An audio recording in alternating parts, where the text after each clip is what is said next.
Graphic audio. A movie in your mind.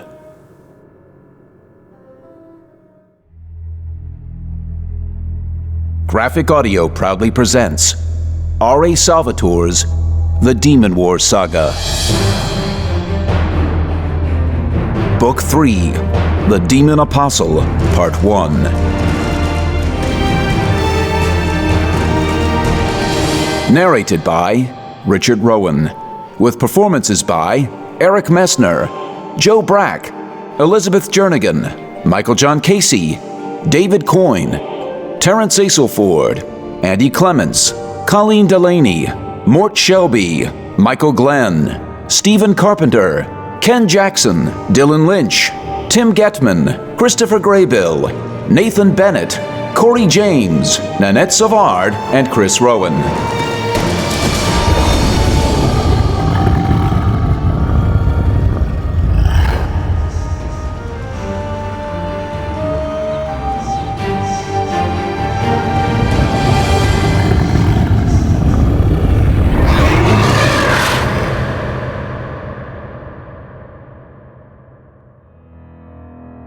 Winter is settling on the land, Uncle Mather, but somehow, fittingly, it seems quiet and soft, as if the season will be gentle this year, as if nature herself, like all the folk of the land, is in need of respite. I do not know how I recognize that this will prove true, but I cannot deny that which my ranger instincts tell me. Perhaps it is just that I am in need of respite, Uncle Mather, and I know that Pony is as well. Perhaps my belief that the season will be gentle is no more than hopeful thinking. Still, Pony, Jaraviel, and I heard few reports of fighting, even of any sightings of goblins, powries, or giants, all during our return trip from St. Mirabel. Our journey north from Palmaris to the sister towns of Caertanella and Lansdowne was without incident, with the only substantial garrison in the region being a contingent of Kingsmen sent from Ursel to reinforce Palmaris. They subsequently struck out north of the city to help secure the resettlement of the handful of communities in the region north of Palmaris Farms. We have heard of few skirmishes in the weeks since our arrival. Mostly it has been quiet, comfortably so. Thomas Gingerwort, who leads the 300 daring settlers, and Seamus Kilrani, captain of the Kingsman Brigade, speak hopefully of a return to normalcy by the time winter relinquishes its grip on the land. A return to normalcy. They do not understand. Many have died, but many will be born to take their places. Many homes have been burned to the ground, but they will be rebuilt. And so, in the coming months, the region may outwardly resemble what we once knew as our normal lives. But I have trod this road before, Uncle Mather, after the first sacking of Dundalis, before I came to know the Dwell Alpha, before I found you, and I know the scars of this war will be lasting. It is in the hearts of the survivors where the mark of the demon dactyl will remain, in the grief of those who lost friends and family, the shock of those displaced, the pain of those who return to their former villages to find a blackened field. Though they do not yet know it, the very definition of what is normal has changed. The aftermath of war may be more painful than the fighting itself. Would I see the world the same way had the goblins not come to Dundalis those years ago? Not only was the course of my life changed by my rescue by the Dwell Alpha and the training they gave me, but so were my perspectives on reality itself, my view of duty, of community, even of mortality, that greatest of human mysteries. And so these people are changed in ways they do not yet understand. My greatest concern is for Pony. The first destruction of Dundalis, of which she and I were the only survivors, and in which her entire family was slaughtered, nearly broke her. Sent her careening down a road that led her to Palmaris and a new life, one in which she could not even remember her tragic past. Only the love of her adoptive parents saw her through that dark time, and now they, too, have become victims of evil. Tragedy has visited Pony once again. When we ran out of St. Mirabel, our mission there complete, our friend Bradwarden freed, she nearly turned around and went back.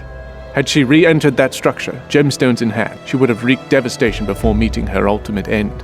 And she didn't care, Uncle Mather, for herself or for those she might have killed. So blind was her rage at the discovery of the mutilated corpses of her dead adoptive parents that she was ready to destroy St. Mirabel and all in it. to destroy all the world, I fear, in one mighty outpouring of rage. She has been quiet since we left the Abbey and crossed the Mesa Delaval into lands more familiar. Setting Belster O'Cumley in place as the new proprietor of Fellowship Way has helped to calm her, I believe, helped her to find a bit of normalcy in her life once more. But I fear for her, and must watch over her. For myself, I know not what the lasting emotional effects of this latest struggle will be. As with all the survivors, I will grow from the losses, will find new insights as I contemplate the nearness of death. I hold few fears now. Somehow, amid all the carnage, I have found an inner peace. I know not what waits after death, Uncle Mather, and I know that I cannot know. A sentence that sounds simple and foolish, and yet it strikes my heart and soul as a profound revelation.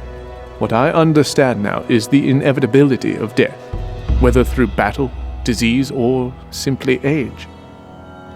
And because I understand and accept that, I no longer fear life. How strange that is. It seems to me now that no problem is too daunting, and no obstacle too imposing, for all that I have to do is remind myself that one day I will be no more, that my body is ultimately food for the worms, and I am not afraid to try. Many times recently, I have been asked to stand before hundreds of men and women and explain to them the course I think we should all follow. To a younger L. Bryan, perhaps, that would have been uncomfortable, fearing how the audience might view my words, fearing that I would do something foolish like trip and fall down before them all. Now that nervousness seems a petty, stupid thing.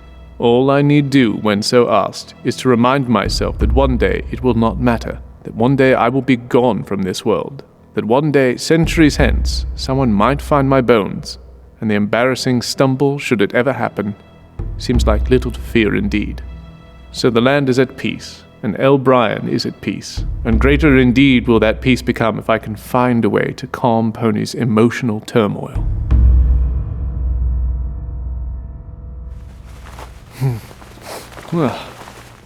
The room was dark, the curtains drawn, but the ranger could see the gray of the pre-dawn sky around their lace-trimmed edges. Instinctively, he reached behind him, seeking the comforting, warm feel of his lover's body, but she was not there. Pony was not in the bed, nor even in the room, he realized, as his eyes adjusted to the gloom.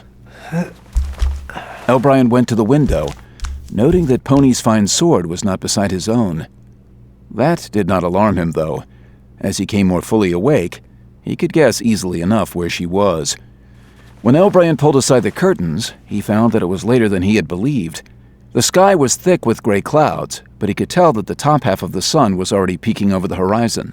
And the days this time of year were shortest of all, for they were now in the month of Decambria, the 12th and last, and the winter solstice was less than 3 weeks away. A scan of the forest north of the town showed the ranger the expected firelight. L. Bryan pulled on his clothes and cloak quickly, wanting to join his love, and took up the magnificent Tempest, his elven-forged sword, the sword of his Uncle Mather, the emblem of his position as ranger. His room was on the northern edge of town, as he had requested, and so he saw few of the townsfolk as he rushed away, past a corral and the skeletal remnant of a barn he and Jaraviel had burned on one escape from the monsters who had previously held Caertenella, and out into the forest. A blanket of snow had settled thickly about the region only a week ago, but the weather had turned warmer since then. Now a low fog clung above the ground, blurring the trails, hiding the leafless branches. But the ranger knew the small sheltered field he and Pony had chosen for their morning ritual, the elven sword dance, Benel de Sada. L. Bryan came upon her quietly, both not wanting to disturb her, and also to glimpse her at the dance in its truest form. And then he saw her, and his heart was softened, and all his body felt warm. She was naked, her feminine frame veiled only by the morning mists, her strong muscles glistening as they moved through the perfectly balanced interplay of Benel de Sada, weaving a wondrous dance of balance and motion. L. Bryan could hardly believe how much he loved her, how much the sight of her thrilled and moved him. Her thick blonde hair was longer now, reaching several inches below her shoulders and trailing her with every turn, as the sparkle of her blue eyes seemed to lead her. She held Defender, a fine, slender sword, its silver blade shining in the dull morning light, or sparkling suddenly with an orange flare Whenever it caught the reflection of the campfire she had lit nearby, the ranger crouched and continued to admire her. His admiration was twofold.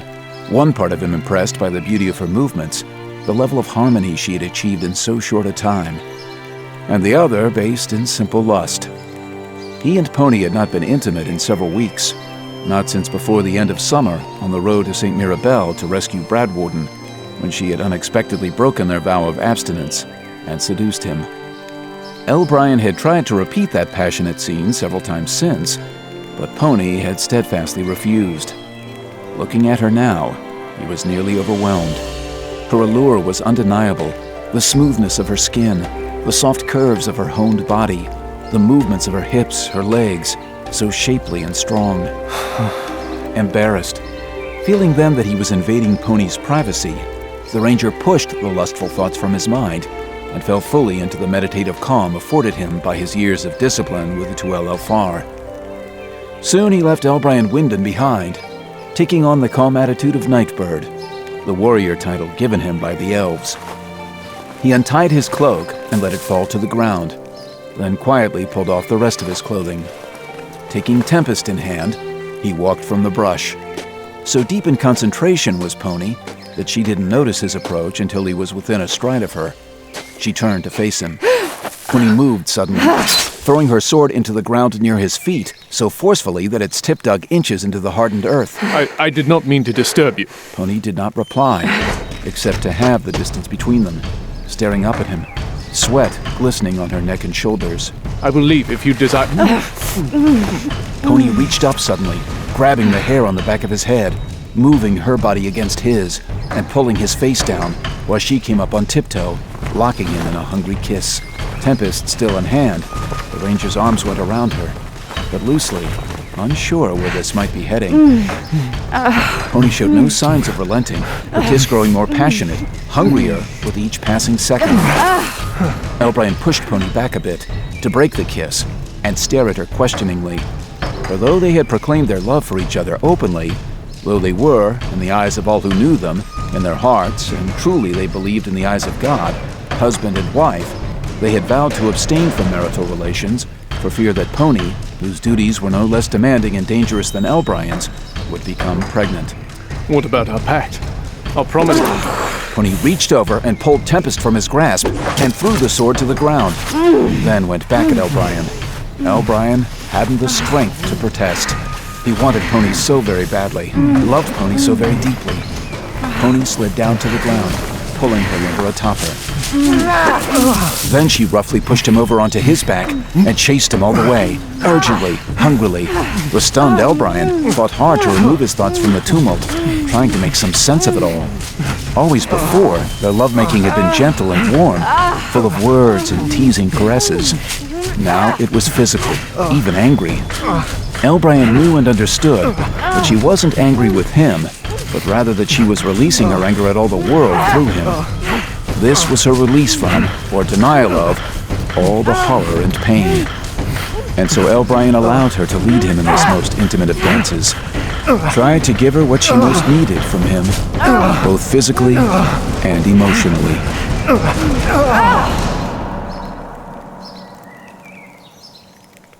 Even when they were done, wrapped in Pony's cloak and in each other's arms near the small fire, there was no conversation, no questions. Too overwhelmed and too consumed by the physical release to press the issue, L. Bryan dozed off and was only half aware when Pony slipped from his grasp. He awakened barely minutes later to see Pony sitting in the middle of the small field beside their weapons, with L. Bryan's cloak pulled tightly about her. He studied the faraway look in her eyes, the glisten of a tear on her soft cheek. L. Bryan looked up at the empty grayness of the sky, as confused as he had been when Pony had locked him in that first kiss. And she was even more confused than he realized. He decided that he would wait patiently for his answers, would let her come to him when she was ready.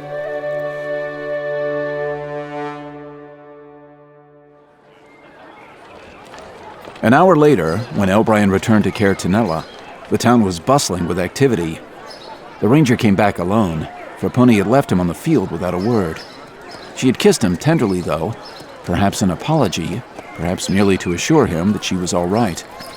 O'Brien had accepted that kiss as explanation enough for the present, for to him no apology was needed, but no matter what Pony did or said, it would not alleviate his fears for her.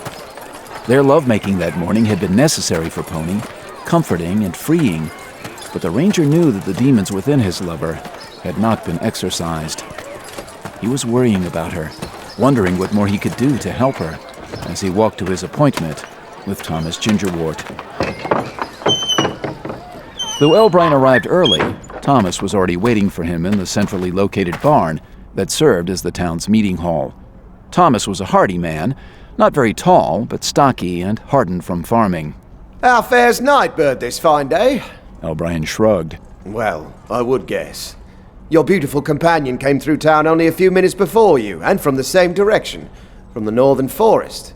Thomas offered a wink as he finished, a good-natured gesture and not lewd, but O'Brien returned it with a scowl. The, caravan has been spotted. If it wasn't so late in the year, we could depart in a few weeks. We must be certain that winter's grip on the land is ended. We? Ever since O'Brien and Pony had joined him in Caertenella, Thomas had been trying to persuade Nightbird to join his Timberlands-bound caravan, but the ranger had been elusive and had not committed to the journey. Thomas had pressed him hard, but fairly, though some of the sponsoring merchants would not provide their money and supplies unless the ranger agreed to lead the way. I will accompany you. Dundolis was my home, and Pony's as well, and I believe that we have as great a stake in its rebuilding as any. But what of your duties to the Kingsman? It was no secret that Nightbird had been working with Seamus Kilroney, captain of the Kingsman Brigade, to ensure the security of the land. Seamus and the ranger had become friends, so it was rumored, and Pony was reportedly even closer to the man. Captain Kilroney is convinced that the region is secure. Pony spoke with him yesterday, and might again be with him this morning, discussing his plans for returning his brigade to the south. She is trying to convince the captain to remain a bit longer, perhaps through the winter, and even to accompany us farther to the north in the spring. No doubt the king desires the reopening of the Timberlands as soon as possible. Oh, he does indeed. The merchant Comley, my chief sponsor, is a personal friend of King Danube Brock Ursel. Comley would not be so eager to press north unless he was certain of the king's desire to reopen trade with the Timberlands. Perhaps Comley's emissaries should also speak with Captain Kilroney. I will see to it. Glad I am to have Nightbird and Pony along on this dangerous journey. Every sword we can enlist will be a welcome addition. I need not explain my fears to you, for we both understand that no one has yet determined the extent of the retreat of the Demon Dactyl's army. We might strike out to the north only to find 10,000 goblins, giants, and powries camped by the roadside, singing their songs of cruelty and torture. I only wish that Roger Lockleys were here and could journey with us. Belster will find him if he has returned to Palmaris. When O'Brien and Pony had passed through Palmaris on their return from St. Mirabel, they had not only established Belster as the new proprietor of Fellowship Way, but also had charged him with finding Roger and telling the young man of their latest movements once he returned from his trip with Baron Rochefort Bildeborough to speak with the king. The ranger did not doubt that Roger would rush back to Caertenella to join him and Pony as soon as his duties to the Baron were ended. Well, I hope he returns before the beginning of Bathway, but the start of the third month marks the start of our journey. Unless the weather turns against us, it might be that the road will stay clear enough for him to get to us if the weather holds. O'Brien nodded, noting the tension on the man's face.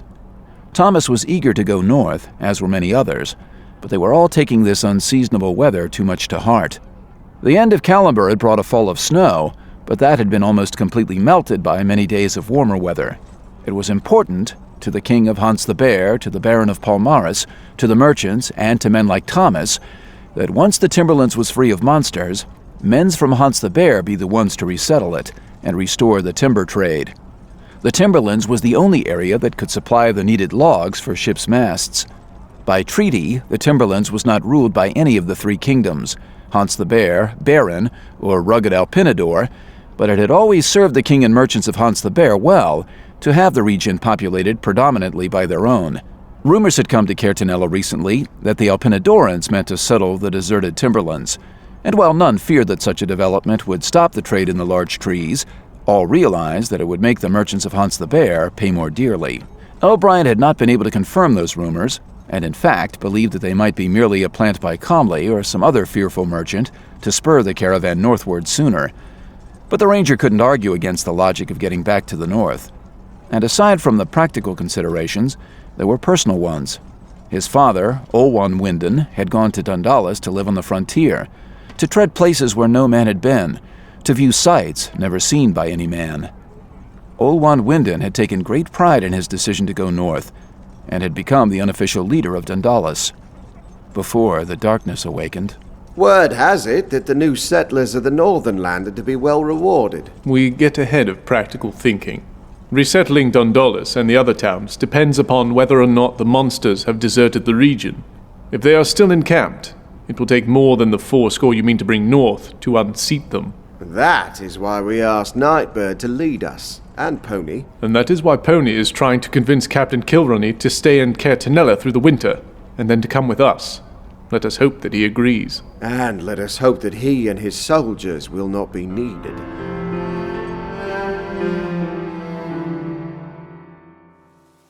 Ah, Giuseppe, how sad I am to see that the light is out of your eyes. The voice from above did not startle Pony, for she had suspected that Bellamar Jaraviel was about.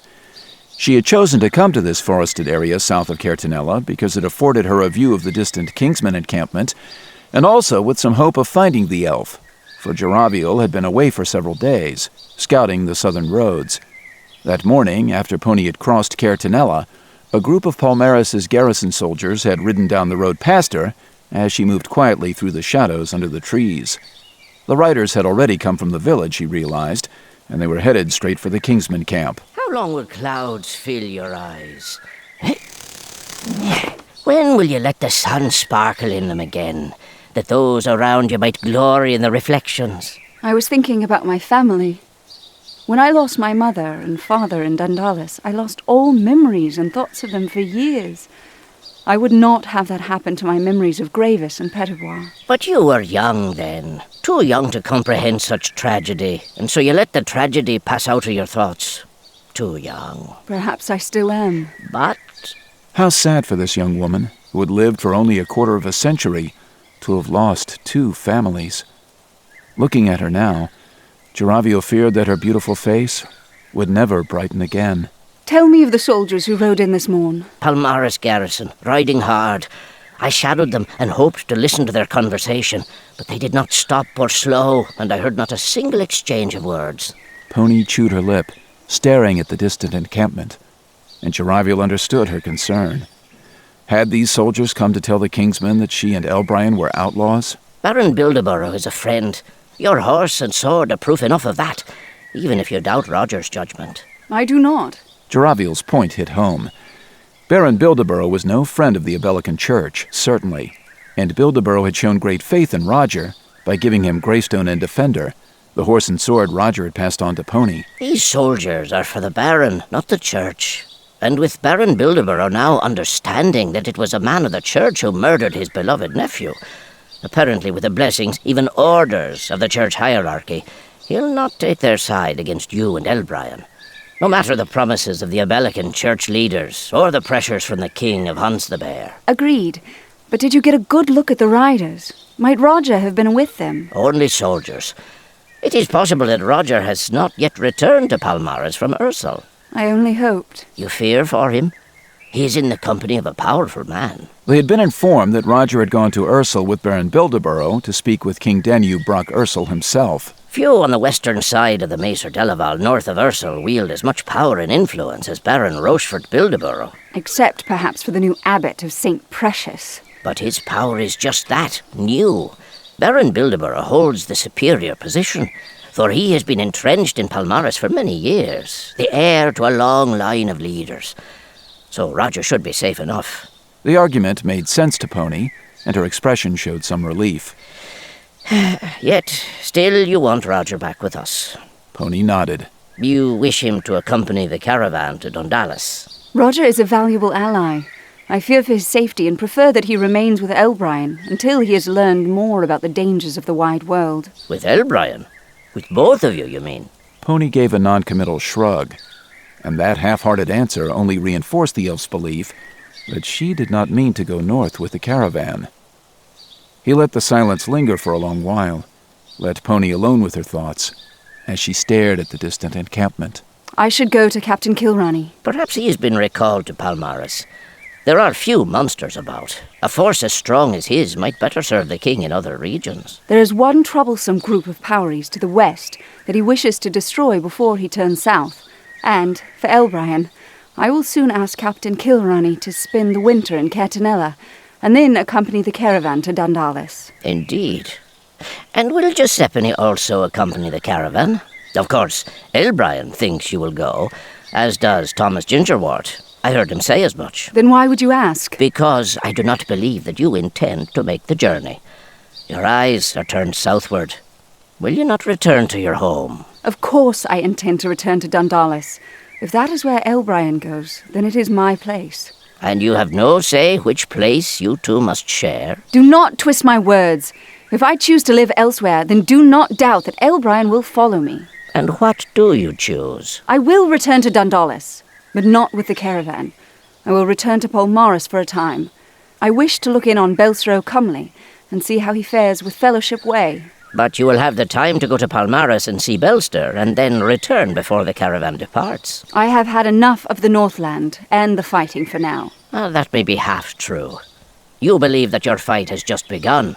The Father Abbot of the Abelican Church has waged war on the family of Giuseppe, and now she means to take the war to him. I could not begin. No, you could not. Do you intend to travel back to St. Mirabel to wage war against nearly 1,000 battle-trained and magic-wielding monks? Or will you attack St. Precious and their new abbot, who, according to Master Giorgiona, is the finest warrior ever to venture forth from St. Mirabel? And what of Elbrian? How will he feel when he learns that you deserted him, that you could not trust him to join this course you have chosen for yourself? Enough! I am not deserting Elbrian. If you go to wage war privately, then you are. You know nothing about it. Then tell me. I do not go south to wage war, though do not doubt that I intend to repay the Abelican Church for the pain it has brought me. But that will wait. Dundalis is the primary issue for Elbrian and for Roger, if he ever returns to us. And I know that we must all wait to discover what transpired during Baron Bilderborough's meeting with the king. Perhaps my war with the church will not be so private, after all. Then why do you look south? On the road to St. Mirabel, when I thought we would meet a dark end, or that this issue, all of it, would be resolved, I seduced Elbrian. You are husband and wife, after all. We had made a pact of abstinence, for we feared... You are with child. Pony, neither with words nor expression, denied it. But perhaps you're wrong. That was but a few weeks ago. I knew the morning after we made love. I know not if it is my work with the gemstones, the soul stone in particular, or perhaps it is merely the miracle of life itself, but I knew, and all that has happened, or more pointedly, not happened, in the ensuing weeks, has shown that I am with child, Bellamont Jaraviel. Jaraviel's smile widened all the more as he considered the potential for this child, born of such parents. That smile dissipated, though, when Jaraviel looked up to consider Pony's frown. You should be joyous. This is an occasion for celebration and not for scowls. The war is not nearly at its end. Dundalis has yet to be reclaimed. A minor issue. And forget your wars, Giuseppe Wyndon. Consider that which is within you the most important matter for you and Elbrian. Pony did manage a smile at the name of Giuseppe Wyndon, the first time Jaraviel had ever called her that. You're not to tell Elbrian. Not about my plans to go south, not about our child. He has a right to know. And he shall know, by my words and not yours. Jaraviel dipped a respectful bow. I will go to Captain Kilronny. Let her see what these new soldiers have come about. Pony walked past him, and the elf fell in behind her, to shadow her movements from the forest. If they were wrong about the new soldiers, if these riders had come north in search of two outlaws, then Jaraviel would stand beside his friend. The elf spent a long time considering that notion. His friend. What would Lady Dasselron, leader of the two Elfar, and the others of Caer Elfar think if they understood the depth of that truth within Bellamar Jaraviel's heart? Other elves had befriended Nightbird during his stay in the Elven Valley, and Tuntun had become close to the man, and to Giuseppe. But always before, when Jaraviel decided to go to Mount Ada with the companions to battle the demon Dactyl, and when afterward the elf chose to lead human refugees to the Elven Valley, when Dasselrond allowed those pitiful humans in that secret elven place, even when Tuntun chose to follow the expedition to Ada and ultimately to sacrifice her life, the elven choices had been made out of practicality and the prospects for gain to the elves. Now, though, if Elbrien and Pony were to be engaged in a battle, it would be a fight between humans, a fight that had nothing to do with the good of the elven folk, and Jaraviel's participation in the matter would not change the outcome. Yet he would fight with his friends, and die with his friends if that came to pass. Indeed, the elf's choice to go to St. Mirabel to help rescue Bradwarden and Giuseppe's adoptive parents had been based wholly in friendship. Lady Dasselrond would not approve, Jaraviel knew, for this conflict between his friends and the church was one that must be decided by the humans. Jaraviel's actions then and now were not in accord with the general tenets of elven society, which placed the good of the elves above all, believing the life of a single elf worth far more than those of 1,000 of another race, even humans, whom the elves did not dislike. But Jaraviel would follow Pony now, and if a fight came, he would stand and die beside his friend.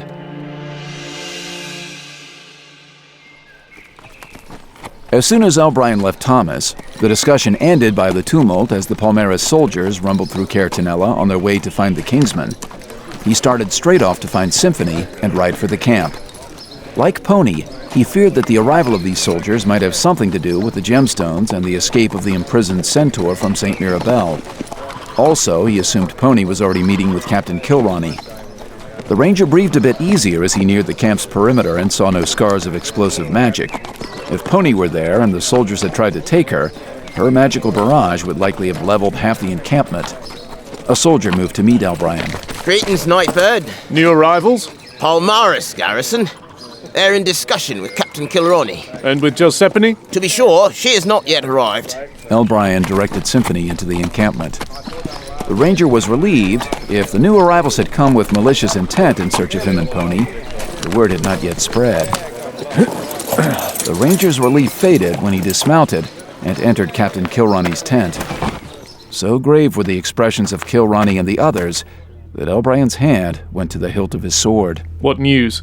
Kilronny eyed him squarely. The captain was taller than Elbrien by 2 inches and was solidly built, though nowhere near as heavily muscled as the powerful ranger.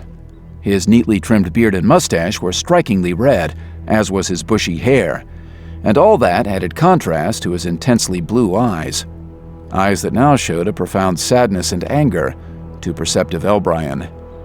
Seamus Kilronny looked to the leader of the Palmaris contingent, and the ranger tensed, almost expecting an attack.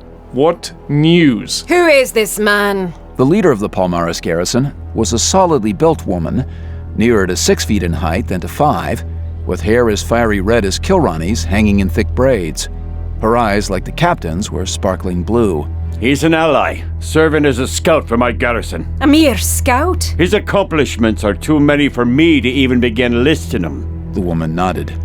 Baron Rochefort Bildeborough is dead. Elbrien's green eyes went wide. His first thought was for Roger, whom he knew was traveling with Bildeborough. He got murdered on the road just south of Palmaris. They're saying his carriage was attacked by some beast. A great cat, most likely. On his way back from Ursel. On his way to Ursel. But that was months ago. What Elbrien was thinking was that if the woman's words were true, he and Pony had passed through Palmaris after the murder, and yet had heard nothing of it. We didn't think to make the trip north a priority. Bigger nobles to tell than Captain Seamus Kilronny and his dirty friend. What of his companions? All killed. Elbrien's thoughts whirled. Another of the soldiers stepped forward. They'd set their camp. Seems they were caught unawares. The Baron tried to get back into his carriage, but the cat followed him in and tore him up. I seen it myself. All of them torn up and lying in a pond of blood. And who was killed first? One of the guards at the fire. Never even got his weapon out before the cat ripped him dead, and the others got no chance to set any defence. So the Baron was the last killed, in his carriage. It made little sense to Elbrien, unless some diseased animal had attacked, or unless a group of cats, an unlikely occurrence, had come in together. How many were eaten? They was all ripped. Their guts was spilling out. One of them had his heart laying open on his chest. I'm not for knowing how many bites the cat took of each. And you're thinking this to be needed? Captain Kilroney turned a plaintive look upon O'Brien, but the ranger had his hand up, signaling that he would not press the issue further. He didn't need to. No hungry cat would leave as tempting a morsel as a heart uneaten, and no cat would spend the energy killing fleeing people when there was a fresh kill to be eaten. If the man's description of the scene was accurate, then the Baron had not been killed by any natural beast. And of course, that led O'Brien to even more disturbing thoughts. He had seen the gemstones at work many times, had spoken with Avalon about them at length, and knew of one that could transform a man's arm into an animal's paw. The men about the Baron, did you know them all? One was a friend, and I seen the others with him before. The Baron's closest guard they were. I have heard that another, not a soldier, was travelling with Baron Bildeborough. The little fella. Yeah, we heard of him. And was his body at the camp? Didn't see him. That gave O'Brien a bit of relief, but didn't confirm anything. The cat, if it was a cat, might have dragged Roger away to eat. Even more plausibly, the monk, if it was a monk, might have taken Roger prisoner, seeking information about O'Brien and Pony. What is your course? We come riding to tell Captain Kilroney of the Baron, as runners have been sent in every direction. The death of the Baron holds tremendous implications for Palmaris, especially following so closely on the murder of Abbot Dobrinian. The city's been in brew all the season. The new abbot's just returned from another trip to St. Mirabel. Some college of abbots, whatever that might be meaning. And now he's taken his place, and a bit more than that. But he's not without his rivals. The ranger nodded, hearing the words as confirmation of his worst fears. He had once met the new abbot of St. Precious, only briefly, but long enough to recognize that Dionero was an unpleasant man, full of fire and pride. Bildeburow's death left a gaping hole in the power structure. His only heir, Connor, was dead, as was Abbot Dobrinian. Abbot Dionero would hasten to fill that hole. And the fact that Dionero had gone back to St. Mirabel for this college made the ranger fear that the abbot might have had a prisoner, Roger Lockless, in tow. It seemed to O'Brien then that the Abelican Church was a great black monster, rising to block out the sun. He considered his journey to Ada to battle the Dactyl, and his trip to St. Mirabel to steal his friends from the clutches of the Father Abbot, and he understood that those two missions had not been so very different. Not at all. And what course for you? I should return to Palmaris to see if I can help secure the city. You're needed here. Winter may strike hard at these folks and bring in monsters that they cannot overcome without your help. And then there is the matter of the caravan north before the start of spring. You're not for comparing the reopening of the Timberlands to the security of Palmaris. The ranger looked at Kilroney, but the captain only shrugged, defeated by the simple logic of the woman's statement. What of the Powery Band in the west? We will deal with them at once. But what about Palmaris? And then, if the weather holds and leaves the road clear, my men and I will turn to the south. The woman turned away to stare intently at the ranger. I give you Nightbird. The ranger lifted his chin slightly, but didn't bow. Nightbird. A strange name. And this is Sergeant Colleen Kilroney of the Palmaris Guard. Your sister? Cousin. From the better part of the family. Oh, me cousin's learned to speak so proper and pretty for courting ladies in Ursel. He's even been to the king's dinner table. Seamus glowered at her. Well, Master Nightbird. Just Nightbird. Well, Master Nightbird, seems you've got your fight with the bloody caps. Me and me soldiers are go along for the fun. We're all a bit troubled by the happenings in Palmaris, and it might be good for us to take out our worries on the Poweries. The other two grim-faced Palmaris soldiers nodded. We've not much time. The battlefield must be chosen and prepared. You make your own battlefield when you draw your sword. O'Brien eyed the captain, and then his cousin. There was an intense rivalry here, obviously, and the ranger understood that such feelings could lead to disaster in a fight. I will learn where the Poweries have gone, and choose the appropriate ground for our attack. They're a bit trusty. None can prepare a battlefield better than Nightbird. O'Brien shook his head and smiled. His amusement over Colleen Kilroney was short-lived, though, lasting only as long as it took him to consider again the grim news the woman had delivered. He found Pony nearing the encampment, even as he was leaving it, and he trotted Symphony over to her.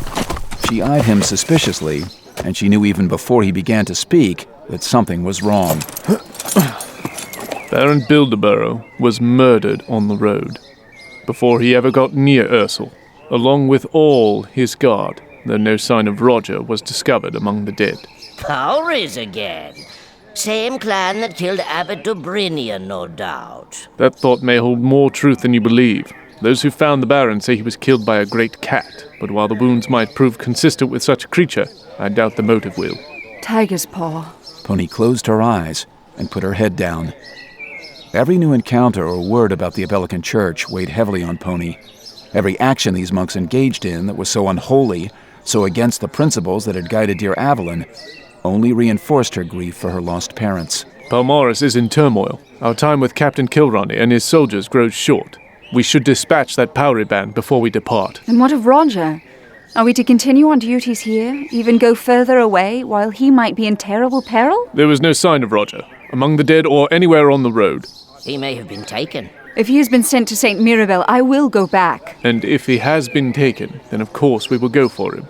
But we do not know that, and in the absence of evidence, we must hold our trust in Roger and continue our planned course. But if we continue to the north or go against the Powries, how will we discern Roger's fate?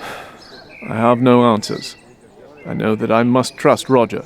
If he was killed on the road, then there is nothing I can do about it. You would not avenge a friend?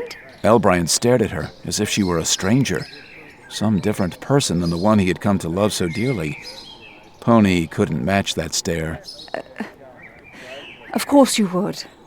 I am afraid for Roger, that is all. We can send word to Belster, O'Cumley, and Palmaris.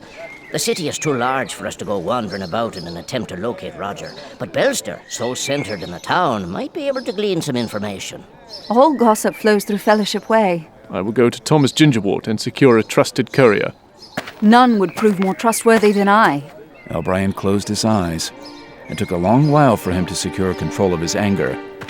Then he turned to her slowly, astonished that she would take such a step. I must go and meet with Brad Warden. We will scout out the Powries and report this evening. And the elf was gone, leaving the two, who had hardly heard his words, to their conversation.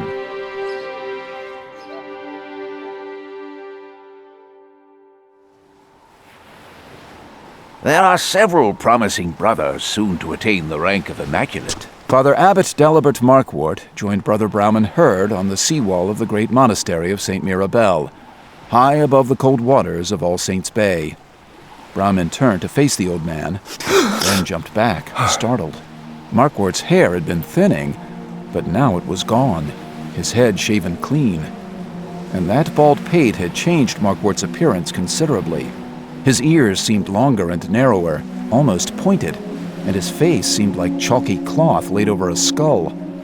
Brauman considered the tilt of Markwort's withered face, the hint of a sparkle, an evil glimmer in the man's otherwise dead eyes. And how much older the Father Abbot looked. And yet, there was an undeniable aura of strength about the Father Abbot. He appeared taller to Brauman Hurd, standing straighter than the younger monk remembered. Also, there was energy in the man's movements, and Brother Brauman knew that any thoughts he might have had that the old wretch would soon die were false hopes. The shock of the Father Abbot's appearance soon wore off, but Brauman continued to study the old man closely, surprised that Markwort had ventured out in the chill wind. For Brother Brauman Hurd, known as a friend of the executed heretic Jojona, was obviously not among the Father Abbot's favorites. Promising. Perhaps there are now Immaculate brothers at St. Mirabel who should fear that these new peers might step ahead of them into the positions of master left vacant by the departure of Marcollo Dianero and the death of the heretic Jojona. It had happened just 3 weeks before, in mid-Calember, the 11th month, with winter beginning its icy assault on the land. A college of abbots had been convened at St. Mirabel, and Father Abbot Markwort, as expected, had used the occasion to ask for a formal declaration that Avalon Despris be branded a heretic and an outlaw. Master Jojona, Brauman's mentor and friend, had taken his stand against Markwort, arguing that Avalon, though he defied the church and absconded with some sacred gemstones, was a holy man and no heretic. and that Father Abbot Dalibert Markwort was in fact the true heretic, who twisted church doctrine for evil gain. Jojonah had been burned at the stake that same morning, and Brother Brauman, because of his vow to his dear mentor, had watched helplessly as his beloved friend had been tortured and murdered. Have you seen to the preparation for the ceremony welcoming the new class? It may seem like a long time away, but if winter comes on with a vengeance this year, you will not be able to get out into the courtyard to measure for the gauntlet of willing suffering and other such necessities. Yes, Father Abbot. Good, my son, good. The old man reached up and patted Brauman's shoulder, and it took every ounce of self-control Brauman could muster not to recoil from that cold, heartless touch. You have great potential, my son. With proper guidance, you may yet replace Master Dionero, as Brother Francis will likely replace damned Jojonah. Brauman Hurd gritted his teeth, biting back a vicious response. The mere thought of Brother Francis Delacourt, the spineless, plodding lackey, replacing his beloved Jojonah, disgusted him. Markwort, barely suppressing his grin, walked off then, leaving Brauman alone with a throat full of bile and silent screams. The monk did not doubt the Father Abbot's sincerity in hinting that Brauman might be elevated to the position of master. That coveted title would carry little practical weight under Markwort's rule, and Brauman would only be awarded the honor if it ever happened, so that Markwort could dispel any rumbling of discontent within the Abelican Church. Master Jojonah had been highly regarded by many abbots and fellow masters, and the suddenness and brutality with which Markwort and Abbot Jeowith of St. Hans had accused, convicted, and executed him had taken all by surprise, leaving more than a few upset. Of course, any who might have protested were kept silent by terror. Markwort and Jeowith had used soldiers of the Allheart Brigade, the elite guard of the king himself, as their tools of murder, and few would dare argue against the Father Abbot of the Abelican Order in his home abbey of St. Mirabel, perhaps the greatest fortress in the world. Now, Markwort was working to control any budding arguments based on hindsight. He had his declaration against Avalon, that seemed secure enough, but the further declaration that had condemned Jojonah seemed open to interpretation and argument.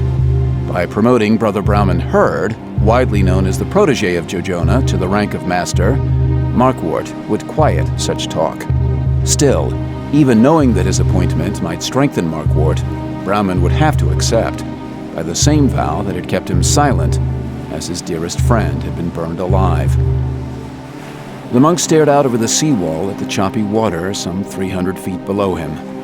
Small indeed did he feel physically in the face of the scope of nature's majesty spread before him, and in every other way, in the face of the plotting and power of Dalibert Markwort.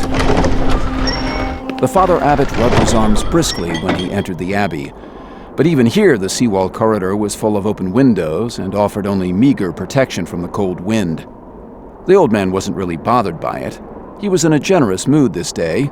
His words to Brother Brauman Hurd were not without merit, and were not even based solely on Markwort's own conniving. For all the world seemed brighter to Markwort since the College of Abbots had rid him of troublesome Jojonah and had declared Avalon a heretic.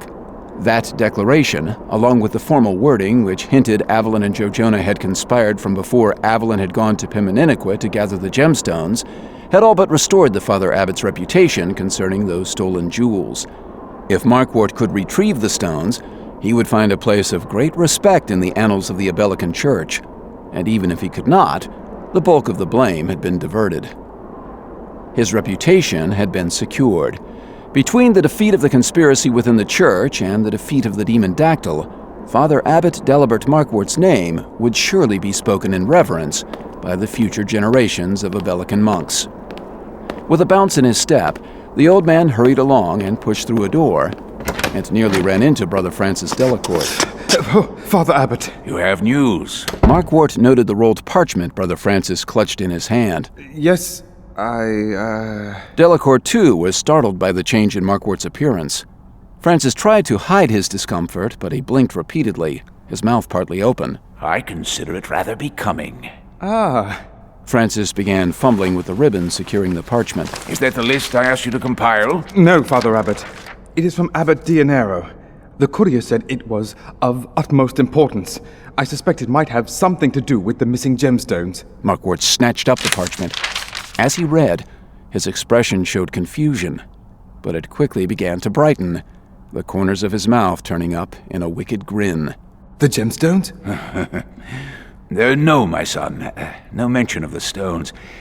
It seems that the great city of Palmaris has fallen into a state of complete confusion, for Baron Rochefort Bildeborough has chosen a most inopportune time to leave this life. Pardon? Markwart's words did not fit the old man's smug expression. They both knew about Rochefort's death, of course, for news had reached St. Mirabel long before the College of Abbots had been convened. The Baron of Palmaris died at a very inopportune time for his family, it seems. They have concluded the search of Palmaris records, and Abbot Dianero's suspicions have been proven true. The Baron left no heirs. A pity, for Rochefort Bildeborough, despite his oft misguided bravado, was by all accounts a fine man and wise governor, as has been the tradition of the Bildeborough family for generations. Francis sought a reply, but found none. They had received word only a few days before learning of Baron Bildeborough's demise that Connor Bildeborough, nephew of Rochefort, and it seemed sole heir to the barony, had been killed north of the city. Dispatch Abbot Dianero's messenger with the reply that his note was received and understood. And what of that list? It is nearly complete, Father Abbot, but the workers at the Abbey are in a state of constant flux, with some leaving and others being hired every week. You offer excuses? No, Father Abbot, but it is difficult. Focus on any who might have come in after my journey to Palmaris, including those who were hired during that time and who have already left our employ. We each have work to do. I only thought that we were to speak. And so we have. Brother Francis stood in the empty hall for a long while, wounded by the abrupt treatment and stunned by the Father Abbot's change in appearance, his harsh, almost sinister look. The Father Abbot had been in good spirits of late, but apparently that did not prevent him from cutting hard and deep. Francis considered his own failings, tried to put Markwart's ire in perspective, considering that he had not completed the task, but in truth, he knew he had worked diligently and without pause, except for answering Abbot Dianero's messenger, since Markwart had assigned him the list. Brother Francis could accept the harsh words. What bothered him more was the news from Palmaris and the Father Abbot's reaction to it. Baron Bildeborough, the next in a growing line of adversaries to Father Abbot Markwart, was now, like all of those previous adversaries, dead. Coincidence? And how convenient it seemed that there were no other Bildeboroughs left alive to inherit the barony. Brother Francis pushed away the thoughts, forced himself to focus on the task at hand. He had to go to the larders next to speak with Brother Macuso, who handled all the servants for kitchen and cleaning duties. It would be a long day. Brothers Brauman Hurd, Marlborough Vicenti, Holland Delman, Anders Castinagus, and Romeo Mullahy each made his separate way to the secret oratory prepared far below the common rooms of St. Mirabel, to a small chamber beside the old library, wherein Master Jojonah had found his answers to the philosophical conflict between Father Abbot Markwart and Brother Avalon Despres. Since the week after the execution of Master Jojonah, the 5 monks had met every other night, soon after Vespers, for these private prayers. The 5 sat on the floor in a circle about a single tall candle and joined hands. Brother Brauman, as the ranking monk and the oldest of the group by several years, began the prayers, as usual, invoking the names of Jojonah and Avalon Despres, asking for guidance and strength for the group from their departed mentors. Brauman noted that both Castinagus and Mullahy shifted uncomfortably at the mention of Avalon. Merely speaking the man's name in a positive manner was now considered a heinous crime by the Abelican Church, and by the state, since Avalon had been formally declared a heretic. The same was true of Jojonah, but all 5 of these men had known Jojonah for a long time, and not one of them accepted the verdict that had doomed the gentle master. When the prayer was done, Brauman rose to his feet and looked down at his companions, his gaze settling on the 2 youngest of the group.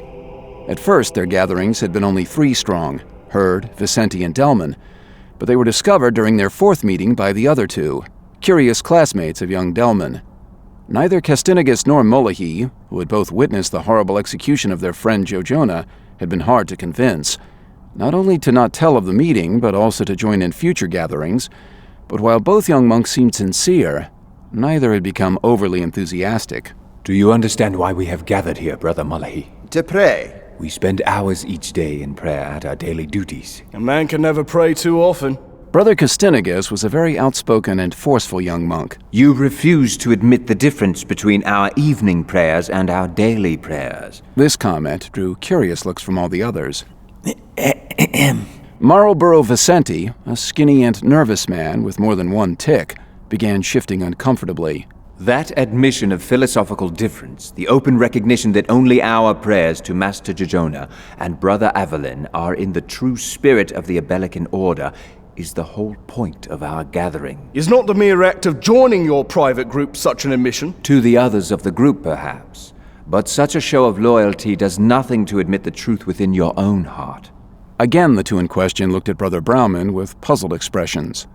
Vicenti continued to twitch, but now Brother Delman was wearing a warm smile of understanding. And all that truly matters is what is in your own heart. If the tenets of these meetings were not in our hearts, then why would we attend? Do you think us spies for the Father Abbot? For if you mean to accuse... No, Brother Castinagus, and I know of your loyalty to Master Jojona. May his soul forever rest. A finer man I've never known. Mullahy and Castinagus had been quite close, even before they had taken their vows and entered St. Mirabel, but the two were very different. Because you never knew Brother Avalyn. Now the curious looks took on an antagonistic edge, as if the two young brothers had considered Brahman's words as a gauntlet thrown down against the memory of their beloved Master Jojona. And they did not see the gravesite.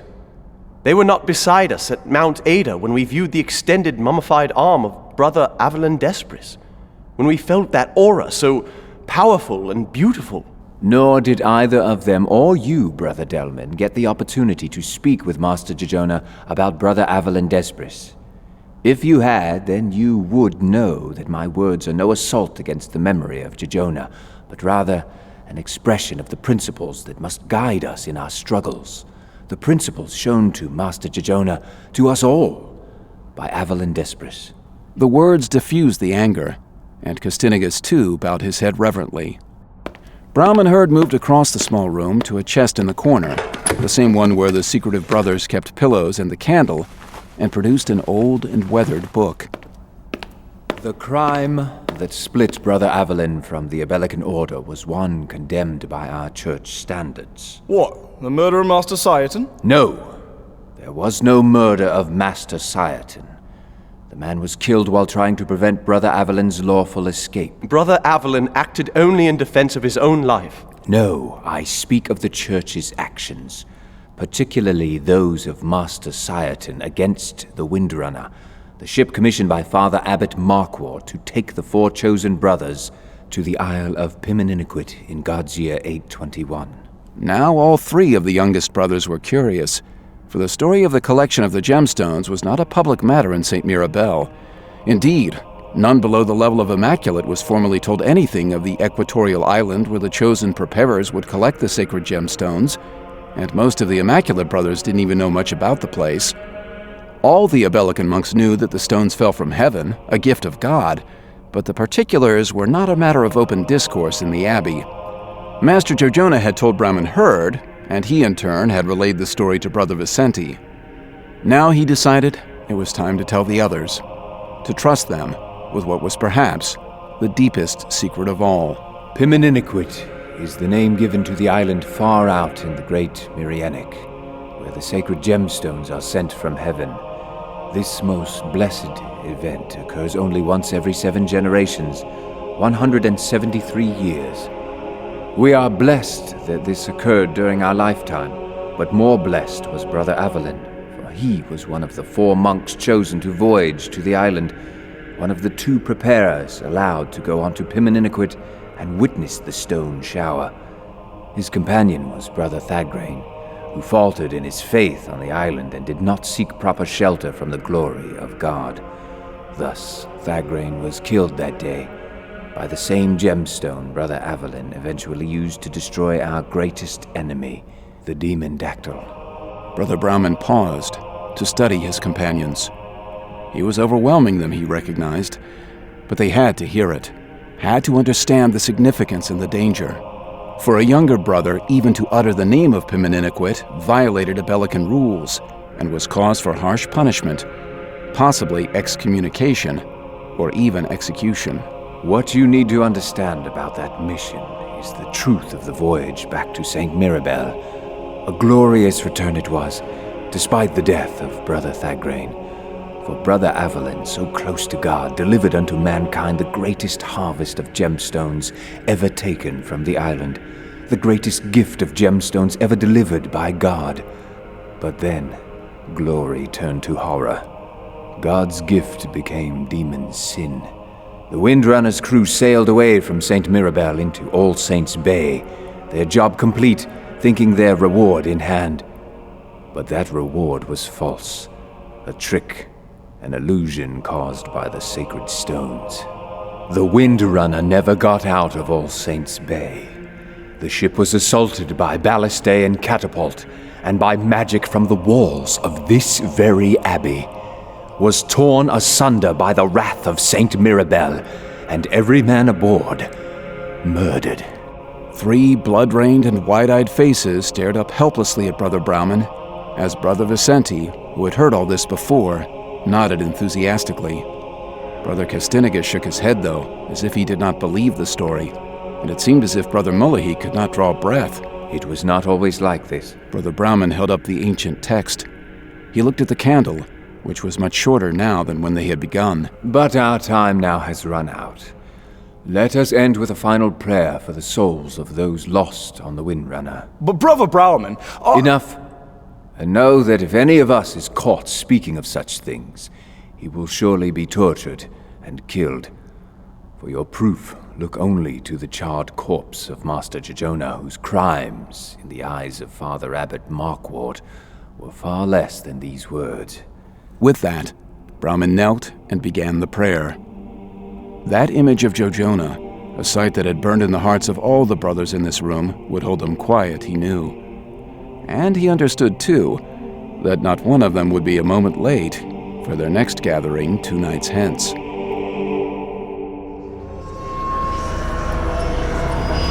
A spiritual meeting of another sort was taking place that same night, at least partially at St. Mirabel. Go to him and see what is in his mind and in his heart. I will show you the way. The voice had spoken, and Markwart listened. In the most private room of his quarters, sitting in the middle of a pentagram he had inscribed on the floor, a burning candle set at each of its 5 points, Father Abbot Markwart clutched tightly to a hematite, a soul stone, marveling as his magical energy connected with that of the stone, achieving new and greater levels of power. Soon Markwart's spirit walked free of his body and hovered about the room, considering the view. He had found the pentagram in an ancient text, the incantation Sorceress. The church had banned the book, considered unholy for centuries, burning all copies save the one kept in the cellar library of the abbey. Markwart believed that he understood the church's reason. This book held the key to greater power, and that, rather than any connection with the demon dactyl, had inspired fear among the church leaders. Using the pentagram and the words of a spell within the book, combined with a hematite, Markwart had even summoned a pair of minor demons to his bidding. With this book, the evil creatures of the underworld will be slaves to the powers of good. Markwart looked down at his cross-legged form. He did a quick scan of his rooms and the empty hallway outside to make sure the area was secure, then set off, speeding out the main doors of the abbey and off west, flying across the miles. In mere minutes, his spirit hovered on the southern bank of the great Mazer Delabal, some 80 miles from St. Mirabel. He floated above the waters with equal ease and speed, and soon the dark structures of Palmaris came into view. Markwart's spirit rose above the city, looking down on the buildings, picking out the distinctive design of St. Precious. Down he swooped to the abbey, right through the thick stone wall. Markwart had been in St. Precious only the previous year, and he knew the layout of the place well enough to easily locate the private rooms of the new abbot. He was not surprised to find Dionero pacing the floor, fists clenched with tension. The man was ready for bed, wearing only a nightshirt, but as always, he seemed too full of energy. Get your soul stone. Monks of the Abelican Order had used hematites for rudimentary communication for centuries. One monk might even use the body of another, far away, possessing the other to speak with those nearby, as Markwart had done through Brother Francis when Francis had gone to Mount Ada. Even without possession, which was indeed a brutal step, some communication might be achieved, though it was usually crude, an imparting of feelings perhaps. If a disaster befell the Abbess of St. Gwendolyn, for instance, she might take up a soul stone and contact St. Hans or St. Mirabel to beg for help. The monks of those abbeys might understand that something was amiss, even discern the source of the communication, might spiritually hear the words of the abbess, but Markwart, with his newfound insights and power, meant to take this practice to a higher level, and he knew he would succeed. Get your soul stone. Dionero stopped pacing and glanced around, confused. Who's there? Markwart's spirit drifted to the man, and within, not too deeply, not to possess, but only to let Dionero feel his presence clearly. The newly appointed abbot of St. Precious darted to his desk, and using a small key hung on a chain around his neck, opened a secret compartment within a drawer. He fumbled for a moment before producing a hematite and clutching it closely. Soon he too was out of his body, and his spirit stood perplexed, staring at a very clear image of Markwart.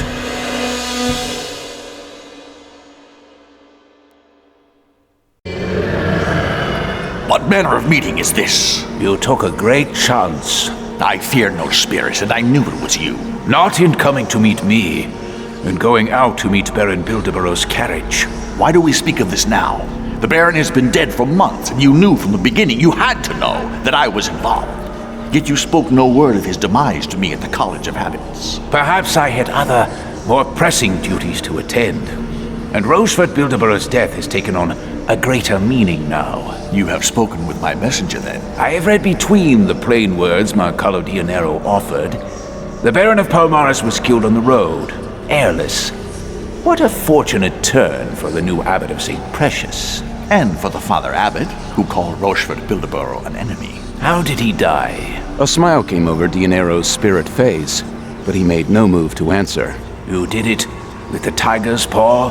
As you wish. Do not play games. This matter is too important. Like the matter of Connor Bildeborough or Abbot Dobrinian? That set Markwart back a bit, the Father Abbot surprised at Dionero's lack of respect.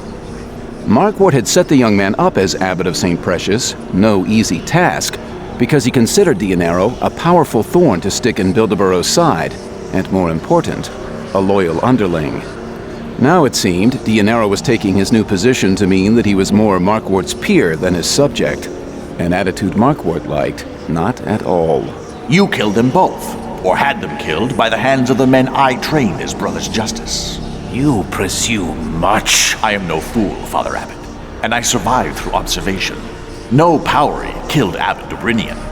The man who brought the bodies of Connor Bildeborough and Brother Yusuf back to Palmaris spouted Connor's wild claims that the church had murdered Dobrinian. Wild claims? Wild, perhaps, to those who have not watched Father Abbot Markwart closely over the last few months. You tread on dangerous ground. I can destroy you as easily as I promoted you. A claim I do not doubt, and I do not desire your enmity, Father Abbot. Never that. I speak of such dark business with respect and approval. During the months that Yusuf and Dandelion were in training, I begged you to let me go after the stolen gemstones. I say again that had it been Dionero on the trail, those stones would be back at St. Mirabel, and their unlawful keepers, the friends of the heretic Avalon, would lie dead in unconsecrated ground. Markwart could not honestly disagree. Marcalo Dionero was perhaps the most competent and dangerous man he had ever known. But I say this again not to criticize, only to remind you and to ask you to ask more of me. Like the elimination of Baron Bildeborough? I'll have the truth, or I shall indeed destroy you. Markwart wanted to see if Dionero would threaten to expose the murder of Abbot Dobrinian and Connor Bildeborough. If he did, then Markwart would break the connection and start the process of eliminating this problem. But Dionero wasn't playing that game. Not at all. I am not your enemy, Father Abbot, but your subject, a loyal subject. I did venture out on the road south of Palmaris in the form of a great cat. Do you understand the chance you took? No greater than the one you took. Less, I would say, since Abbot Dobrinian was one of our own, and his murder could turn the whole church against you. Bilderborough's demise is not a matter for the Abelican Church. Only for the king.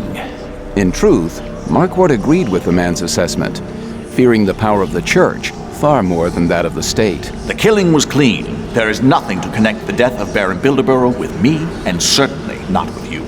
A bit more than coincidence, some will whisper, especially now that there are no Bildeborough heirs to take up the barony. And some are already whispering, and were whispering before Bilderborough's demise. But, lacking clear, undeniable evidence, who would dare accuse the Father Abbot of the Abelican Church? No, we should focus on the gains of our actions, not dwell on the risks. The gain is yet to be determined. We know not upon whom the king will confer the barony. Likely, given the whispers, Daniel Brock Ursa will choose one who does not look favorably on the church to ensure the continuation of his own power in Palmaris. I do not agree. Was it not this same king who willingly gave his elite soldiers to Abbot Jeowith for the College of Abbots? Over the protest of his secular advisors, no doubt. Jeowith has long battled for the king's ear at Ursel. A battle he must now win.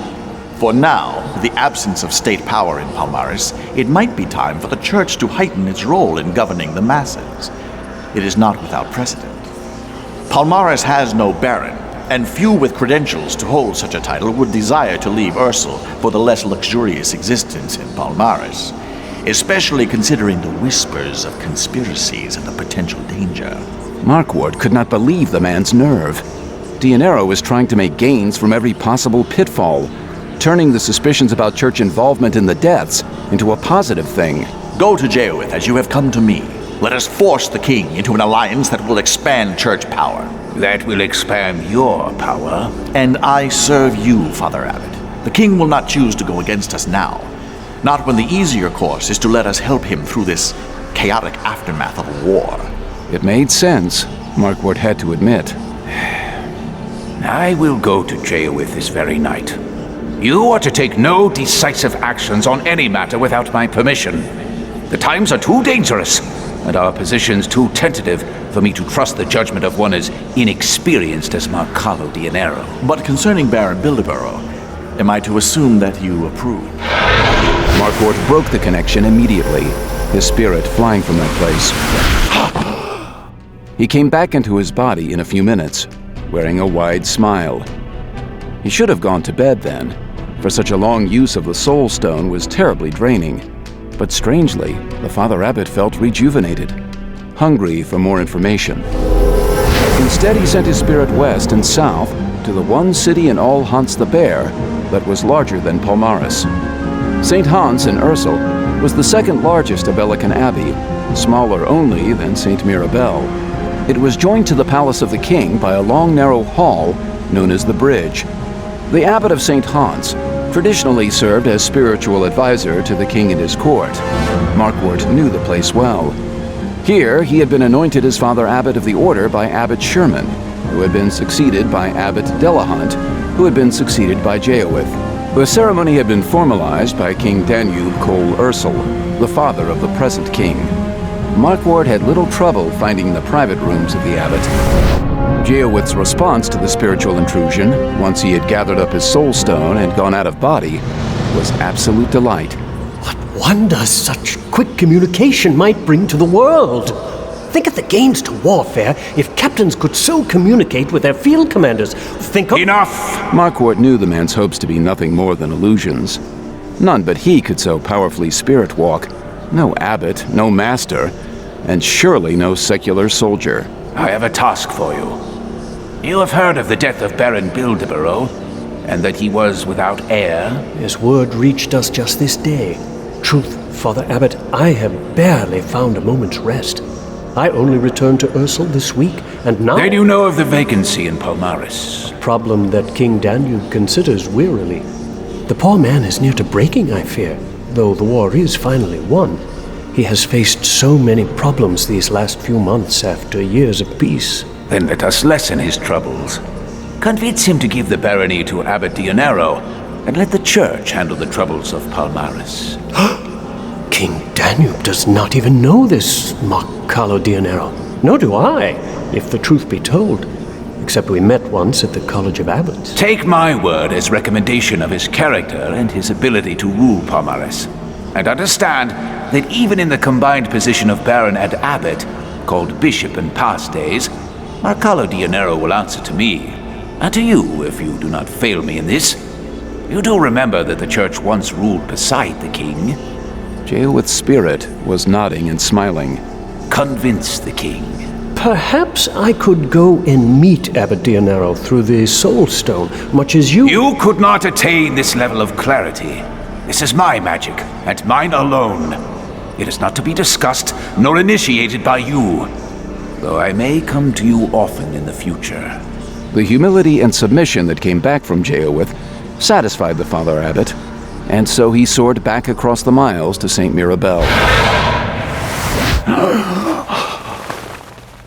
There, despite his tremendous expenditure of magical energy, he was still restless.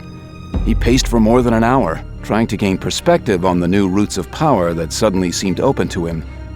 Just that morning, Markward had thought his reputation in church history settled, the only possibility of elevating it being the retrieval of the stolen gemstones. But now, the issue of the stone seemed almost trivial.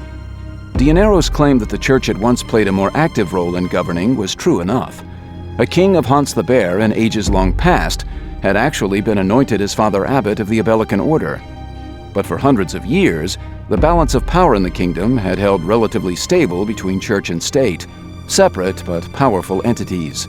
The king saw to the secular activities of his subjects, managed the standing army, and handled disputes with the neighboring kingdoms of Bairon and Elpinador, but claimed little lordship over the powers of the church.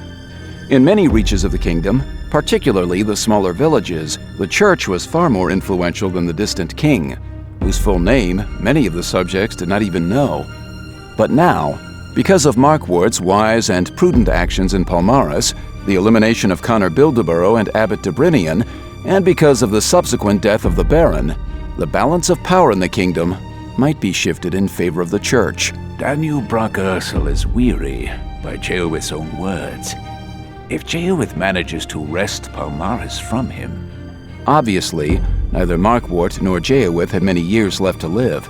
They were both in their 70s. Suddenly, the Father Abbot wasn't satisfied with that place he had secured in church history. Suddenly, his ambition went far higher. And so had Jeowith's, he believed. Together, they could use men like Dionero to change the world. Father Abbot Markward was immensely pleased by such a prospect. Not far from the quarters of the Father Abbot, Brother Francis Delacourt stood in his candlelit room, staring at his reflection in a mirror. The dark shadows about him seemed a fitting frame to the beleaguered man. For most of his life, Francis had placed himself on a secret pedestal, above the average man, above any man. He never consciously told himself that he was the chosen of God, but he had believed it, as if all the world were merely a dream played out for his personal benefit. Francis had believed himself without sin, the perfect reflection of the perfect God. But then, he had killed Grady Chilichunk on the road from Palmaris. It had been an accident, Francis knew, for his blow to Grady's head was only supposed to stun the man and prevent him from continuing his disrespect for the Father Abbot. But Grady had not awoken the next day, and the image of dirt falling on Grady's lifeless, bloated face, as Francis had buried him, had haunted the monk ever since, and had kicked the secret pedestal out from beneath his feet. All the events of the world had swirled about Francis since that fateful day. He had watched Father Abbot Markward order the torture and execution of Master Joe-Jonah, and while he had never actually cared for Joe-Jonah, Francis could hardly believe the punishment fitting. But Francis had gone along with it, had served the Father Abbot slavishly, for the leader of the Abelican Order had placed no blame on Francis, had insisted that Francis had acted appropriately, and that the fate of Grady, and the fate of Grady's parents, had been caused by their own sacrilege. Thus Francis had become even more devoted to Markwart, had come to believe that his only chance of reclaiming his pedestal was to follow in the shadow of the great leader. And then Markwart had ordered Jojonah dragged from the hall at the College of Abbots.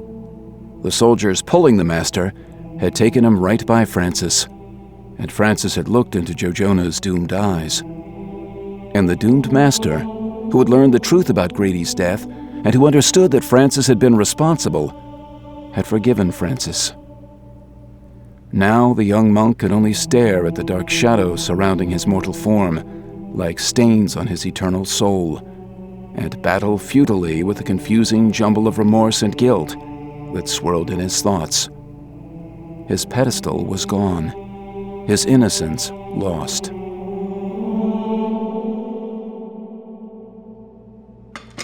Another man was awake in St. Mirabel at that late hour, washing the dishes, a task that he should have completed much earlier that evening. But other duties, the planning of his next and boldest scouting mission, had delayed Roger Lockless that night. Roger had come to this place after witnessing the murder of Baron Bildeborough on the road south of Palmaris. He had run to St. Mirabel in the hopes of finding Elbrian and Pony, and in the town of St. Mirabel, some 3 miles inland from the great abbey, he had witnessed yet another murder, the execution of a man named Jojonah. Roger was a slight man, barely over 5 feet tall, and weighing no more than the average 15-year-old boy. His growth had been stunted by a disease, the same illness that had taken his parents. He was quite familiar with the ways of street beggars and knew how to play the pitiful waif to perfection. He had found little trouble securing a job from the generous Master Macuso of St. Mirabel, and had worked in the abbey for the last 3 weeks. In that time, Roger had heard many rumors, garnering enough confirmation to believe that Master Jojonah had aided some intruders who rescued Bradwarden from the Father Abbot's dungeons. But then the story got confusing, full of conflicting rumors, and Roger wasn't certain if these intruders, whom he knew were Elbrian, Pony, and Belamar Jaraviel, had gotten away, though he did know that Bradwarden was no longer in the abbey. He believed that his friends had also escaped, but before he would leave his job at the abbey, Roger had to make certain. He thought he knew where he would find his answers. I wonder what our good Father Abbot might be hiding. But the notion of going into the private quarters of a man as powerful as Dalibert Markwart was unnerving, even to the man who had taunted Powries in their encampment at Caer Tenella, defeated a brother justice of the Abelican Church, earned Lockless as his surname, and, most significantly of all, earned the respect of Nightbird.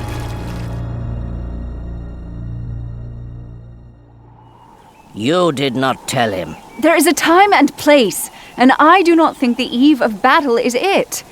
And how exactly is this your affair? A late autumn storm churned in the dark clouds overhead. The child is Elbrian's as much as yours. He has a right to know before the battle is fought. I will tell him when and where I choose. You did let him know that you mean to go to Palmaris, not to Dundalis? Pony nodded and closed her eyes. When Jaraviel had left her with Elbrian earlier that day, she had explained to the ranger that she needed to return to Palmaris to try to learn of Roger's fate and to check on Belster at Fellowship Way. She had told Elbrian that she needed to put her grief to rest, and only a visit to those surroundings, she believed, could accomplish the task. Elbrian had not responded well.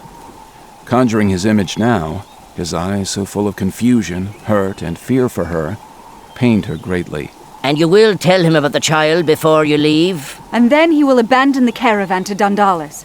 He will forget the task at hand and spend his days instead at my side, tending to needs I do not have. Jaraviel backed off a bit and rapped his slender chin with delicate fingers, studying her. Elbrian and I will be back together soon enough. The child will not be born until the turn of spring to summer. That will give Elbrian plenty of time. More time if he was told now. I do not know if the child will survive. Considering your power with the gemstones, it is unlikely that any harm will come to the babe. Power? Yes, the power to keep me at the top of the ridge, watching others fight the battles. Do not lessen the credit deserved by a healer. Pony turned away, hardly listening. She and Elbrine had to keep her use of the magic stone secret, especially now that Palmaris garrison soldiers had arrived. Even though the secular-serving Kingsmen were the only state force in the region, Pony had wisely limited her public use of the stones. Sooner or later, word would reach this far north that she and Elbrine were fugitives of the church. Pony used the stones only to heal those wounded in battle. Even then, she disguised her gemstone work by also applying healing salves and bandages, secretly finishing the task with hematite. Ironically, that healing proficiency had trapped Pony behind the melee during the fighting. Captain Kilronny was convinced she was too valuable to risk. Given Pony's surly mood, her almost desperate hunger for revenge, she wasn't pleased with her role. Is my own role any greater? I cannot show myself before the King's men, and am thus relegated to the position of private pre-battle scout for Nightbird. And you have been saying ever since we left the mountains around Anderblock Innis that this war was not the business of the Tuelafar. Ah, but the little ones are always saying such things. Bradwarden, the huge centaur, trotted into the small clearing beside the pair. Never meaning it. For the elves are really thinking that everything in all the world is their business. Pony couldn't help but smile back at the grinning centaur. Though Bradwarden could be a fierce foe, his face always seemed to beam within that bushy ring of curly black hair and beard. Ah, me little pony. Sure that I'm hearing your words of frustration. I've been watching fight after fight against the stinking dwarves and goblins and can't even lift me club to help. You wear a distinctive mantle. One you're wishing yourself might wear. Now, if you'll excuse me, I must be going. I have to report to Elbrine the final movements of the Powry Band. The dwarves are making it easy this time. Have you seen them? In a cave, in a rocky dell, not 2 miles west of Cartanella. I'm knowing the place well, and knowing that there's only one entrance to their chosen ground. I'm thinking that the dwarves haven't decided which way they mean to go. Some are looking for a fight, no doubt, since Powry's almost always looking for a fight. But most are likely thinking that it's past time to go home. How defensible is the cave? Not so.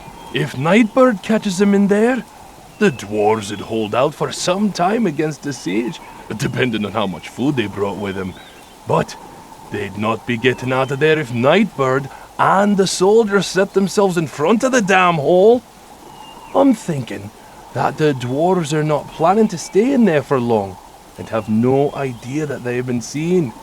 Jaravia will tell Nightbird to hit at them before dawn. Dawn is still many hours away. Seems the least we can do is seal the ugly dwarves up in their hole. The storm broke soon after dusk, a wind-driven rain lifting a swirling fog about the skeletal trees, a preternatural scene brilliantly lit by every bolt of lightning. Pony's spirit moved easily through the storm, a mere swirl in the fog, invisible to the eyes of any mortal creature.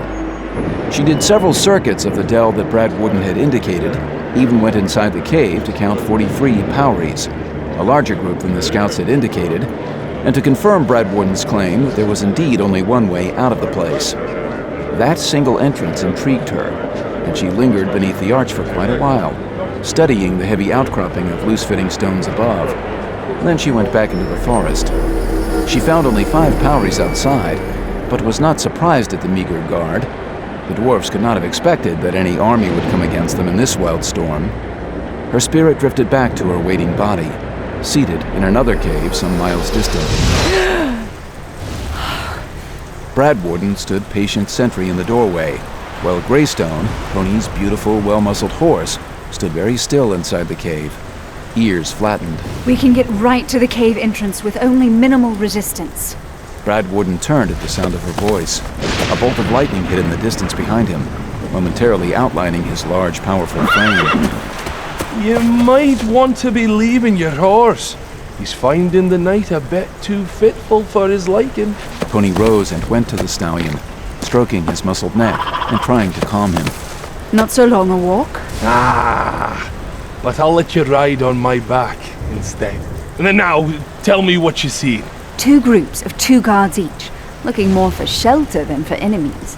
Both are out about 100 yards from the cave, one to the left, one to the right. A fifth Powery is settled in the rocks above the cave entrance. The sound of the storm will cover our first attack? Right to the cave entrance without them even knowing.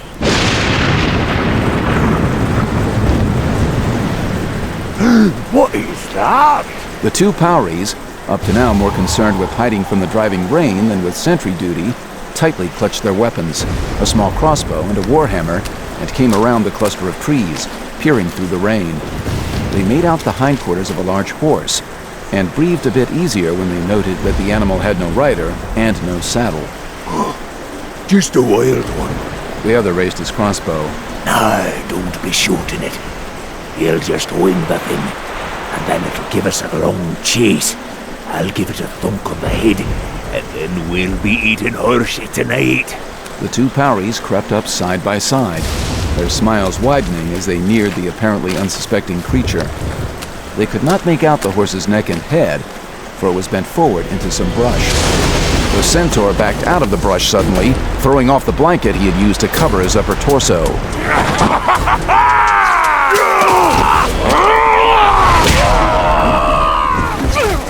The second Powery reacted quickly, rushing right in and smashing at the centaur's ribs with his hammer. You horse-eating goblin kisser!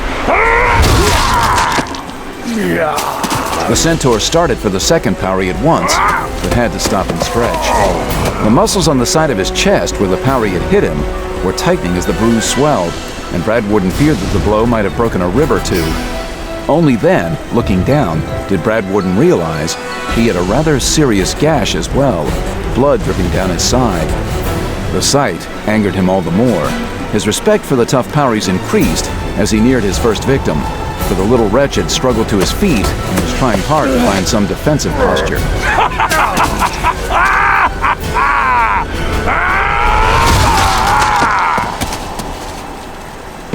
Pony's approach toward the two dwarves in the forest to the right of the cave entrance was much more cautious.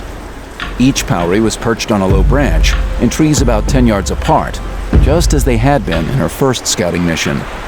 Neither carried a crossbow, she was glad to see. One had a short sword sheathed on his hip, while the other cradled a club in its arms. Pony knew she could eliminate these two quietly and efficiently with gemstones, but decided against that course, wanting to put Defender to good use. Despite Brad Warden's suggestion, she had ridden Greystone, but had left him tethered in a sheltered pine grove not far away. After she identified the trees she knew held the Poweries, she stopped and crouched beside a thick elm. In a few moments, she could make out the dark forms of the huddled dwarves. Out came Defender, the magical sword which had once belonged to Connor Bildeborough. Its crosspiece was set with magnetites, lodestones, and Pony also held one in her free hand. Foot by foot, she crept nearer to the dwarf on the right, the one with the sword. She was barely a yard away. Yeah! Get back to your post! Pony stabbed upward, Defender digging deep into the Powery's leg. Pony was already backing, waving Defender and turning to the other Powery as it hopped down from its perch. The sword-wielding Powery was up quickly and attacked powerfully. Through the lodestone, Pony focused her mind on a metal choker the second Powery wore, a silver skull set in the center of its neck. Around the tree came the second Powery, club up over his head. Up too came Pony's hand. Ad valore citatus magnus!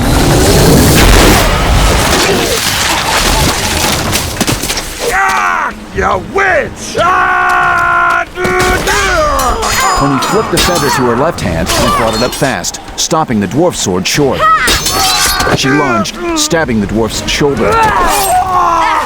Pony flipped her sword back to her right hand as she spun left, Defender smacking the stubborn Powery's pursuing blade hard.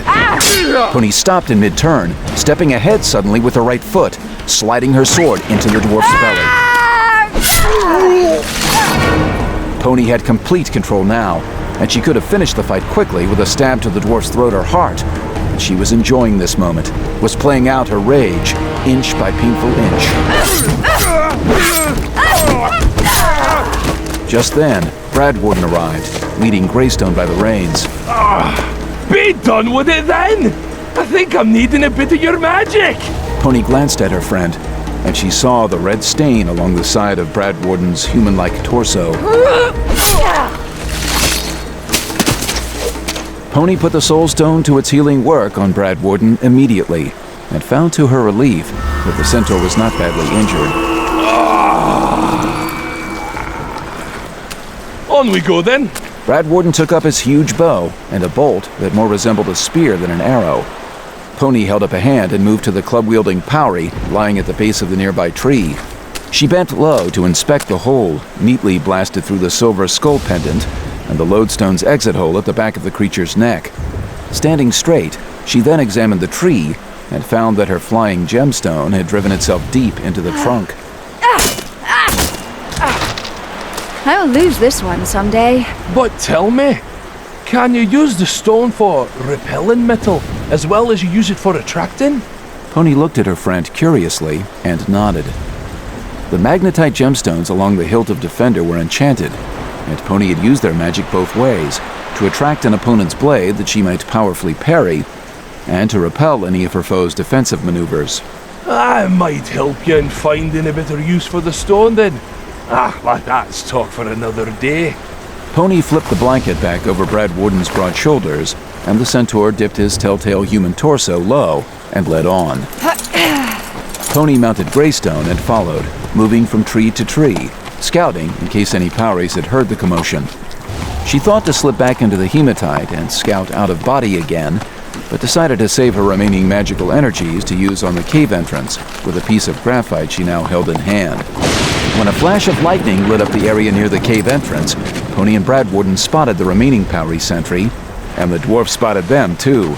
He skittered down the rocky outcropping, landing on his feet and turning to call his kin. Brad Warden's huge arrow took the Powry in the back, killing it instantly.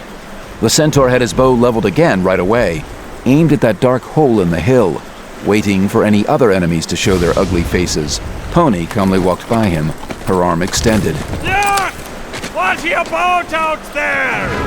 Pony thought of her parents, murdered in Dundalis, of her second family, the Chillachunks, tortured to death by the evil church leaders, and most of all, Pony recalled the images of the demonically possessed corpses of Gravis and Pettibois, saw again that horrible moment, felt again the sickness, the revulsion. The streaking blast of white light thundered straight through the cave entrance, exploding in the cave in a burst of blinding energy, instantaneously ricocheting from stone wall to stone wall.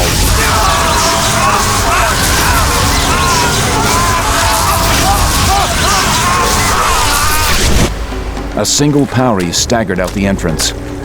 Then Pony's arm went higher, taking aim at the rocky outcropping.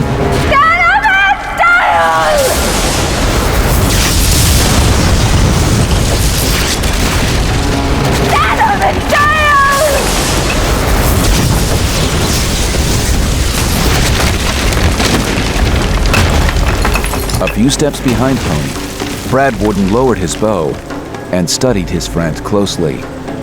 She was on the edge of control, he realized, throwing her grief and anger into every mighty bolt as if the destructive magic was somehow purifying her from those demons that haunted her memories. But Brad Warden had spent many hours beside Pony these last weeks. He understood the depth of those demons and knew that it would take much more than this release of energy and revenge to put the troubled woman at ease. The centaur moved a bit closer. If Pony's strength failed and her legs gave way, Brad Warden would be there to catch her.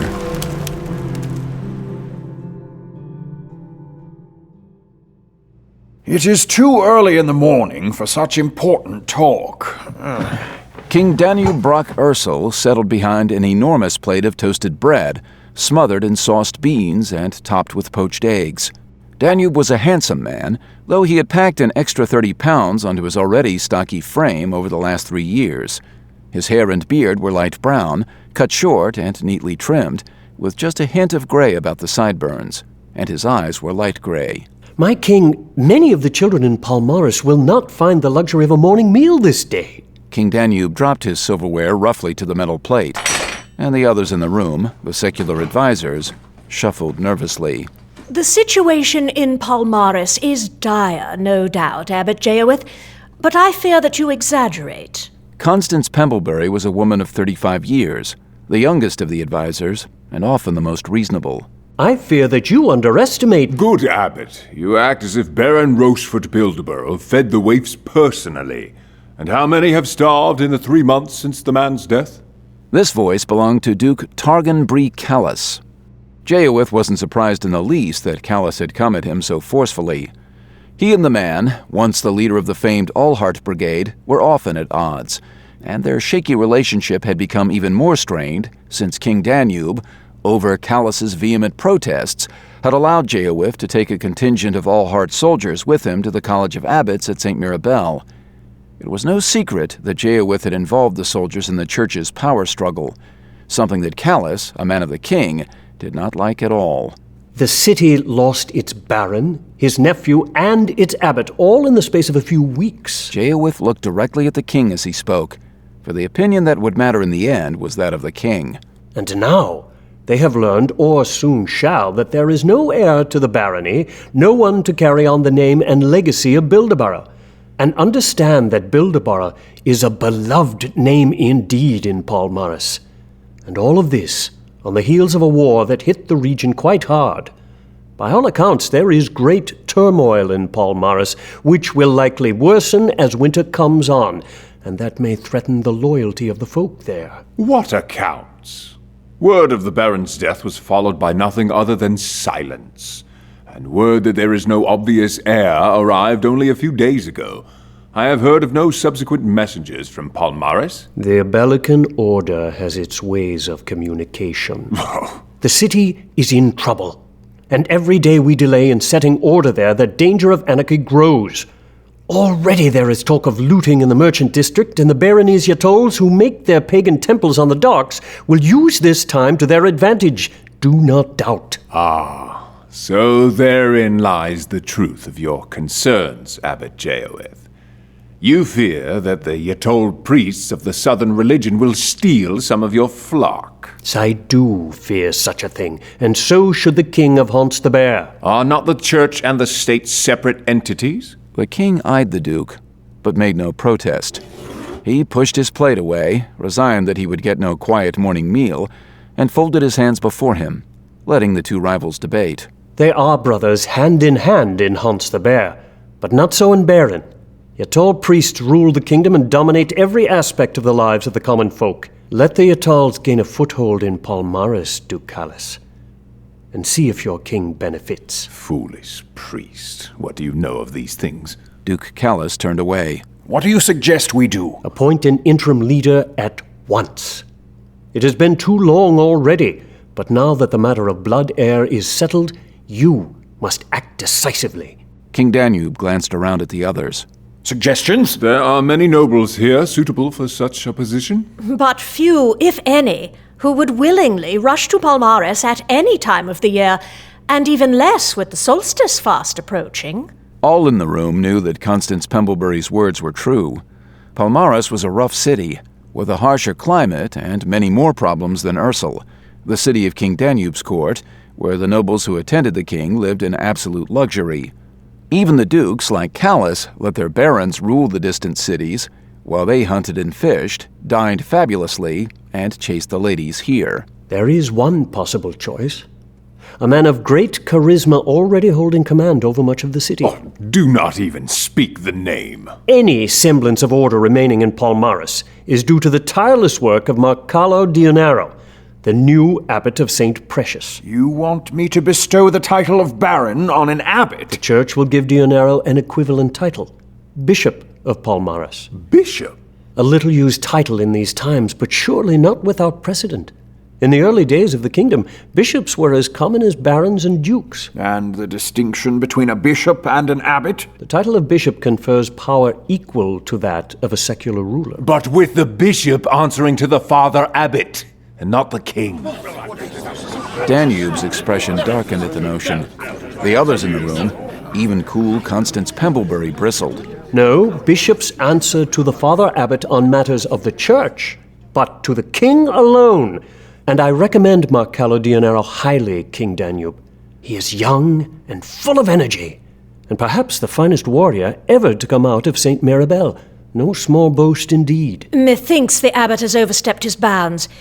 With all respect, good Jeowith, you ask the king to relinquish much power to the Father Abbot, yet have offered no better reason than avoiding inconvenience to some nobleman who might be appointed to the northern city. I offer the king the hand of a friend in a time of desperate need. Ridiculous!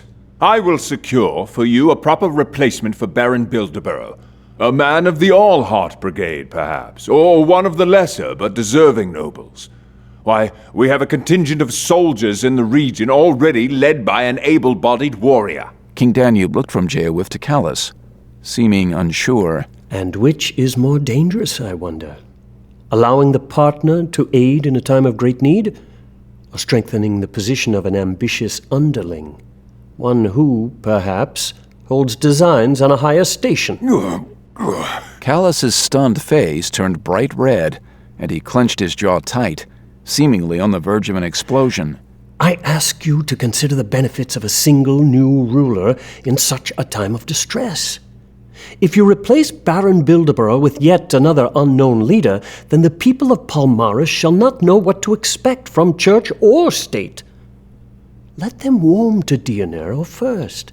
They hardly know the man, for he has presided over St. Precious for but one season, and even in that time, church duties, the College of Abbots in which your All-Heart Brigade played no minor role, forced Abbot Dionero out of Palmaris for the better part of a month.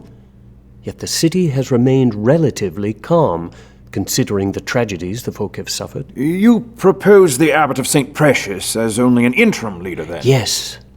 After said interim, with the turn of summer perhaps, you could decide that Palmaris and you would be better served by appointing another. But I think that Marcalo Dionero will amaze you with his efficiency. He will put the people of Palmaris back into order and hold firm control, strengthening your position. What rubbish! Surely you do not believe a word of this, my king. Do not presume to tell me what I believe. And you must consider the larger position. The timberlands must be reopened, perhaps claimed as the domain of Hans the Bear. Good Jeowith, we have a treaty with both Beren and Alpinador that the timberlands remain open to all three kingdoms. And yet the region has long been settled only by folk of Hans the Bear. And the war has changed the situation, I believe. The timberlands, we could argue, now belong to the Powries and Goblins. Since we will be the ones to drive them from the region, it will be considered conquered land. And under the domain of King Danube Brock Ursel. A most clever position, but a dangerous one. All the more reason you now need the church strong by your side. The same church that holds influence over many of the barbarians of southern Alpinador. Name Dionero as bishop, and then the matter of Palmaris no longer need be of concern to you. Let the Abelican church take responsibility should Dionero fail and Palmaris fall into turmoil. And if the bishop succeeds in restoring order and prosperity, then how wise King Danube will seem to his adoring people. Danube, never overambitious, though always willing to seize an opportunity for expansion, had already swallowed that bait. Jeowith's offer, seemingly free of risk for Danube, might well help in any expansion of the kingdom northward, and even at worst, seemed to offer Danube insulation from blame. That, above all else, proved too attractive an offer to refuse. And Danube Brock Ursel was impetuous, something Jeowith had long ago learned to exploit. Interim leader, then so be it.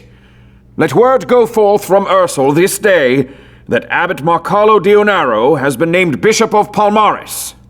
You can't be serious. And Duke Callus, do send word to your worthy underling in command of the soldiers in the Palmaris region that he is to report to Bishop Dionero and to remain with the man until the situation in Palmaris is secure. Now leave me. My meal is already cold, I fear. Smiling, Abbot Jeowith turned to come face to face with Constance Pemblebury, who fell into step beside him and accompanied him out of the room. Well done. You speak as if I have gained something. I only wish to serve my king. You only wish to serve the Father Abbot. Little service if King Danube decides that Marcalo Dionero is not the man to rule Palmares. A difficult decision, since a bishop, by law and tradition, can only be removed by agreement of the king and the Father Abbot. Yes, but that's Fear not, Abbot Jeowith. I understand that the balance of power will inevitably shift after a war, win or lose.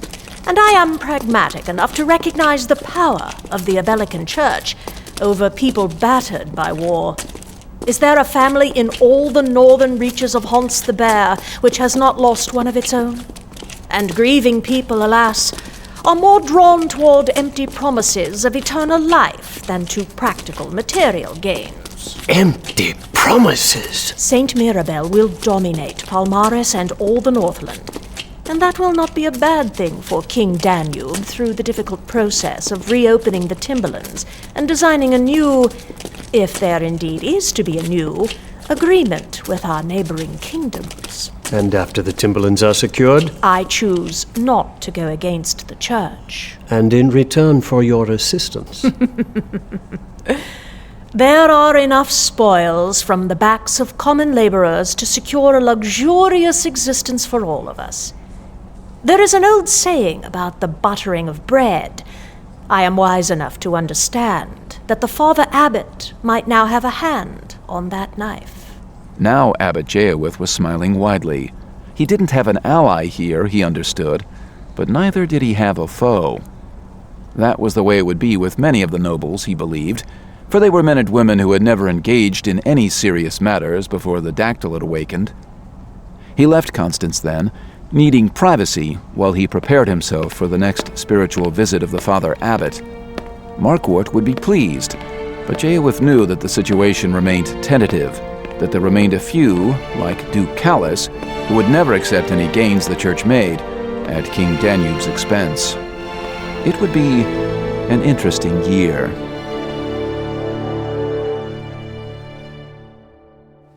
By dawn, the rain had increased again, but the wind had died. The air was unseasonably warm, and a good thing it was, for otherwise several feet of snow would have buried the area, and any plans for a journey south to Palmares would have had to be put off by several weeks. Pony and Bradwarden were still at the Powrie Cave.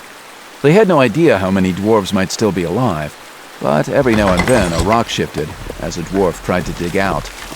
At first, Bradwarden took care of those attempts, clubbing hard on the stone, then laughing uproariously at the stream of heavily accented curses coming back out at him. Now it was Pony's turn to keep watch, along with Jaraviel, who had joined the companions an hour earlier. Bradwarden was scouring the nearby forest, collecting broken tree limbs for kindling and larger logs for long burning. Got me a good one this time! The tree the powerful centaur was dragging behind him must have stood 20 feet tall. A good one if you mean to batter down a castle door. And I just might, but from the inside most likely, if them soldiers catch me standing here arguing with the likes of a stubborn elf. And an elf, might I remind you, that all agreed would go out to scout for approaching soldiers at daybreak. And so I go, good half a horse. Half a horse. But if the other part was elf, I'd have to be half a pony. Pony smiled widely, appreciating the good-natured game that Jaraviel and Bradwarden always played. The centaur moved a large rock aside, then jumped back as a crossbow bolt skipped through an opening deeper in the pile, narrowly missing a foreleg. Pony, can you be taking care of that? Thanem and Dial!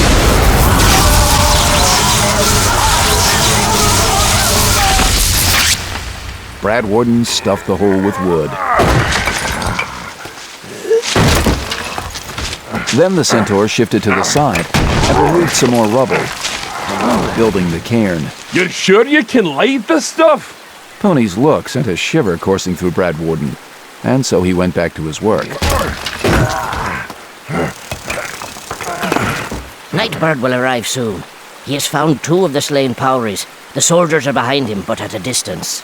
Bradwarden looked at Pony and nodded, and she came forward to the pile with ruby in hand. She calmly waved the centaur away. Fascis Draconis Incendium!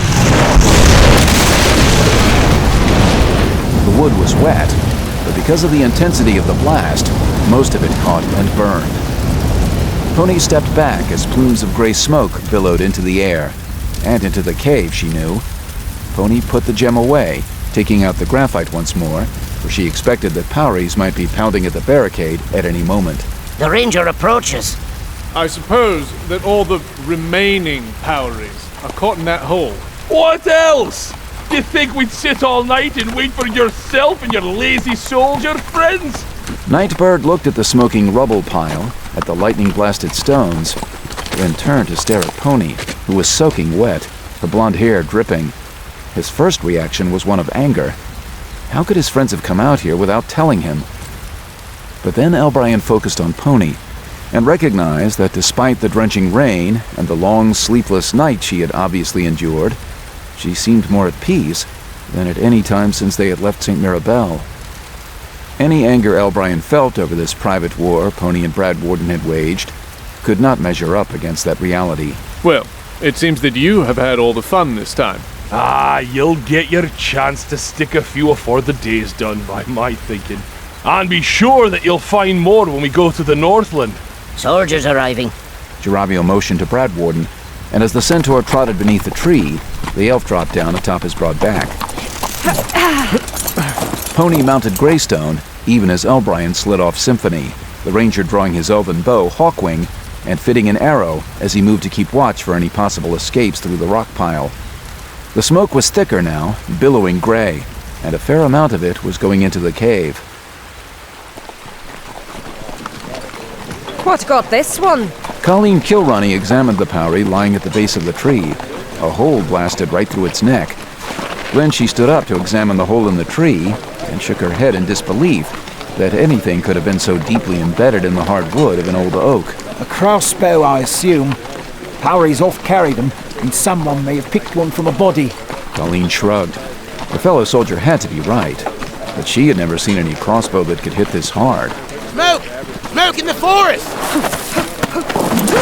Colleen was quick to her horse, kicking them out to catch up to Seamus at the head of the column.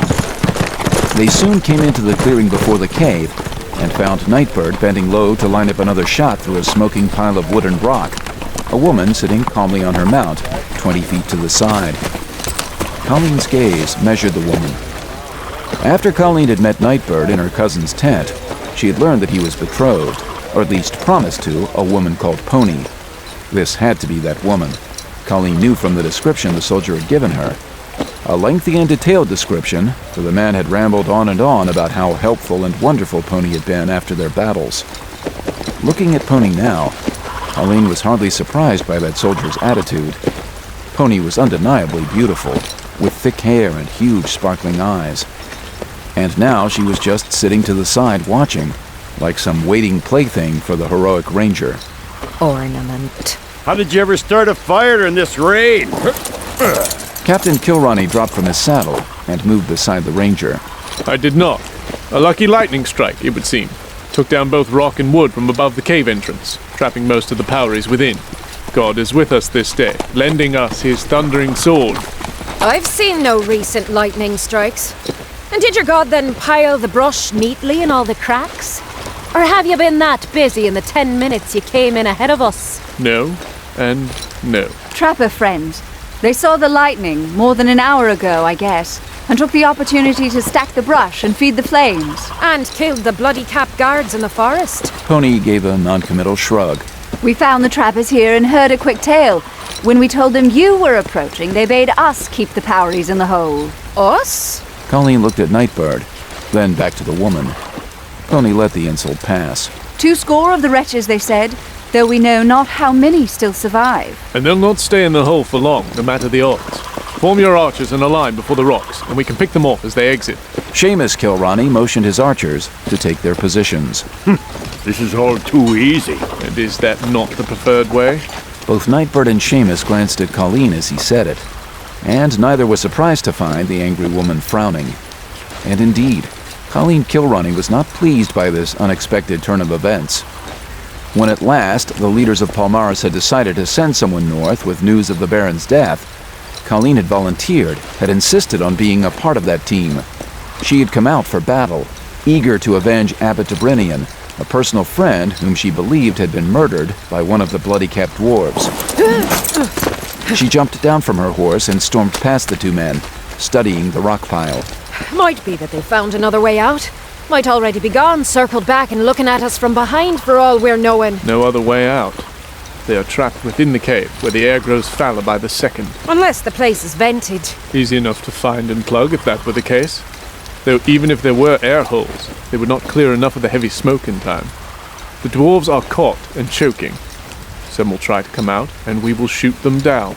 The others will die in the cave. Colleen glared at Nightbird, not liking the blunt truth one bit. Perhaps not. One telling feature to this war is a surprising lack of prisoners taken by either side. And who'd be wanting a goblin prisoner? Or a smelly bloody cap? Just stink up the place you put him in. Powries have shown no mercy at all to humans. As Nightbird spoke the words, he glanced at Colleen and found her looking back at him, both of them wearing the same blank expression, for both were surprised to find themselves on the same side of any debate. I speak not of mercy, but of practicality. The Powries in the cave are likely battered and hopeless, as reports from all corners of the kingdom have shown. They only want to get home now, and they might divulge important information concerning their former allies in exchange for passage. For passage that'd let him turn around and kill a few more folks for fun. Could we trust Powries to stay away? Or even if they did not strike out in our lands again, wouldn't they prowl our coastal waters, preying on helpless ships? But if these Powries offer information that prevented even larger groups from wreaking havoc on the kingdom, then the risk would be worth the gain. Nightbird looked at Pony. The ranger's gaze drew others, Seamus and Colleen among them, and soon Pony found many pairs of eyes staring at her. I care nothing for the Powries in the cave. Kill them if you will, or take them prisoner if you will. They mean nothing to me. Sure, and there's a decisive answer. I have seen too much fighting to be concerned with one small band of bloody-capped dwarves.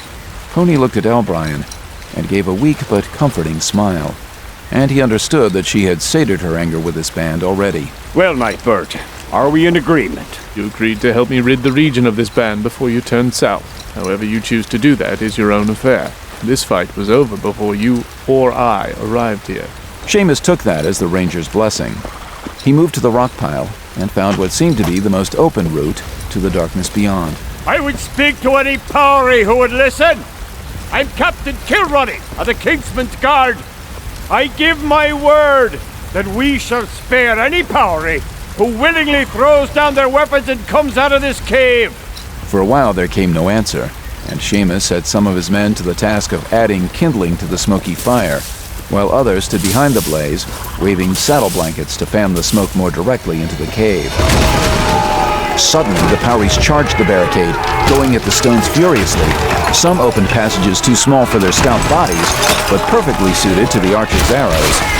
Others moved the wrong stone by mistake, only to start rock slides, while a couple did break clear.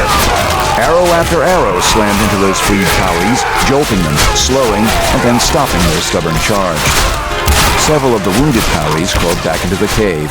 I will extend my offer one last time. Consider it carefully. But if you choose not to benefit from my lenience, every one of you shall die this day. Slowly, the remaining 27 Powries, faces blackened by smoke and many with wounds from stone and arrow and lightning bolts, crawled out of the cave and were taken and securely bound. Nightbird and Pony watched, the ranger leery, Pony ambivalent. Sitting not far from them astride her horse, Colleen Kilronny's feelings were more evident, her expression sour, as each new bloody cap made its appearance at the narrow opening in the rock pile. The group set off for Caertanella at once, the Powries completely encircled by Kilronny's wary men. The captain rode at the head of the line, Nightbird beside him, while Pony followed behind, soon to be joined by Colleen Kilronny.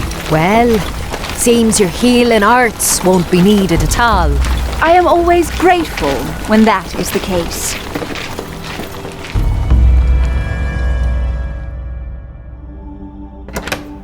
Browman Hurd moved quickly and purposefully, slipping from chamber to chamber along the top floor of the Abbey's northern wing. He was collecting candlesticks, of which there were a multitude in the Darkstone Abbey, but specific ones from a list that Master Jojonah had begun and that Brauman had spent the week since Jojonah's death finishing. All the candlesticks in this wing had a single sunstone set in them, with 1 in 30 of the gems enchanted.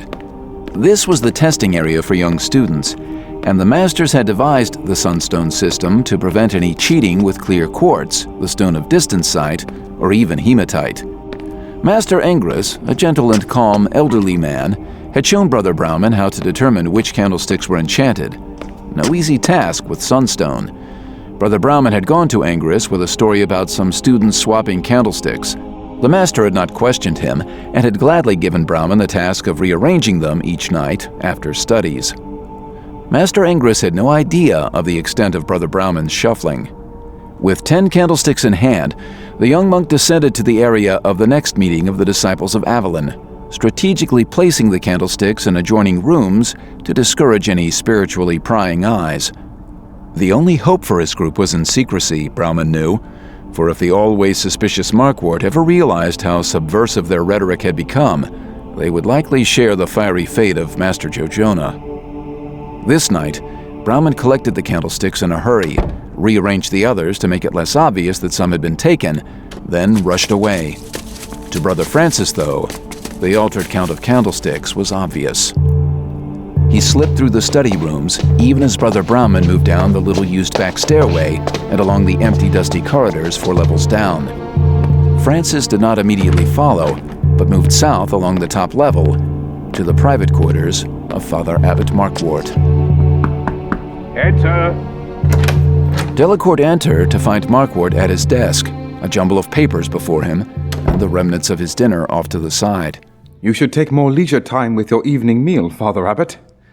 I worry that This list is more extensive than I would have thought. Yes, well, St. Mirabel requires a large staff, and many of those hired are derelicts by nature, vagabonds, who leave as soon as they have collected enough money to see them through a few meals. A few drinks, more likely.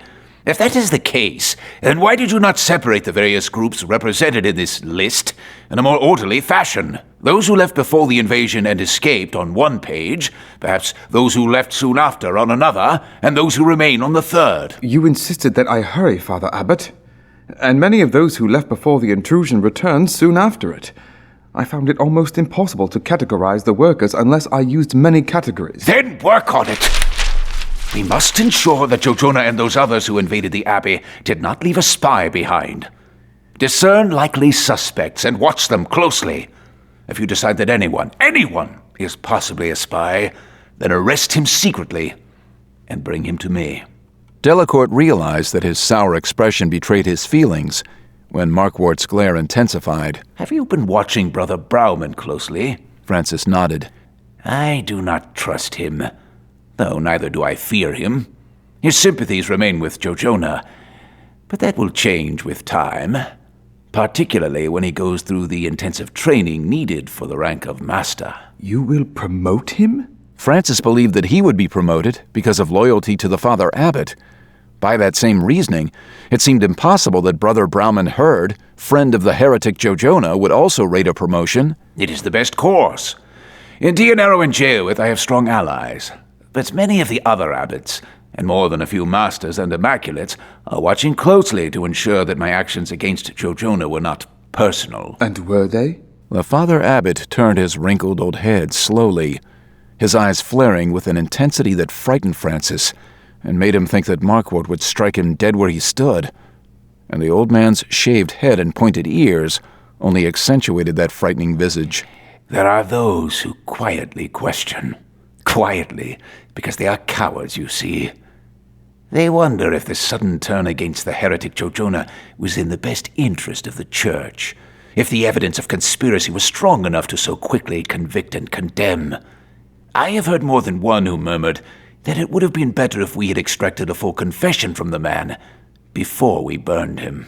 Francis nodded, but he knew, as did Markwart, that Jojonah would never have confessed to anything evil. The brave man had admitted his complicity in freeing the prisoners, excusing his actions by trying to turn the accusation against Markwart. But the confession Markwart wanted one in which Jojonah admitted that he had conspired with Brother Avalon to steal the stones and murder Master Sireton those years ago, would never have happened. And they both knew that the conspiracy so envisioned had never actually happened. But enough of that. There has come a shift in the balance of power. Among the church leaders? Between church and state. King Danube needs help in restoring order to Palmaris.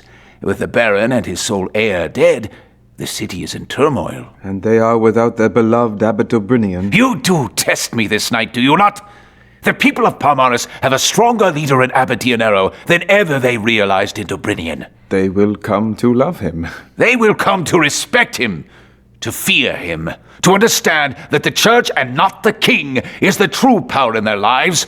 Their hopes beyond this mortal coil, their only chance of redemption or true joy. Marcalo Dionero is the perfect man to teach them, or at least to cow them until they understand the truth. Abbot? Bishop. Markwart could have knocked Brother Francis over with a feather. Francis was among the finest historians at St. Mirabel, a man whose studies had long centered on the geography and politics of the various regions of the known world. He knew what the title of bishop entailed, and knew, too, that such a title had not been bestowed in more than 300 years. You seem surprised, Brother Francis. You do not believe that Marcalo Dionero is fit for the task? No, not that, Father Abbot. I'm only surprised that the king would relinquish the second city of Honstaber to the church. Thus I need you to be my eyes and ears in St. Mirabel. You will be leaving? Not yet, but I will be looking elsewhere more often than not. So keep watch over troublesome Brother Brauman, and search among these new additions and subtractions to the staff. Markwart waved his skinny hand at Francis then, turning away, and the younger monk bowed and quickly left. The news had stunned Francis, and he tried hard to sort it out as he made his way back to the study rooms, taking the same route as Brother Brauman. Francis had never been a big supporter of Marcalo Dionero, mostly because he, like almost everyone else, was deathly afraid of the volatile and unpredictable man. A bishop would wield great power. Might Dionero become too strong to be controlled by Father Abbot Markwart? Francis shook his head, trying to dismiss that disturbing notion. Markwart seemed pleased by the developments. Indeed, the Father Abbot had no doubt played a huge role in facilitating them. Still, Francis remembered the image of Dionero after the Pauri attack against St. Mirabel, the man wild-eyed and covered in blood, most from his enemies, but more than a bit from a wound he had received in fighting that Dionero had invited, for no better reason than his desire to kill Pauris by opening the lower wharf gates. The monk shuddered. Had this new development put Dionero in line for the position of Father Abbot? And if it had, would Francis, or any of the others so loyal to Markwart, survive? Releasing its energies within the bowels of the crowd. Who is that? The talking was coming from a room that should have been empty.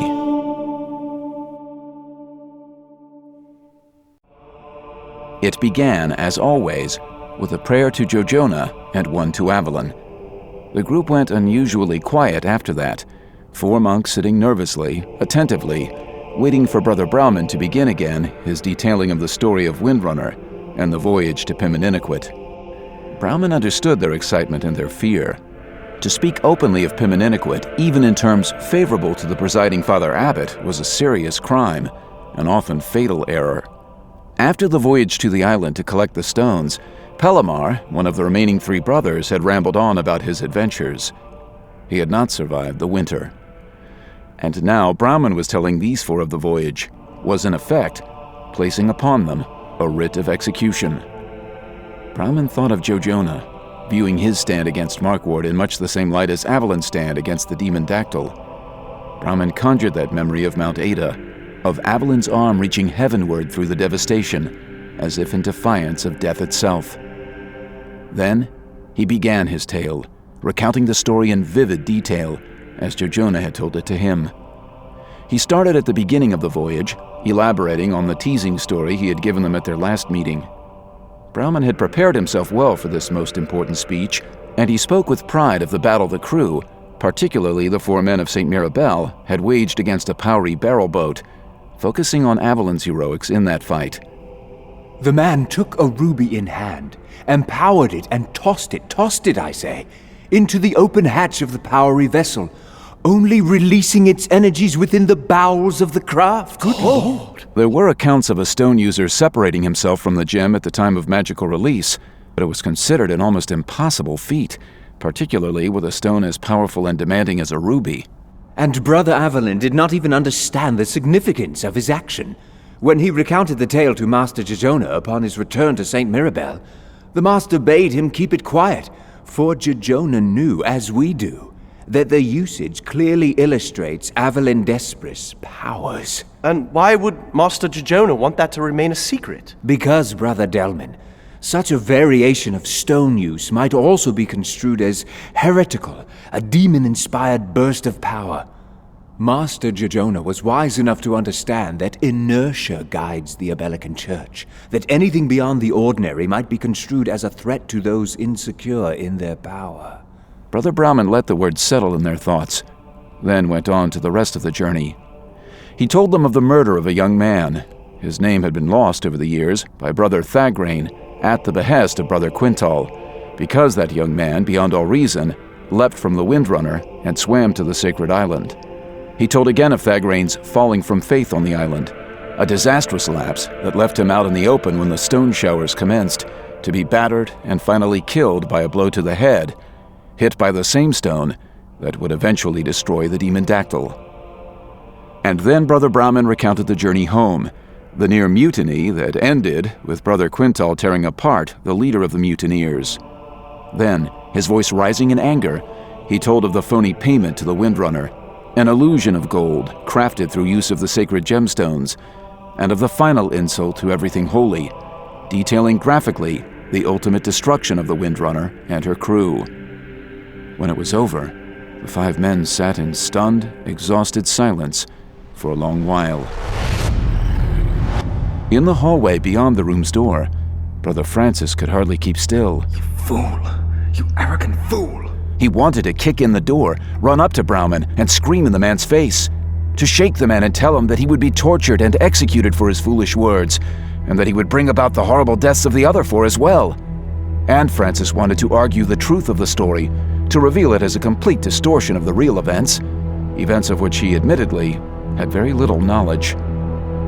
He did not go in, though, but stood at the door, his hands sweaty, fighting to keep his breath steady and quiet, that he might hear the rest of the conversation, that he might bear witness for Father Abbot Markwart when these men were brought to trial. This book... Brother Brauman pulled the ancient text out from a fold in his voluminous robes. This book was found by Master Jejona in the ancient library not far from where we gather now. I believe that Master Jejona knew that he had little time left in this world, and so he searched desperately among the recorded histories, seeking his answer, and he found it. For within this book, as detailed by Brother Francis... Francis? A different Francis, Brother Vicente. A man who lived several centuries ago. I knew it could not be the same one. It's doubtful that our dear Brother Francis would write anything that Master Jejona would find enlightening. Unless it was a suicide note. Brothers, please. The book shows us that in ages past, the monks of St. Mirabel crewed their own ship to Pimeniniquit and spoke of the island openly, reverently. And there were no murders, no mutinies. The journey was an open celebration of the highest joy, not a covert mission of avarice and murder. Foul words! You speak heresy with the accent of reverence. Heresy? Heard motion to Brother Vicente, and the nervous monk, after inspecting the corridor beyond, gently closed the door. Heresy! Merely speaking such lies could get a man burned. Merely hearing such lies... Lies? Brother Brauman's tale rings of more truth than anything I have heard spoken by the Father Abbot or any of the Masters. Tainted word! Half-truths, concealed in a cocoon of blessed events. Then you deny the truth of the Windrunner's fate. I deny everything you have said!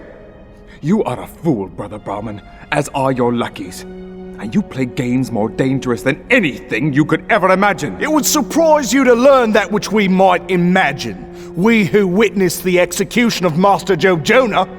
That statement, loaded with the image of the murdered man, seemed to sting Francis profoundly, Why have you come here? To call a fool, and to warn the fool that his words are not as secret as he might have hoped. To warn you all. Your actions shout of heresy, and many ears are turning your way.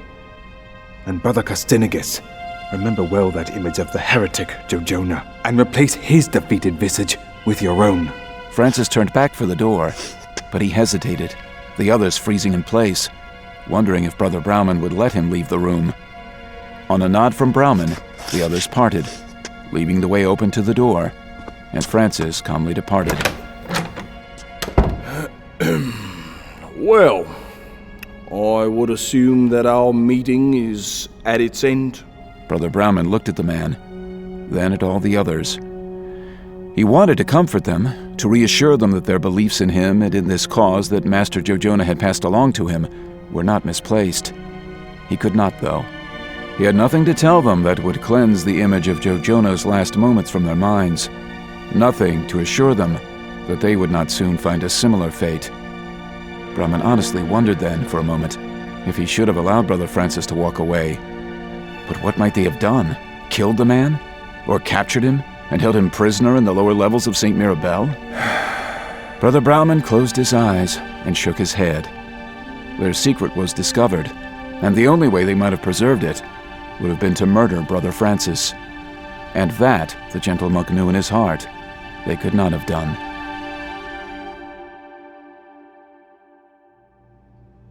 Brother Browman was not in his room after Vespers last night. Brother Francis nodded. You knew this? You instructed me to watch him closely. The Father Abbot waited a long moment for Francis to elaborate. And where did he go? To the lower levels. Brother Browman has been going down there, regularly. Usually to the library, wherein the heretic Jojonah did his last work. And so he, too, was on the path of damnation. Brother Francis almost told Markward everything he had discovered about Browman's little group. But Francis had to admit to himself that he wanted to confront Markward openly about the Windrunner and be reassured of the truth. Francis held his tongue. He considered all that had happened over the last few months, the taking of the Chillichunks, the cold manner in which Markward had dismissed Francis's killing of Grady, the execution of Jojonah, and knew that he was not ready to learn the true story of the Windrunner, or of anything else for that matter. And he realized, too, that he was not ready to deal with his own conscience if he revealed all he knew of Browman and the others, if he had to stand in the square of the village of St. Mirabel and watch Browman and his friends be put to the flames. Who was with Brother Browman? Brother Vicente. Of course, that one. A nervous little wretch. I do not know how I ever let that one into St. Mirabel. And Brother Delman, of course. Ah, the pity there. I recognized great potential in Delman. That is why I added his name to the list of monks who traveled to Ada. Perhaps that was our mistake. Perhaps Jojonah corrupted Brother Delman on the journey. Were you not along on that same journey? Francis held up his hands helplessly. And who else? Castinigus? Perhaps. I could not get too close, for the lower corridors echo with the slightest footsteps. Speaking heresy in the bowels of my abbey. How deep are the roots of Jojonah's conspiracy? But no matter. Markward pulled clean parchment from a drawer and reached for his quill. Brother Browman and his cohorts are a minor nuisance and nothing more. One that I might sweep away with a letter. Your pardon, Father Abbot. I am not certain of their words or intent. After all this, it is not obvious to you? I believe that they are simply trying to come to terms with the death of Jojonah. Brother Browman and the others only knew the good side of the man. He was their mentor. In many things, it would seem. Perhaps. But more likely they are merely trying to sort through the troubles of their souls. I find your sympathy uncharacteristic and misplaced. Not sympathy, but pragmatism. Brother Browman is well known among the other abbots and immaculates, and well liked. Did you not admit as much in our last discussion, when you mentioned that you meant to promote him to master? Oh, I cannot promote a heretic, though I can surely send one to his demon god. But perhaps Brother Browman only needs a bit of time to recognize the truth. Brother Browman needs to recognize the truth soon. Very soon. Of course, Father Abbot. And I will continue to monitor his every movement. From a distance. inconspicuously. Let the heretics bring more of their own into our web. I wish to sweep this stain from St. Mirabel in one action, one display of the true power of the true God." Francis nodded, bowed, then turned and walked from the room, thoroughly shaken. Outside the door, he leaned against the wall for support. He had no idea why he had not exposed Brahmin and his conspirators. Certainly he hadn't believed a word they had said. They were on the path to heresy, as straight and damning a trail as had led Joe Jonah to his fiery death. Francis held that thought solidly, repeating it over and over in his mind, as a litany against one other pervasive memory. Master Joe Jonah had forgiven him.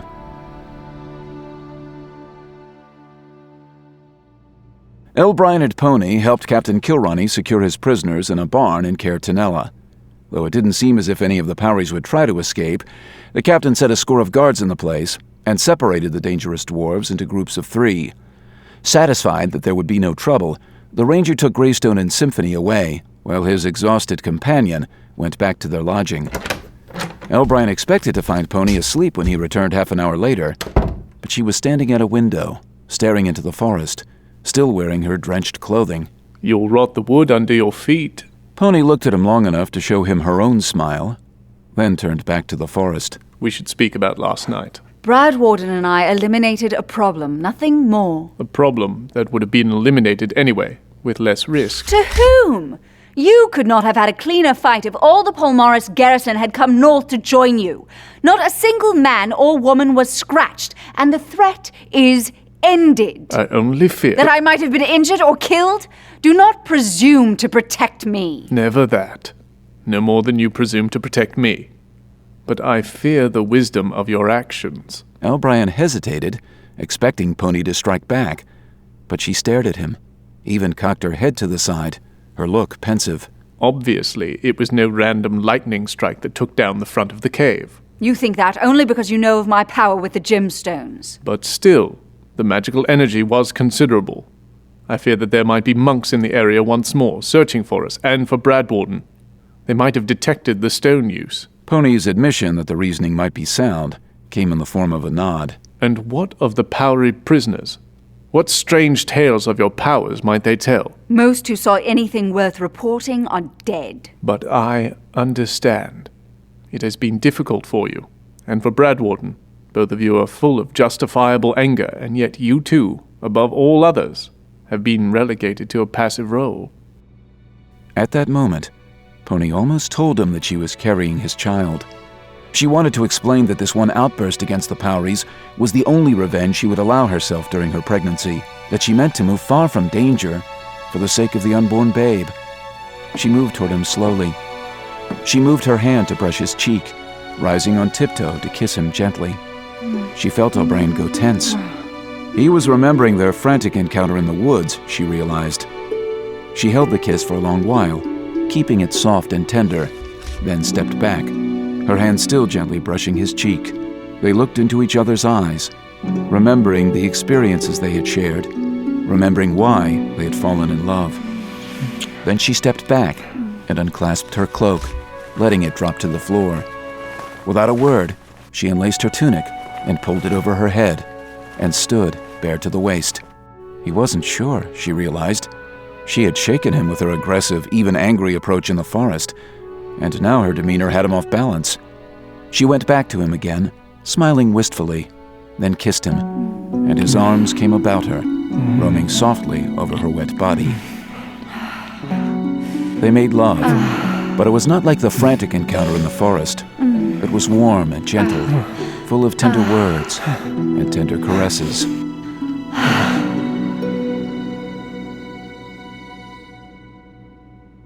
Afterward, they lay cuddled in each other's arms. Pony had made no further mention of her intentions, but they both knew that, with the morning light, they would be separated, one riding south, the other north. Again, Pony considered telling Elbrine the truth of her condition, and again she realized, for his peace of mind, that this was not the time. His road lay north, to Dundalis, which would one day be their home. If he was to make that journey safely and help secure that region, his concentration would have to be complete. They spent the rest of that day and all night alone together in the small house, speaking little, just enjoying each other's presence. The morning dawned bright and clear, and the pair went out together, sharing one last sword dance.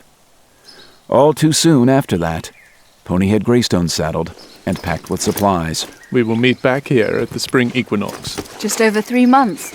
Will that be enough time? I will not be able to hold Seamus back much longer than that. He is eager for the timberlands, and if the weather stays mild, he'll likely want to set out before then. Then go. Leave as early as the weather allows, and return as early as you can.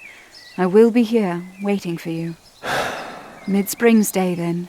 That should give you near to 8 weeks to go and secure the timberlands. Too much time away from you. Cairtanella, on Mid-Spring's Day. And I will come back to you with my grief put to rest, ready to look to the road ahead. A quiet road. Pony knew, and so did Elbrian, that no road would be quiet for an elven-trained ranger. They would live on the edge of the Wilderlands, protecting 3 towns from goblins and powries, giants and wild animals. They would work with Bradwarden to protect the animals in the forest from careless and callous humans. And the road ahead would be filled with the sounds of a baby's cry and the laughter and joy of proud parents. She gave Elbrian a long, tender kiss. Cairtanella, on Mid-Spring's Day. Pony didn't look back. She is gone. The image of Elbrian's Uncle Mather appeared in the mirror at Oracle. I miss her dearly already, though the morning is but half through. The ranger sat back against the cool wall of the small cave. He did indeed miss Pony, and he was pained by the thought that she would not be with him for several long months. Sitting there in the dark and quiet, Elbrian could hardly believe how much he had come to depend on her. Besides the obvious benefit of Pony's skill in battle, she was Elbrian's emotional support, his best friend, the only one of his closest companions who could see the world through the eyes of a human, and the only one with whom he chose to share so much of his thoughts and feelings. Elbrian thought about how empty the road north to his home would seem without Pony and Greystone trotting along beside him in symphony. I understand why she had to go, Uncle Mather. Though I still do not agree with her choice, I admit it was hers to make, and I'm not nearly as worried as I was just a few days ago. Pony has found a better and more secure attitude. I saw that clearly when Seamus Kilroney decided to capture and not kill the trapped Poweries. A week ago, Pony would never have agreed to that, or more likely would have killed all the Poweries before we arrived. Perhaps she has put enough of her grief behind her now.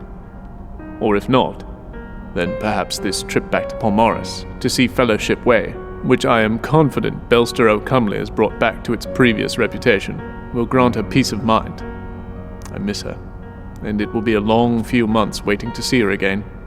But this may be for the better. Pony should be removed from battle for now. Should be in a quiet place where she can properly remember the Chilichunks and properly grieve for them. I do not believe that the road north will be such a place. We'll find many Poweries and goblins, and even giants, before Dundalis and the other 2 towns are rebuilt, I do not doubt. The soldiers have left, as well, soon after Pony, though they did not know that she had gone out before them. I will miss Seamus Kilroney. He is a good man, but I'm glad that he and the other soldiers are not making the trip north. The folk kept the secret of Bradwarden and Taraviel, and those who knew said nothing of Pony's proficiency with the gemstone magic. I am sure of this, for Thomas Gingerwort kept a close eye on his fellows and understood the urgency of the situation. Pony and I can remain obscure to all but the most knowledgeable and prying eyes, I am sure, but Bradwarden's distinct heritage would mark him clearly to any who knew the recent histories of St. Precious or St. Mirabel. Better that Seamus turn south. Bradwarden, Taraviel, and I will clear the way to the north. The ranger nodded as he finished, believing the logic of his words. He was glad Pony had gone to Palmaris, if that was what she needed, and he did believe that Dundalis would be easily reclaimed. He thought again of his last intimate encounter with Pony, the tenderness, the sharing, and contrasted that with their almost angry encounter in the forest. This last encounter was sincere, he knew. The truth of his love for Pony and hers for him, and the simple fact that she had been able to put aside her anger so completely, gave him hope. And so it was with complete trust in his wife that Elbrian came out of that small cave to see the bright morning, the clouds finally giving way. He found an extra blessing awaiting him, a rainbow stretching from horizon to horizon. That brought a smile to Elbrian's handsome face, a sparkle in his olive-green eyes, and a strange feeling that the rainbow was for him and Pony, that they would be joined, despite the miles, by its bands. The thought settled, and Elbrian put it, and all his other feelings for Pony, into a warm place in his heart. He could not afford any distractions now. This was the life the elves had given to him, the ranger, the protector, Nightbird. The task of reclaiming the timberlands fell squarely upon his strong shoulders, and woe to any Powry, goblin, or giant that stood before him. Sitting astride Greystone in a copse of trees off the side of the road just south of Lansdowne, Pony too saw the rainbow. She hardly stopped to appreciate the beauty, though, nor did she hold any romantic notions of a rainbow bridge connecting her to Elbrian. Her focus was pragmatic, and her gaze now had settled on a rising cloud of dust coming from the north, the telltale approach of Captain Kilronny and his soldiers. Pony eased Greystone a bit farther back into the wooded cover when the group came into sight. A point rider led the way, trotting his mount swiftly some 50 yards ahead of the main group. He went past Pony's position, head turning as he scanned for potential enemies, but she was well concealed. Seamus Kilronny and his strong-willed cousin led the main host. Pony realized that she would miss Seamus Kilronny, and her gaze lingered on him as he moved past her. She respected this man and liked him, and thought that if they had met under different, less trying circumstances, they might be great friends. Her feelings toward Colleen were more ambiguous. She certainly wasn't enamored of Colleen's condescending attitude, but Pony would not allow herself to be too judgmental. Above all else, Colleen Kilronny possessed an aura of competence. The warrior woman had likely been through many trying experiences during the war, Pony realized, and if she wasn't trusting, it was understandable. 4 ranks of 5 soldiers each, including most of Colleen Kilronny's warriors, came next, all alert and looking for signs of danger. It struck Pony that none of them, not even the 2 leaders, seemed splendid in the morning light. They didn't resemble the knights of the famed Allheart Brigade, whom Pony had seen thundering about in their shining armor during her time in the King's army. Rather, they were capable, battle-hardened warriors, a bit weary, but ready for any foe. Behind them, tied together waist to waist and each laden with a huge stack of supplies or a tied stack of firewood, came the 7 Powry prisoners. Despite the load, the Powrys, prodded by soldiers, rolled along at a tremendous pace. Powrys were legendary for their endurance. The whole group moved down the road, around a bend, and out of sight, save the telltale cloud rising up above the trees. Pony jiggled Greystone's reins, and the horse started out of the copse. And still you did not tell him. Pony turned the horse to the side and scanned the trees, finally picking out Jaraviel sitting calmly on a branch, some 10 feet from the ground. Are we to have this fight again? I only fear. I know what you fear, and I fear it as well. If Elbrian is killed up north, then he will die without ever knowing that he has fathered a child. How cold are your words. How true are my words. Both Elbrian and I have been living with the shadow of death looming over us since before we journeyed to Ada. Thus I would think that you would wish to tell him. I do wish to tell him, but I know that to be the wrong course. If he knew, then he would not go north, or not without me at least, and I am not going to Dundalis. Never? Of course, I will return to my home, and Dundalis is my home, but not now. And Elbrian would not go without me if he knew that I was with child, and that would be to the detriment of us all. The timberlands must be reclaimed, and none will do that better than Nightbird. So no, Bellamar Jaraviel, I did not tell Elbrian, but I will promise you this. I plan to raise my child in Dundalis, and will rejoin Elbrian before the babe is born. If we get into a situation from which I can see no escape, or if Elbrian is grievously wounded and near death, I will tell him the truth. I would expect nothing less from you, my friend. One more promise, and I shall be satisfied. I will have your word that you will always remember the life that is within your womb. Promise me that you will keep safe, and that you will not go in search of a fight, and will avoid any which find you. Pony eyed him sternly, indignantly. The child within you is the child of Nightbird. Thus, the safety of the babe is of great interest to the Tuel Alfar. Of course, my concern is for my child. Need you ask? Need I remind you of the powries in the cave? The child within you is more than the child of Nightbird. It is the child of Elbrian and Gilseppone. Thus, the safety of the babe is of great interest to Bellamar Jaraviel. All right. I surrender. And I promise. Farewell, then. And hold to that promise. You cannot begin to understand the importance of the life that grows within you. What do you know? I know the beauty of a child. It seemed to Pony that he was being evasive, but she knew the ways of the Tuella far well enough to understand that she could not coerce anything from one of them. I am to meet Elbrian on Midsprings Day in Caertanella.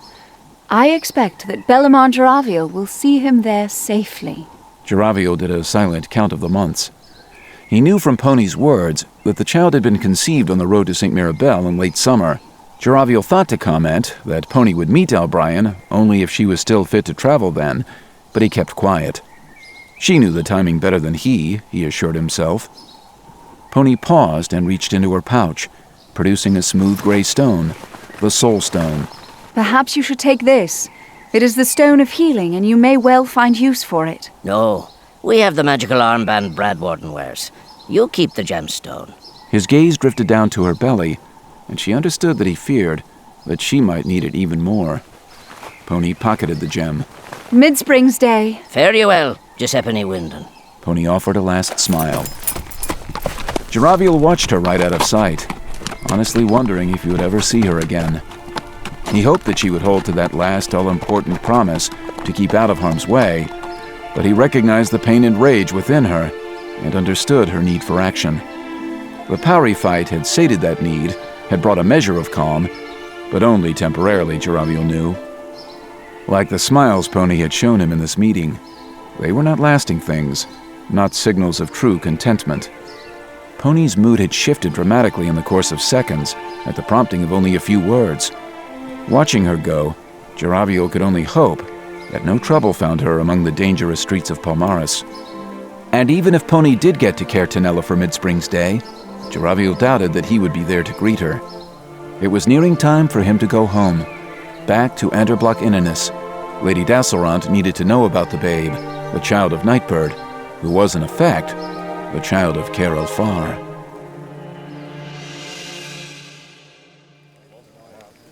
Pony soon had the trailing riders in sight. She took care to stay back, but the group was focused on the road ahead, so she had little trouble shadowing them all day. They set camp among a group of deserted farmhouses, one of many such settlements that had not yet been reclaimed. Pony set her small camp in sight of the soldiers, taking comfort in the warm lights and the silhouetted forms of men walking about the blazing fire set on the common ground between the houses. They were confident, obviously so, that there were no sizable groups of monsters in the area, none that would challenge them at least, and Pony knew that their confidence was well placed. Still, she thought it foolish for Captain Kilronny to advertise his position, especially with more than a score of dangerous Powry prisoners in tow. So Pony did more than rest that night. She went out with her soul stone, keeping a silent and vigilant watch over the troop, as much a ranger as her husband. At the same time, Elbrian, Jaraviel, and Bradwarden reclined comfortably on a bare hillock some distance north of Caertanella. The ranger lay on his back, hands folded behind his head, eyes staring up at the starry sky. Bradwarden was similarly at ease, plopped on the ground, his front horse legs crossed before him. Even in his reclining posture, his human torso remained upright. Hard on the breathing if I lay on my side. Jaraviel was the most agitated of the three, looking as much at Elbrian as at the skies above, though any elf would surely enjoy the quiet splendor of the sky this clear, crisp evening. Jaraviel's concern was for Elbrian, for the ranger was obviously sad, and his posture spoke more of resignation than of serenity. She'll be back. You know she's not to leave you for long. I know, too, that there's no other man for her heart. Of course. Ah, but for the ladies. Oft times I'm glad indeed that I've seen none of me own kind of the fair sex. Sounds a bit lonely and frustrating. But there's a beauty in being a centaur. I'll be taking a ride on a dumb horse with no questions to be answered and no explanations to be given. Just be grateful, Nightbird, that Symphony is a stallion. Sometime later, Brad Warden took up his bagpipes and started playing a haunting melody that drifted through the trees like an evening mist, unobtrusive and adding to the mystical qualities of the night.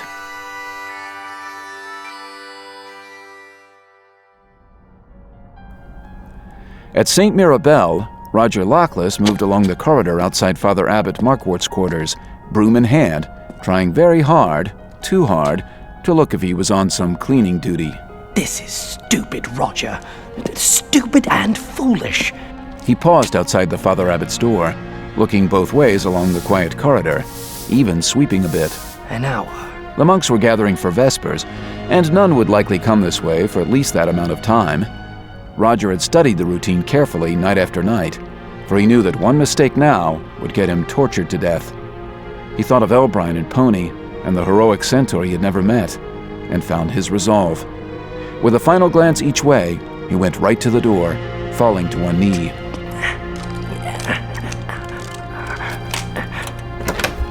Then he was inside, falling to one knee again to relock the door.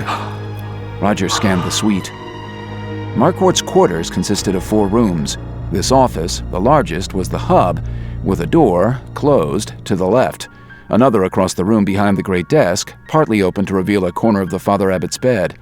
A third door to the right was open wide, revealing a group of 4 comfortable chairs set on a rug before a smoldering hearth. Roger went through that open door first, into the study, but returned to the office in a short while, having found nothing of any importance, not a single clue concerning his missing friends. He moved into the bedroom next, and found Markwort's journal on a night table. Roger wasn't much of a reader, though a kindly woman in Caertenella, Mrs. Kelso, had taken him in and taught him. Still, he found many words that he didn't know, and sometimes he could not discern the logical connection between the sentences. A quick perusal of the journal showed him nothing of value. Self-serving philosophical musings mostly, the Father Abbot writing his thoughts about the importance of the Church above the importance of the common folk, and above the secular leaders, even the king. Roger continued to scan the book, and though he had little luck with its finer points, he did come to believe that it had been penned by 2 different men. One hand perhaps had done the actual writing, but a large part of it must have been dictated, Roger believed. It wasn't so much the wording of the text, but rather a difference in tone. Either 2 men have written this, or Father Abbot Markwart is a man in serious, emotional turmoil. Now Roger wondered if he might find some way to use this journal against Markwart. Perhaps he could go to the king and present this book, along with his claims that a monk and no Powrie had murdered Abbot Debrinian of St. Precious, and that an agent of the church and not a wild animal had killed Baron Bildeborough. I'd be treated like a blithering idiot, even with the journal as evidence. Roger read again all the entries he could find about the king, and recognized that the author, Father Abbot Markwart, had been quite careful not to cross over the line into treason, spouting merely about philosophical differences, but writing of no actions against the crown. This was gossip, not evidence. One other thing caught Roger's attention. Markwart's repeated references to a new insight, a voice inside his head, guiding his hand. The Father Abbot clearly thought himself speaking directly to God, acting as the single agent of the Supreme Being. No man is more dangerous than one that believes himself to be the agent of God. Roger put the book back on the table and left the room.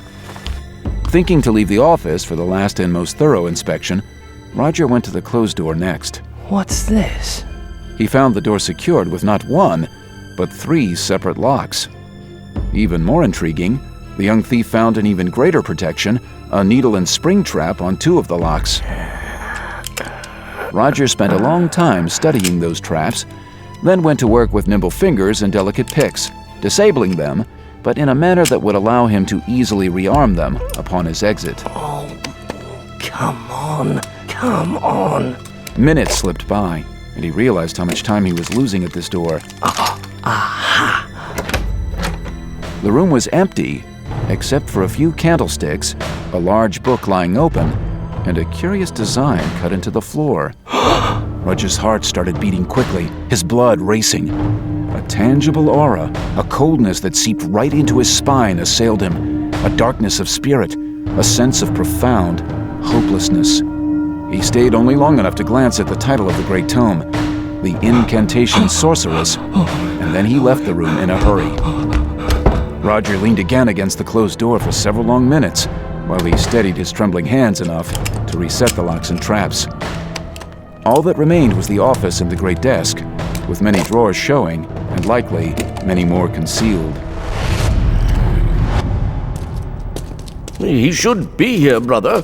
Master Makuso was a round little man with red cheeks that seemed to envelop his tiny nose. He had led Brother Francis into the larders, only to find that the young man in question was nowhere to be seen. The master had been on his way to Vespers when Francis had intercepted him, claiming a most urgent necessity. Roger Billingsbury has been assigned to the larders all the week. Your pardon, Master Makuso, but it seems that he is not here. Obviously. Oh, I do try to keep them in line, you see, but most of those who come here for work will not stay long. Only long enough to earn a bit for the drink or pipeweed, I'm afraid to say. All the villagers know our generous nature and know that no harm will come to them if they run off. I will even hire them back if they come round in a few weeks begging again for work. If men of God cannot forgive human foibles, then who can? Yes. Villagers, you said. This Roger Billingsbury is of St. Mirabel village, then? Are you familiar with his family? No to the second question, and likely no to the first. I know most of the townsfolk, certainly every leading family, and no Billingsburys. Well, none but the young Roger, of course. A fine lad, a good worker, and quick with his hands, and with his wits, so they say. Did he claim that he was from the village? He might have. In honesty, I pay little attention to such details. Many have been displaced by the war. Entire villages that once were simply are no more. So if our young Roger claimed that he was of St. Mirabel, why would I question him? You would not, of course, and I do not question your procedure, Master Makuso. If all of us at St. Mirabel could attend our duties as well as Master Golve Makuso, then surely the Father Abbot's life would be much easier. Is there anywhere else that the young Billingsbury might have gone? If he has not left the abbey, then I'm sure he will return to the larders. A good worker, that young man. Francis worked hard to hide his frustration. He hoped that Roger had not left St. Mirabel, for if his suspicions about the young hireling were correct, then Roger could help rid him of some very troubling issues. He said a quick farewell to Makuso and rushed away, back to his private quarters. Back to the soul stone the Father Abbot had allowed him to procure from the private collection. He had to do his own searching, and fast. The hints were sparse. A crumpled piece of paper, apparently a first draft of the edict that had condemned Master Jojona, which spoke of some mysterious intrusion and escape at St. Mirabel, and another paper concerning a continuing conspiracy at the Abbey. To add to Roger's frustration, he had not found a single secret compartment in the great desk, though he was certain that there had to be many. Still, he had counted carefully the minutes and knew that he was fast running out of time. He went back to the door and glanced about the room one last time to make sure that all was as he had found it, then departed. You should reset the lock.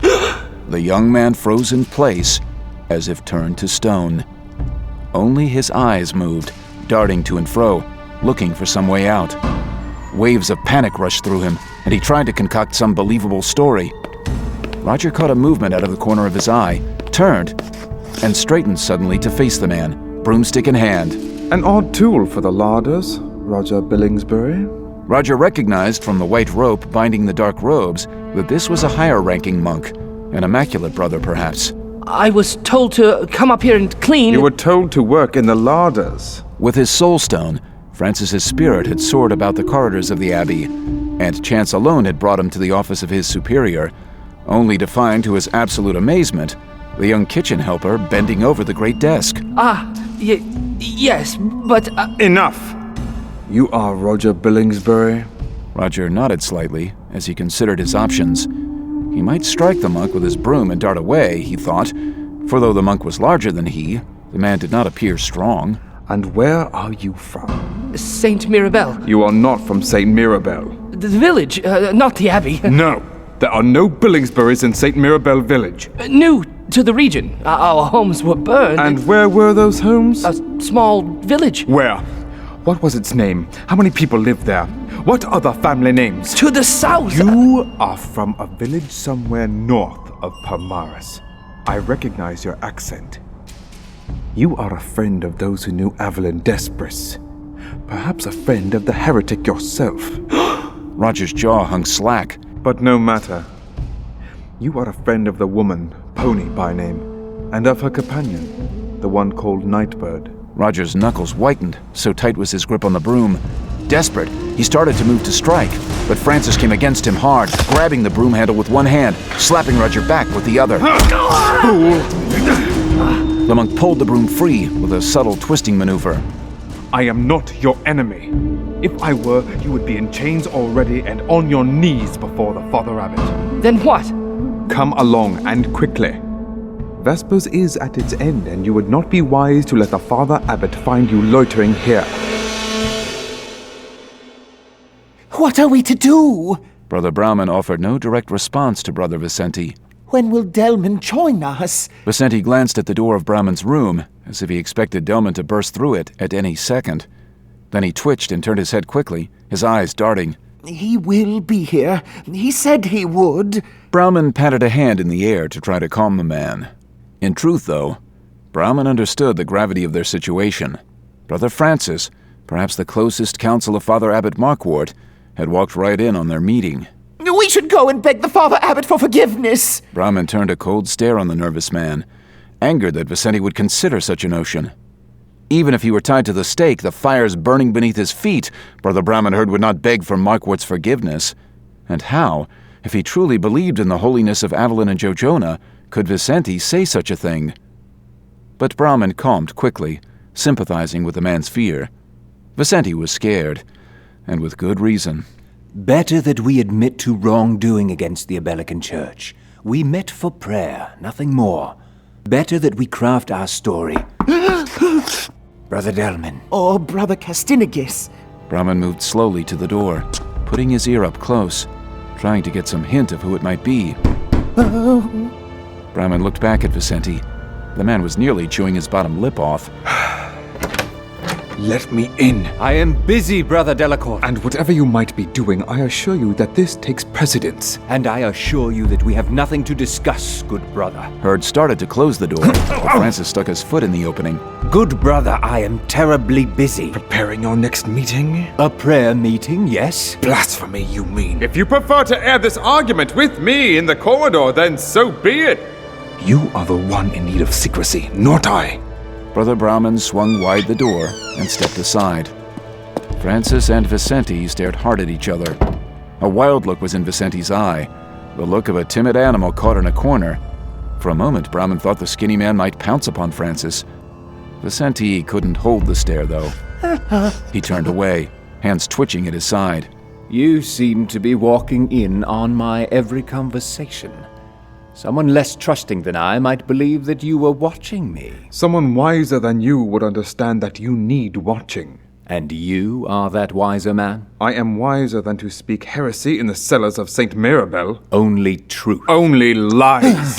Brother Vicente scrambled suddenly to stand right beside Francis, very close, so that he and Brahmin had the man between them, the two conspirators holding a threatening posture. I did not come here to argue theology. Then why did you come here? To warn you. I know of your group, dedicated to the memory of the heretic Jojona and to Evelyn Despris. No heretic! And the Father Abbot knows of you too. And soon enough he will turn his attention to you and destroy you as he destroyed Jojona. No doubt using information that Brother Francis dutifully supplied. You cannot begin to understand his power. Do you really believe that Father Abbot Markwart needs anything at all from me? Why are you telling us this? Why not just accompany the Father Abbot's guards when they take me? Perhaps Markwart will allow you to add the first flaming brand to the pyre beneath my feet. A strange expression came over Francis, one that gave Brahmin pause. The man seemed wounded almost, or perplexed, a faraway look in his eyes. After some time, Francis focused again on Brother Brahmin, his look deadly serious. The Father Abbot is closing in on you. Do not doubt this. He will prepare heresy hearings, and since none of you has attained the rank of master, they will be convened here at St. Mirabel, with or without the blessings of the other abbots. You cannot hope to win. We are not heretics. That matters not at all. The Father Abbot has all the evidence he will need against you. If he deems it necessary, he can manufacture any other crimes easily enough. Do you hear your own words? Is there no true justice in our order? Francis stared straight ahead, giving no signals. We are doomed. Perhaps there is another way. He expected Francis to advise him to openly disavow the heretics Jo Jonah and Avalon, to genuflect before the all-powerful Markwart and beg forgiveness. Vicente might choose that course, Brahman realized, as might one or two of the others. Brother Brahman closed his eyes and pushed past the one moment of anger he held for his fellow conspirators. If they chose to beg for mercy, whatever they might say or do, even if their actions weighed heavily against him, he would not judge them. Nor would he join them. Brother Brahman determined, then and there, with certain doom staring him right in the eye, that he would accept the punishment, the flames, but that he would not divorce himself from the tenets of Evelyn Despres, and would speak no ill of his mentor Jo Jonah. I can get you out of St. Mirabel, and you might fly away and hide. You would help us? Have you found truth at last, Brother Francis? No, he does not agree with our beliefs. I called you a heretic, and that is my word for you, and not the Father Abbot's. Why would you help us? Why would you see us out of St. Mirabel when you know that we present no threat to you or your beloved Father Abbot? Or do you see a threat? Perhaps you fear the reaction from within the church and without, when we five, like Jo Jonah before us, are tied to poles and publicly burned. Perhaps you wonder how solid the Father Abbot's hold over the church truly is. Francis was shaking his head, slowly and somberly. Thus, you convince us to leave, and by that overt action, we have severed our position in the church. Your reasoning is not sound, brother. You overestimate the negative reaction of the populace to a gruesome execution. Many of the villagers still speak in excited, even thrilled tones about the burning of the heretic Jo Jonah. Do not call him that! They were not terribly upset by the spectacle, as you well know. And indeed, they would welcome another bit of excitement in their mundane existence. And as to the other church leaders, they are back at their own abbeys now, recovering from a war. They will not raise more than an eyebrow, I assure you. The Father Abbot will name you as heretics and be done with you before any can protest, and then, the deed done, one less problem before any of them. They will let the matter fade. The answer set Brahman back on his heels, and killed his previous suspicions about Francis's motives. Markwart, who dared to usurp the power of Abbot de Brinian while he was in Palmaris, who took citizens of another town captive and let them die in his care, who burned Jo Jonah publicly before the church leaders, would not fear any retaliation if he chose to get rid of a handful of minor conspirators. But why, then, was Francis here? You haven't the belly for it! Even Brother Francis, the Father Abbot's avowed lackey, was sickened by the treatment of good Jo Jonah. Francis didn't immediately respond, and Brahman looked from him to Vicente, who wore a confident expression. Marlborough Vicente was not considered a great thinker by either his peers or his instructors, but Brahman knew that he was possessed of certain insights. Perhaps it was his perpetual nervousness that kept him keenly aware of his surroundings. But whatever the reason, Vicente many times found answers to puzzles that had seemed quite beyond Brother Brahman. You believe Jo Jonah a heretic? His actions doomed him. You heard him admit that he helped the intruders steal our prisoner. I'll not argue the virtue of his actions with you. We can agree that you considered him a traitor to the church, and yet my good brother Vicente has spoken truthfully. Why then, Brother Francis, do you fear to see us burned? Why did the spectacle of Jo Jonah's fate so unnerve you? Francis was fighting hard to hold his cool, determined demeanor, but he was losing the battle now, Brahman could see. He was trembling, sweat on his forehead. Master Jo Jonah forgave me. He forgave me my sins against him and against others. Brahman eyed him incredulously, then looked at Vicente, trying to make some sense of it, but found his friend staring at Francis, equally at a loss. Do not confuse my coming to you with compassion or any agreement with your beliefs.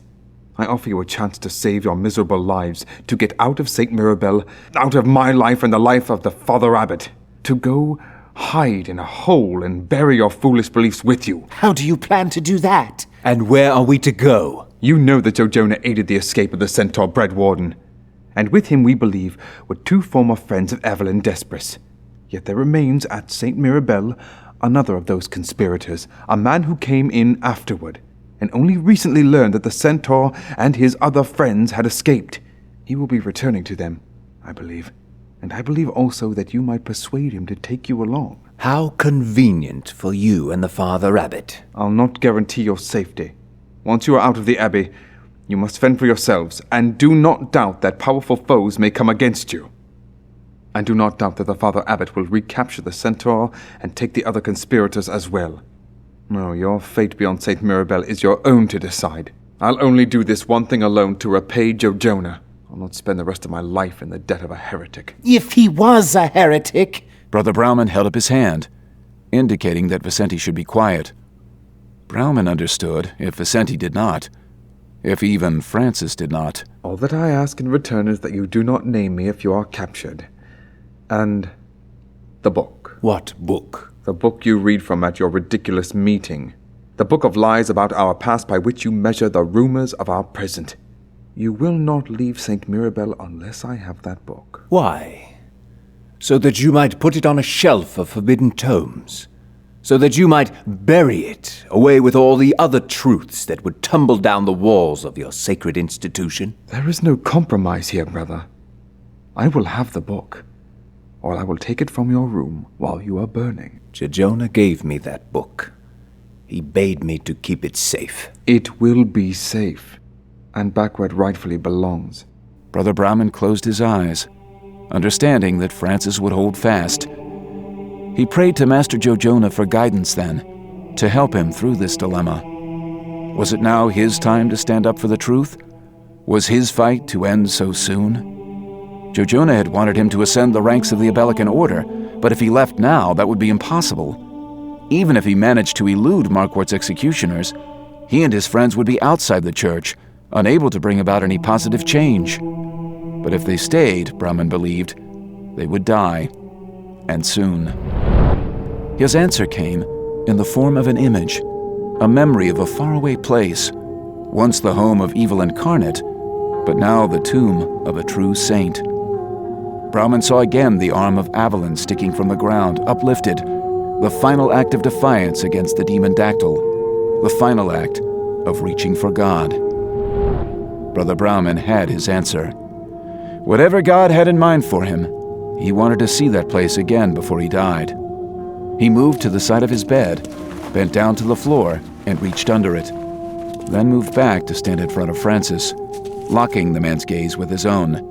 Brauman gave a slight nod and turned over the book. Read it. Read the words of another Brother Francis of St. Mirabel. Learn what once was, and know the truth of the man you serve. Brother Francis didn't say a word, just moved past Brauman for the door. You gave it to him. Now he will surely betray us. If he meant to betray us, then Marquardt would already have us. Then what are we to do? Wait. Let Francis do as he promised. He will return to us. Brother Vicente wiped his hand across his lips and shuddered. He didn't question Brauman further, though. Just stood with him, staring at the door, wondering. In truth, if the door hadn't been there to block their vision, the two men would have still seen Brother Francis in the empty and dimly lit corridor, staring down at the tome Brother Brauman had given him. In one unacknowledged corner of his mind, Brother Francis understood that there might well be a measure of truth in Brauman's claims. Surely Francis had seen enough brutality perpetrated by his beloved church to give some credence to the pessimistic man's arguments. And now Francis held this ancient book, which could shatter the foundations of his beliefs, which could make a lie of his life and a devil of his master. If he opened the pages and read it, would he too be brought into the depths of heresy, as had Joe Jonah, and now these disciples of the man? Brother Francis tucked the book under his arm, and started briskly for the stairwells that would take him to the lower library, where he might rid himself of the dangerous tome. He had to pay another visit to Roger Billingsbury, and had many other preparations to make, but they would wait, he decided. Burying this book in a dark corner of a dark place was far more important. For centuries, the kingdom of Hans the Bear has been divided between the secular powers of the state and the spiritual powers of the church. And this balance, I have come to believe, Uncle Mather, is essential to the long-term life of any country.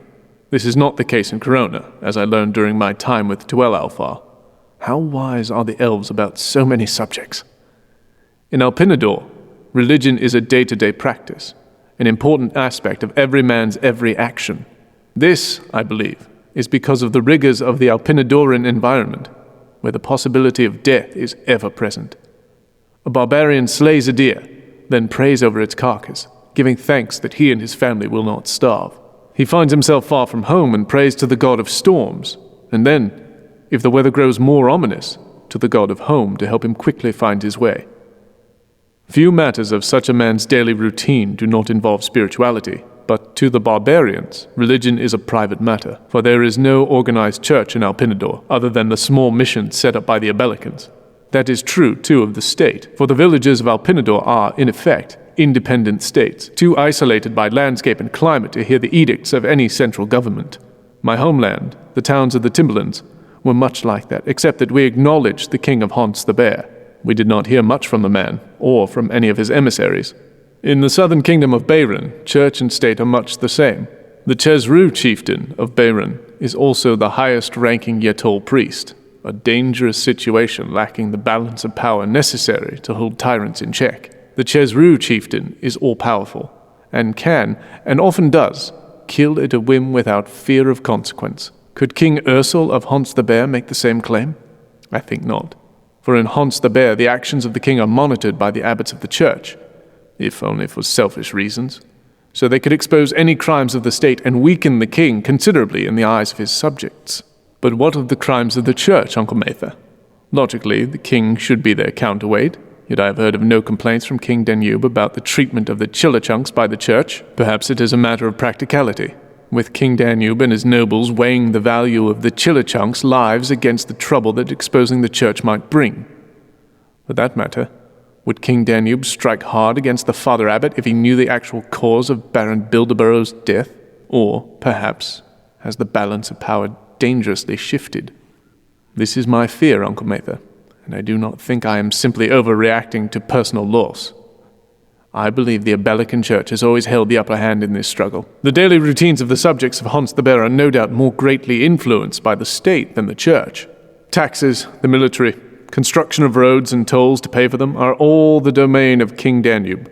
But in the end, the Abelican Church holds the power. In the end, on one's deathbed, it is faith and not material wealth that matters. In the end, it is not the edicts of King Danube or any other secular leader, but the words, calming or threatening, of the local abbot or friar that ring true. King Danube holds the purse strings, but Father Abbot Markwart holds the soul, and that is by far the greater treasure and the greater power. The king may hold power over people's lives and livelihoods, but the church can promise far worse than death. The church can threaten eternal damnation, and no pain in this life can compare to that. The church holds the true power, Uncle Mather, and if, as I have seen over the last few months, the church chooses to twist that power into something malicious, then the darkest days are yet ahead. Even if all the powries, goblins, and giants have been banished, even if the demon dactyl has been destroyed. Perhaps not, Uncle Mather.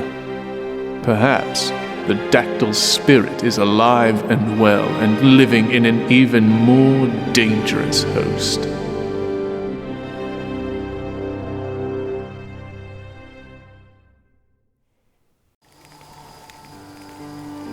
The fire burned low. They were fugitives now and had to take precautions, but the night was cold.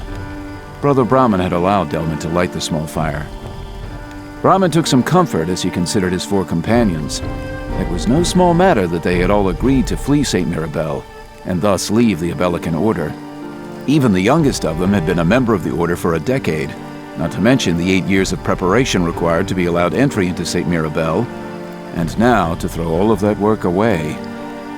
And it was not just fear of Markwart's temper that had inspired the desertion, Brother Brauman realized, and he was warmed by that knowledge. He considered Marlborough Vicenti, the nervous man now crouching by the fire, his head darting from side to side as he scanned the darkness beyond the fire. Perhaps for Vicenti, fear of Markwart was enough of an inspiration.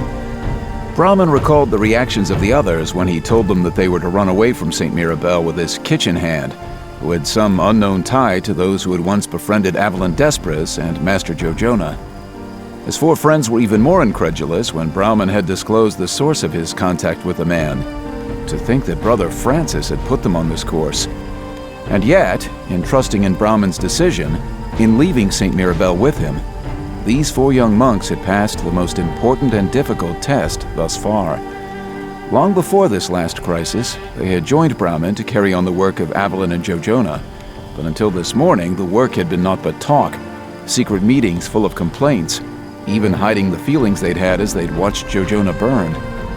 Now, Markwart was apparently about to make his move against them. Each of them had been faced with a desperate choice: to hold fast beside Brauman and be executed, or to betray the words and spirit of Joe Jonah. Brauman wasn't sure which course his friends might have chosen had that critical moment come. He wanted to believe the others would have stood beside him, accepting Markwart's immoral judgment, as had Joe Jonah. He wanted to believe that he too would have held true.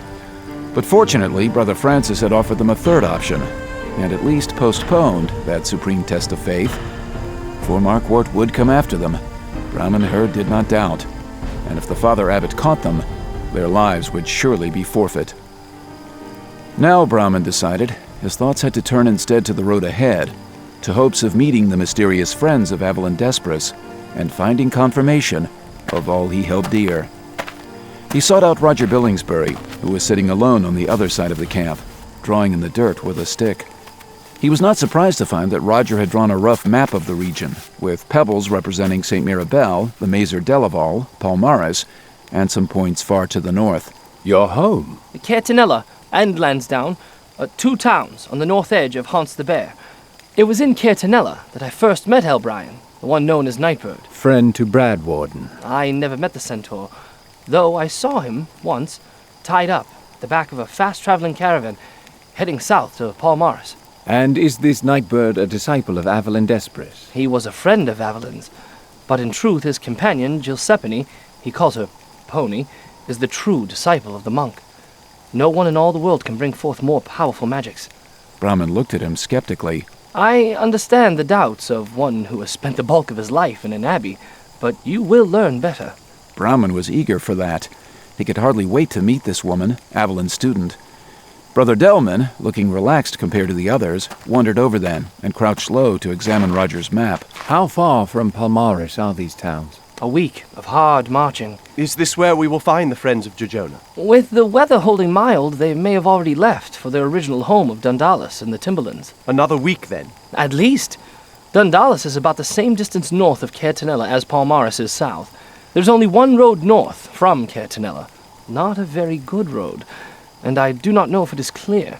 Even before the monsters and the dactyls, the road to Timberlands was considered dangerous. If that is where Nightbird and Giuseppe are to be found, then that is where we shall go. I want to find them, as much as you do, but we can only guess where they are. They are fugitives of the Abelican Church, and that is no small matter. They might be in the Northland, or they might be in Palmares. I could make a reasonable guess that Brad Warden, at least, did not return to the north. For a centaur wouldn't be easy to hide on city streets. That brought a smile to Brauman's face, but Delman glanced all around. Should we be speaking openly of this? You fear that we might have spiritual visitors? It is possible that Brother Francis put us together with Roger and then let us out of St. Mirabel, that he might follow our movements and find these 2 friends of Avalon. That brought a frown to Roger's face, but Brauman remained calm. I trust Francis on this matter. I do not know why. Surely he has given me no previous reasons to trust him, but this time he seems sincere. As he would feign if he was working as Markwart's agent. The Father Abbot could have accomplished what you fear using Roger alone. In fact, that course would have been easier. Roger, no master of the gemstones, would never have suspected that the monks might be following him spiritually. Delman smiled, accepting that. As to Francis, I believe his tale of Master Jojona's forgiveness was true, for Master Jojona was dragged past him out of the College of Abbots, and certainly kindly Master Jojona would have forgiven him. Is that not the whole point of who we are? And thus it pained Brother Francis to watch Master Jojona die so horribly. Perhaps it shook the foundations of his world. Your premise is correct, brother, but your conclusions... Francis hated Master Jojona. That much was obvious on our journey to Mount Ada. And he hates you even more, I believe. Perhaps he hates himself most of all. Brother Delman followed Brother Brahman's gaze into the darkness. He wasn't as confident as Brahman, but in truth it really didn't matter. The Father Abbot would have executed them had they stayed, they all knew. Or he would have forced them into terrible confessions and retractions, the price of their souls, for the sake of their bodies. Whether Markwart caught them on the road, or descended upon them in St. Mirabel, the end would be the same. Delman and the others could only hope that Brahman's assessment of Francis was correct.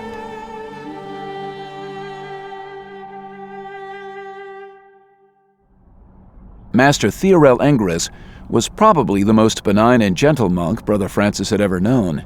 He was not an ambitious man, having attained his rank merely as a matter of longevity rather than any great deeds. Humble and generous, much respected by all the monks of St. Mirabel and all the Abelican order, Engris went about his daily routines quietly, never speaking out of turn. He had been quite distressed, whispers said, about the trial and execution of Jojona, but as in all other matters, he kept his opinions to himself, arguing only when he deemed it necessary, as he had in the matter of Brother Francis's premature promotion to the rank of Immaculate. Maybe that was why Brother Francis found himself outside the General Master's door, late that same night that he had ushered the conspirators out of St. Mirabel. Master Engris, dressed in a nightshirt, showed no real surprise when he opened the door and found Francis standing in the hall.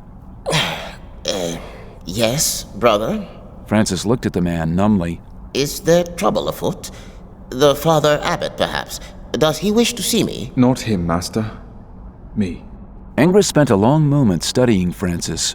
It was no secret that he had quietly opposed Francis's promotion to Immaculate, and had recently also spoken to the Father Abbot, arguing against Markwart's obvious plans to elevate the young monk to the rank of Master. Please, come in. Francis sat down in a chair beside the small night table and put his chin in his hand. It has nothing to do with your qualifications, you understand, or with your character. No. This is not about my rank or any promotion I have been given or am soon to receive. It has nothing to do with the hierarchy or politics of St. Mirabel. It is about me. At first, Engris regarded the young man suspiciously, but apparently coming to the conclusion that this was no trick by Francis to assure promotion, the Gentle Master sat down on the chair opposite the troubled monk, even placed one of his leathery old hands on Francis's. You are distressed, brother. Pray alleviate your burden. Francis looked up at him, stared deeply into those wise dark eyes. I ask for penitence. Would not the Father Abbot better suit such a blessing upon you? He is your mentor, after all. In some matters, yes, but not this. Then speak, brother. Of course, I am willing to bestow the blessing if you are truly repentant. Francis nodded, then again fumbled, searching for the right words, and quickly discovered that there were no right words for this. I killed a man. Engris's eyes widened, but he too kept his emotions under control. You mean that your actions contributed to the death of a man? I mean that I struck the man, and as a result of that blow, he died. On the road coming back from St. Precious, it was I who struck the younger Chilichunk, Grady. I have heard of this, though I was told that Grady Chilichunk died merely as a result of the rigors of the journey. He died because I hit him. Hard. I did not mean to do it. At least not to kill him. Francis then poured out the whole story, a great cleansing. He told Engris of how Grady was spitting on the Father Abbot, and that he, Francis, had only wanted to protect the Father Abbot. had only demanded respect from Grady.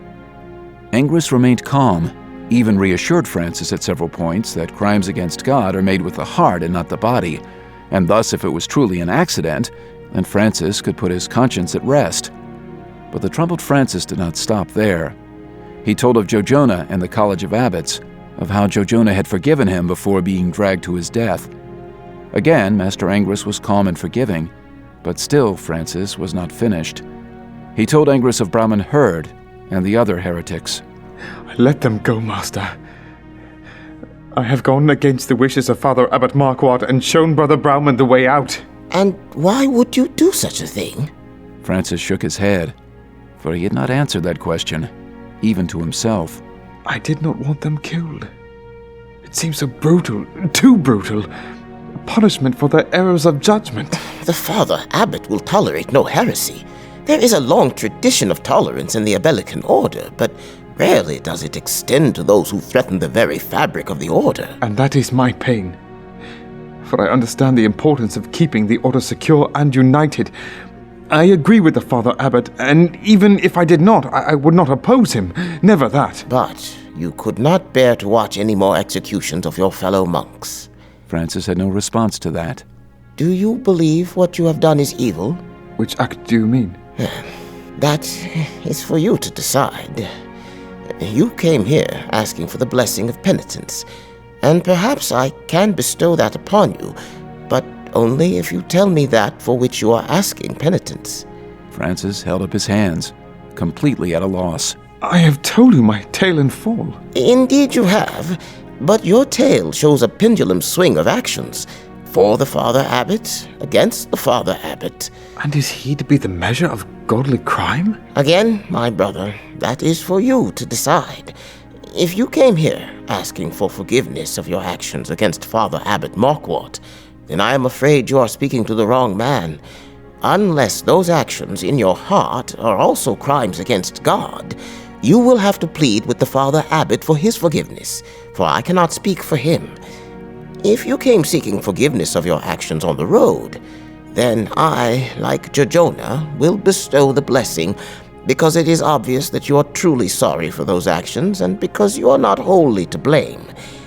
If you came seeking penitence for your actions concerning Brother Browman, then I must ask you to return when you have decided if those actions were indeed a crime against God, and if so, were they malicious or wrought of cowardice. Brother Francis sat quietly for a long while, trying to take in what Angrus had said, and trying to decide what his reasons for each really were. Finally, too confused to work it out here, he looked helplessly at Master Angrus. For the attack against Grady Chilichunk. Penitence was already given. Master Angrus rose from his seat and helped Francis to his feet as well. So, let your heart be free of that burden. If you decide there are any other burdens that need lifting, then do return to speak with me. But be quick to find your heart, young brother. I am an old man, and I might be gone from this world before you ever sort things out. Master Angrus gave Francis a pat on the back as he ushered him to the corridor, then moved to close his door.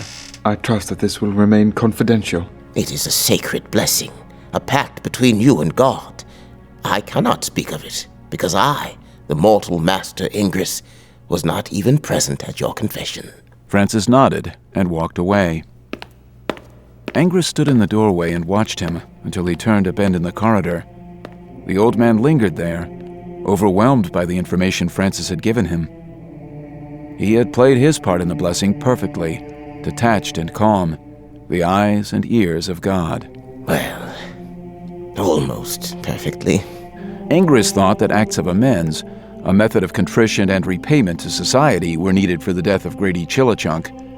Angrus had to scold himself now and promise his own acts of amends, because the reason he had not ordered any from Brother Francis was the practical matter of not wanting to draw attention to this meeting. If Father Abbot Marquardt, who always kept Francis at his elbow, saw the monk performing acts of amends, then many dangerous questions might be asked. Angrus had not acted exactly as his religion demanded, and that troubled him, as it always did when matters of practicality took precedence over the pure practice of his religion. And now he had another problem. For though Angrus the monk would not divulge to anyone what Francis had told him, Angrus the man was shocked. To think that such a conspiracy has begun in St. Mirabel. To think that young brothers of the Abelican Order, good men, every one, have met in private to question the decisions of the Father Abbot, perhaps even to plot against him. And yet, considering the war, the events at St. Precious and in our own dungeons, and most of all the horrible execution of Master Giorgiona, I can understand that men of good conscience would band together to oppose the very order itself. Angrus had been a friend of Giorgiona's, and though he had no evidence to refute the charges Markwart had leveled against him, he could not in his heart reconcile the Giorgiona he had known with the heretic Markwart claimed he was. You grab your power too tightly, Dalibert Markwart, and thus do many followers squeeze through your fingers. Feeling very weary and very old indeed, Master Theorel Angrus closed his door. He knelt beside the bed and said a prayer for guidance. Then he added one for Brother Francis. Then he added one for Brother Brauman and his companions. The departure of Giuseppe weighs heavily on us all, as does the departure of Seamus Kilronny and his worthy soldiers. But neither event has changed our destination, of course, especially since you've declared that you still intend to accompany us. I will indeed. And the weather has been favourable, save for the one storm, and even those snows were quick to melt away. Elbrain shook his head and stared at Thomas, his expression speaking clearly that Thomas should get on with it. Some folk have been whispering that we should begin our journey. They're saying that we could have made Dundalis already and had more than our fair share of shelters constructed if we had left soon after the supplies had been offered by Comley and the others. Indeed. We could have long ago reached Dundalis, and barring monsters blocking our path, could have put up enough shelters and stored enough firewood to survive the harshest of winters. But we could not have known that the mild weather would hold. Winter storms often roll up the coast, settling for a long stay in the Gulf of Corona, dumping many inches of sleet and rain on the coastal regions and many feet of snow inland. If a storm catches our caravan on the road, the few who survive will be forced to turn back for Caertanella. But the ground is nearly frozen, and it remains clear of snow. Down here, at least. We do not know what we might find 100 miles to the north. Likely the same. You admitted as much yourself. Elbrian nodded, conceding the point. He and Jaraviel Bradwarden had found no signs of inclement weather farther north. And if we wait until Bathway, we'll likely find our wagon wheels sinking deep into the spring mud. And if we leave now and a great storm rises against us? Who is to argue that such a storm could not find us even in the spring? Elbrian wanted to argue, wanted to remind the man that spring storms, however deep the snow, were rarely as dangerous as winter storms, since the weather soon after a spring storm almost always turned warm, melting a foot of snow in a few hours. And it wasn't just the snow that Thomas and the others should fear, the ranger realized, for the temperature could plummet in the winter, leaving a man frozen on the ground, even if that ground was not covered in snow. If we had left after the first storm of the season, the only storm of the season, we would be settled by now, cozy in Dundalis. I am thinking, and so are many others, that it is worth the try now. The weather holds and shows no signs of changing. With the ground hard and Nightbird to guide us, we can be in Dundalis in a week, bringing enough wood with us to build a few shelters, and with plenty left to burn against winter's bite, should it ever come. Elbrian stared hard at the man. He had plenty of practical arguments against Thomas, but they would fall on deaf ears, he knew. And in truth, he wasn't sure that he wanted to dissuade Thomas. Not this time. Pony was gone, and all Elbrian wanted was to be back in her arms. Perhaps if he gave Thomas his wish and led them to Dundalis now, before Decambria had ended and the year had turned to the month of Progos, he would have discharged his responsibility to the caravan long before the end of winter. The ranger smiled as he fantasized about surprising Pony and Palmaris before the turn of spring. You understand that I can guarantee nothing. Thomas smiled widely. If a storm catches us... We're tougher than you're supposing. Thomas, I can guarantee nothing. We can find and destroy or avoid any monsters, I believe. But I cannot make the same claims concerning the whims of nature. She'll stay calm and inviting. I feel it in my bones. Pack up.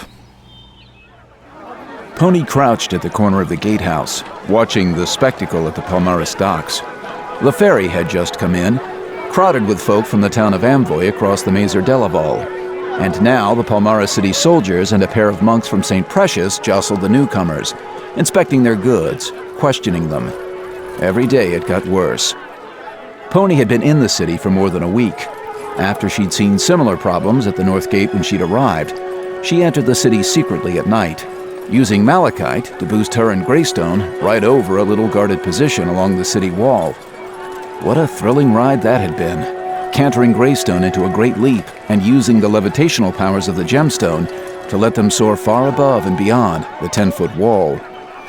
After arranging board for Greystone at a stable on the city's north end, Pony had gone straight to the thriving Fellowship Way, finding Belster O'Cumley along with a woman, Dainsy Aucumb, who had come on to help the Chillichunks years before, when Pony had been indentured in the army. Several others from up north were at the way as well, some working, others patrons. And at first, Pony was afraid that being recognized by so many could lead to serious trouble.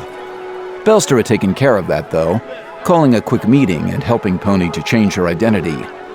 Now, she was Carolee Dan Aubrey, a combination of the names of a friend and her infant niece, both of whom had been killed during the original Goblin raid on Dundalis many years before. Only then did Pony appreciate how organized Belster and his friends were. Such an underground brotherhood had become necessary, he explained, because of the policies of the new head of the Abbey of St. Precious, Abbot Dionero. Some were already whispering that he was not merely the Abbot of St. Precious, but also Bishop of Palmaris, a title that conferred the powers of both Abbot and Baron. That notion terrified Pony, for in a world where edicts from King and Father Abbot could take weeks to arrive, such a position gave Dionero, in effect, the powers of a dictator. Now that she had settled into the routines of Fellowship Way, Pony had been going out each day to witness the events about the town, particularly near the gates and the docks, where the changes seemed most acute. Palmaris was a fortified city, but primarily it was a trading city, a port at the mouth of the Great River, the hub for any merchants operating in the northwest of Hants the Bear. As such, the city gates had always been only lightly guarded. But now, the reason given for the increase in security was the deaths of both Abbot Debrinian and Baron Bildeborough. But from what Elbrian had told her and everything she had witnessed of Dionero, and everything Joe Jonah had told her, she knew Dionero knew the church had been intimately involved as well in the murder of Baron Bildeborough. This made it clear to Pony that Dionero was using the fear of the Palmaris populace to increase his power.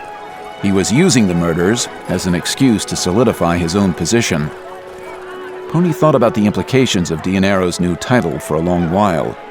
Church and state power united in one man. Seeing the soldiers working with the monks now at the ferry sent a shiver along her spine. When about half the travelers were allowed to enter Palmaris, but the other half put back on the boat to return to Amvoy, the soldiers and monks turned their attention elsewhere. On their way off the docks, they paused long enough to taunt and heckle, even spit at, a group of Baronese youngsters who were playing a game on a street. The southern dock section of Palmaris had been an enclave for the Baronese for many decades. In all the years Pony had lived in Palmaris, the Baronese, even the Atoll priests, had been viewed with compassion and brotherhood by the city's folk, particularly by the monks of St. Precious, who would often be seen down by the docks with armloads of food and clothing, helping any new Baronese arrivals settle comfortably in the strange city. How the times had changed. But it wasn't just the poor folk living by the docks, or the less connected travelers trying to get into the city who were having trouble with the new policies. Pony made her way quickly across Palmaris into the hilly section on the city's west side where the wealthier citizens resided. In the way the night before, one of Belster's contacts had mentioned some strange happenings in this area, something Pony had just confirmed when she'd overheard a man at the ferry dock. It didn't take Pony long to see what Belster's informant and the man at the docks were talking about. She saw a group of about a dozen city soldiers and 3 Abelican monks walking boldly down the middle of Bildeborough Way, the main avenue in this section of Palmaris. Fortunately, Pony saw them before they spotted her, and ducked behind a hedgerow, which were quite common in this wealthy part of the city. Hardly daring to breathe, Pony berated herself for coming here physically instead of simply using her soul stone and spiritually spying on the region. As the group neared, she realized one of the monks was using a red gemstone. Garnet. Called the Dragon Sight, the stone was used to detect the emanations of magic. This group is out in search of magic stones. Pony watched as they stopped at a gate, one of the soldiers slapping his metal gauntlet against the large entry bell. A pair of house guards appeared almost immediately. We'll not stand here and argue with mere merchant bodyguards. Open wide the gate by order of the Bishop of Palmaris, or we shall trample it down. And trample too any who stand before us. And do not think that your master will protect you with his tricks of magic. We have brothers of St. Precious with us, who are more than able to defeat any such attacks. The house guards, realizing that they could do nothing else, opened the gate. The whole group shoved past the guards. They emerged a few minutes later, a middle-aged man in a rich robe in their midst. One of the monks caught Pony's attention, where he was holding a large headdress, a crown of sorts, set with many glittering gemstones. She realized that some of those stones must have magical properties, for she had heard that merchants often bought stones from the church, and using alchemists and other stones, converted them into magical items. This merchant's crown no doubt carried strong magical energy, and that, she believed, was what had led the group to his door. Glad indeed was Pony that she had not come out here spiritually. The group went past, and Pony breathed easier, heading west down the wide street in the direction of Chasewind Manor, formerly the home of the ruling Bildeborough family, but now, by all accounts, the residence of Bishop Dianero. So strange. Pony made her way back to the more crowded central areas of the city. She told herself that there might be many reasons Dianero would seek out magic use in this dangerous time so soon after the end of the war, and so soon after the deaths of the two former city leaders. But she suspected that the search through the city had another quarry. The bishop is looking for me.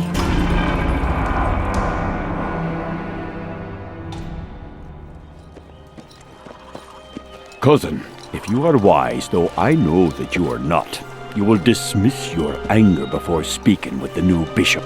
Seamus Kilroney spoke to his cousin Colleen. The pair had spent the past week, since their arrival in Palmaris, awaiting summons to the new bishop's quarters. Finally, it had come. The pair were met in the courtyard by a host of monks. There they waited for more than an hour. Other prominent soldiers filtered in, and then came a great carriage, which Seamus recognized as one of the king's own. The captain didn't know the names of the two men who stepped out, but he did know that they were from the court of King Danube. Important emissaries indeed. They strode past the group outside without a word, not even a nod to the kingsman captain. And how long do you mean to keep us waiting? The men simply ignored Colleen, and so did the monks. They will keep us waiting as long as it suits the noblemen. You do not understand our place in this, or the potential punishment if we do not hold that place. Bah! You'd have me bowing and begging. Yes, sir, and no, sir. And might I wipe the spit from your chin, sir? You do not understand the nobility. Been serving the Baron for 10 years. But Rochefort Bildeborough was a man of Palmaris, not of the court of Danube Brock Ursel. These nobles will have your respect, or they will have your tongue, or worse. Colleen spat on the ground, very near the foot of the closest monk. She looked around at her fellow soldiers, many of whom had been houseguards for the Bildeborough family, and took comfort in their grim expressions, understanding that they too were not pleased. All of them had served Rochefort Bildeborough for years. All of them had come to respect and even love the man as their leader. A monk came out the front doors of the manor house, a scroll in hand. Seamus Kilroney, captain of the Kingsmen, and Colleen Kilroney of the City Guard. Beware your treasonous temper. And if I cannot control it, cousin, I'm sure you'd cut me down. I'm just hoping that I can get the impostor's head afore you do. Seamus glared angrily at her. You just watch me do it.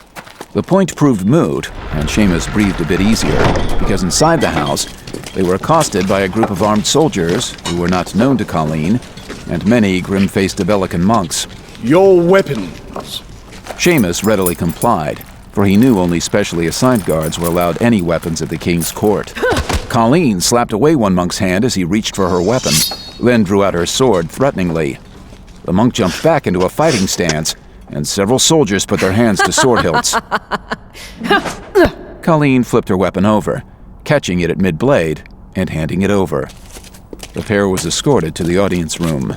I'll not fight on your side. And you're thinking that I'm not already knowing as much? The audience room was large, but it did not seem so to the two, for many monks and soldiers and visiting nobles and merchants all clustered about, eyes aimed at the young, strong bishop.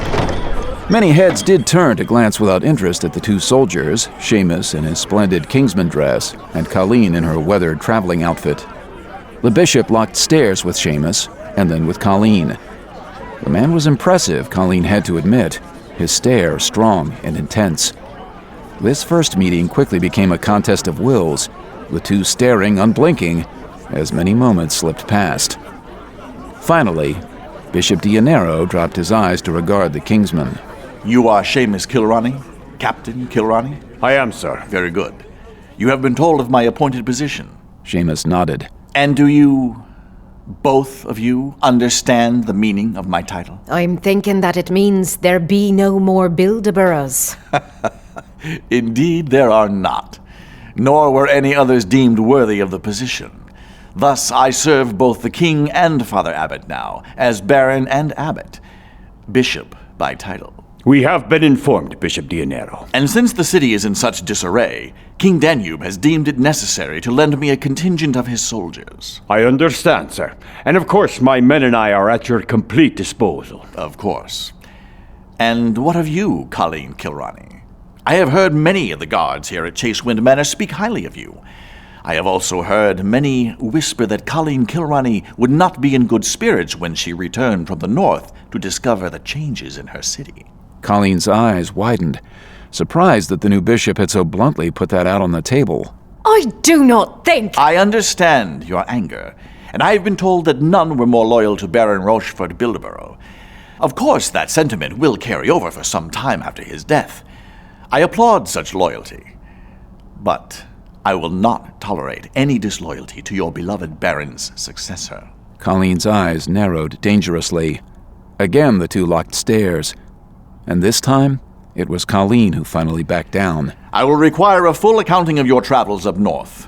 Unfortunately, at this time, I have other matters to attend. We will return when you summon us. No, you will stay and you will wait. Dionero motioned to one of the monks. Find them a place, a side room somewhere. Dainty Aucombe reached out again to adjust Pony's eye patch. You sure 'twas on that eye? The right eye, yes. Pony worked hard to hide her frustration. Daisy wasn't the brightest burning torch in the room, but the disguise had been her idea and her doing, and it alone allowed Pony free run of Fellowship Way. Besides, Daisy had been a loyal worker for Gravis and Pettibois, a daughter of sorts, filling the void that had been left in their lives when Pony had been sent into the army by Abbot de Brinian as punishment for her attack against her husband, Connor Bildeborough. And more recently, Daisy had proven to be a great help to Belster, had willingly given him control of the tavern, left in her care when the Chillichunks had been abducted by the church, and had stayed on without complaint to help Belster operate the business. So Pony, for all her frustration and fear, took extra care not to let any hint of her anger out. Oh. Wait now. The right one, you say? Wasn't that on the left eye? Pony turned a one-eyed glare Belster's way and saw the jovial man smiling, wider than usual. I thought as much. Daisy reached for the eye patch. Right eye. Pony pushed Daisy's hand away. She was more frustrated with Belster than with the woman, for she knew the innkeeper was only teasing her. She turned her gaze from Belster, for her obvious distress was only making him smile all the wider, and looked directly at Daisy, pointedly grabbing the woman's wrist and pulling her arm down. Right eye then. Your own skinny neck it is. Let me get you some more powder though. Can't be having any of that golden hair of yours shining through. The mere mention of the grey powder sent Pony's hand up to scratch at her temple, then to run her hand back through her thick mane. She knew that Daisy was right. With Daisy's help, she went into the way each night as Belster's wife, Carolee Dan Aubrey O'Cumley, padded and frumpy, and fully 20 years older than Giuseppe Alt. Any information, Belster? Nothing important. It's as if our friend Roger Luckless walked into the damned Macer Dulaval. The innkeeper gave a frustrated shake of his head, then paused, waiting until Dainsy left. And what are these soldiers? You are certain they were looking for the gemstones? If not, then why have monks accompanying them? And the monks were using garnet, the stone also known as dragonsight, because it bestows on its user the power to detect magic. But the gemstones have to be in use for such detection. Yes, and I have not used any since my return. Brother Avalon once told me that many merchants have purchased gemstones from the church. And now the bishop's taken them back. That may be part of it, but he is looking for the gemstones, mostly because finding them may lead him to friends of Avalon Desbris. That I do not doubt, though it may be more than an extension of the search for you and Nightbird. I'm not liking much the rumbling I'm hearing from St. Precious, or from Chasewind Manor, since that's where the new bishop has taken up residence. Dainsy returned then, and the two went quiet. A bit of powder, a bit of grayish paste on Pony's fair face, and the woman stepped back to admire her work. Belster's wife? Pony hopped from the stool and turned slowly, arms out that they might regard her fully. Oh, but I liked you better the other way. Soldiers in the way. The voice belonged to Heathcombe Mallory, another friend from the Northland, who worked in the way on those few nights he was not drinking there. Pony, are you certain that you did not use the stones? Belster moved toward the door. Dainsy joined him, and the two left the room, but Pony only peeked out. The way bustled with a large crowd this night, as it did almost every night, but the innkeeper had no trouble in picking out the soldiers. Not only were they in their full military dress, he noted, but they carried swords at their hips. Belster immediately moved to the corner of the long bar closest to the three and started wiping it down, painting a wide smile on his face. Gentlemen, rare it is that we see our protectors in here. Too rare, I say. Name your pleasure. The treat is the ways to give. One of the soldiers smacked his lips and leaned on the bar. He started to speak, but another man dropped an arm across his chest to cut him short. No pleasure. Not this night. If the first man had any intention of arguing, he dropped it when a monk of St. Precious pushed through the crowd, coming between the three soldiers to stand facing Belster. You are O'Cumley? Belster O'Cumley. And how did you acquire this tavern? Were you acquainted with the previous owners? Before Belster could respond, Dainsy came strutting by. I gave it to him, and it was mine for giving, since all accounts say that the Chillichunks won't be coming back anytime soon. The monk studied Dainsy carefully, then turned to glance at the three soldiers. Oh, don't you go thinking that way. I already been taken to your jail 3 times. How many times you got to hear that I'm not the woman what stole the stinking stones? The monk studied her once more, then looked back at his companions. She has been there. The man's blush showed that he had been one of the many to interrogate Dainsy. Some of the precious gemstones have been stolen? The monk eyed Belster intently. There was a man and a woman up north said to have some magic about them. You're from the Northland, then? Cairtinella. Thought to go back there, too, until Miss Dainsy here offered me and my wife a new life here at Fellowship Way. And what do you know of this man and woman up north? Not much. We were running south and heard that our escape from the monsters was helped by him. That's all. Never did actually see him. Or I might have seen the man, though from a long distance, sitting splendid atop a great black horse. Splendid? He is a thief, Master O'Cumley. You should take better note of your companions. No companion. Just someone who helped me and many others get away from the monsters. Belster noted the expressions of the 4 men as he spoke of this supposed outlaw, looks ranging from disdain to intrigue. The innkeeper took more than a little pleasure in promoting the reputation of his friend Elbrian, and in sowing the seeds of doubt among the bishop's faithful pawns. Pony came out of the back room then, boldly walking to stand beside Belster. Did you offer any drinks then? My wife, Carolee. Ah, Father. Have you any of them wonderful stones about you? Do you think you might fix me eye then? Got it all torn out on the end of a goblin spear, you know. A sour look crossed the monk's face. Come to the abbey. Perhaps one of the elders. The monk waved his hand and turned away, motioning for the soldiers to follow. More than a bit of a chance you just took, by my measure. Not so much of a chance. If they had recognized me, then I would have had to kill them. And if they had invited you to go with them to St. Precious? To heal my eye? Not the church that Avalon ran away from. Not the church that murdered my family and tortured Bradwarden. The Abelicans help when they need to help, and aid only those who might return the favor with gold or power. The coldness in her voice sent a chill through Belster, who tried to change the subject. And once again, we have Dainty to thank. The woman curtsied rather clumsily. It is true, Dainty. You have helped me so much since I arrived. I understand why Pettibone and Gravis loved you. Daisy blushed deeply, spinning away to gather up a tray and skip to some beckoning patrons at a nearby table. A good girl she is. And that, unfortunately, will probably get her killed. Belster wanted to yell at the woman for her pessimism, but he could not.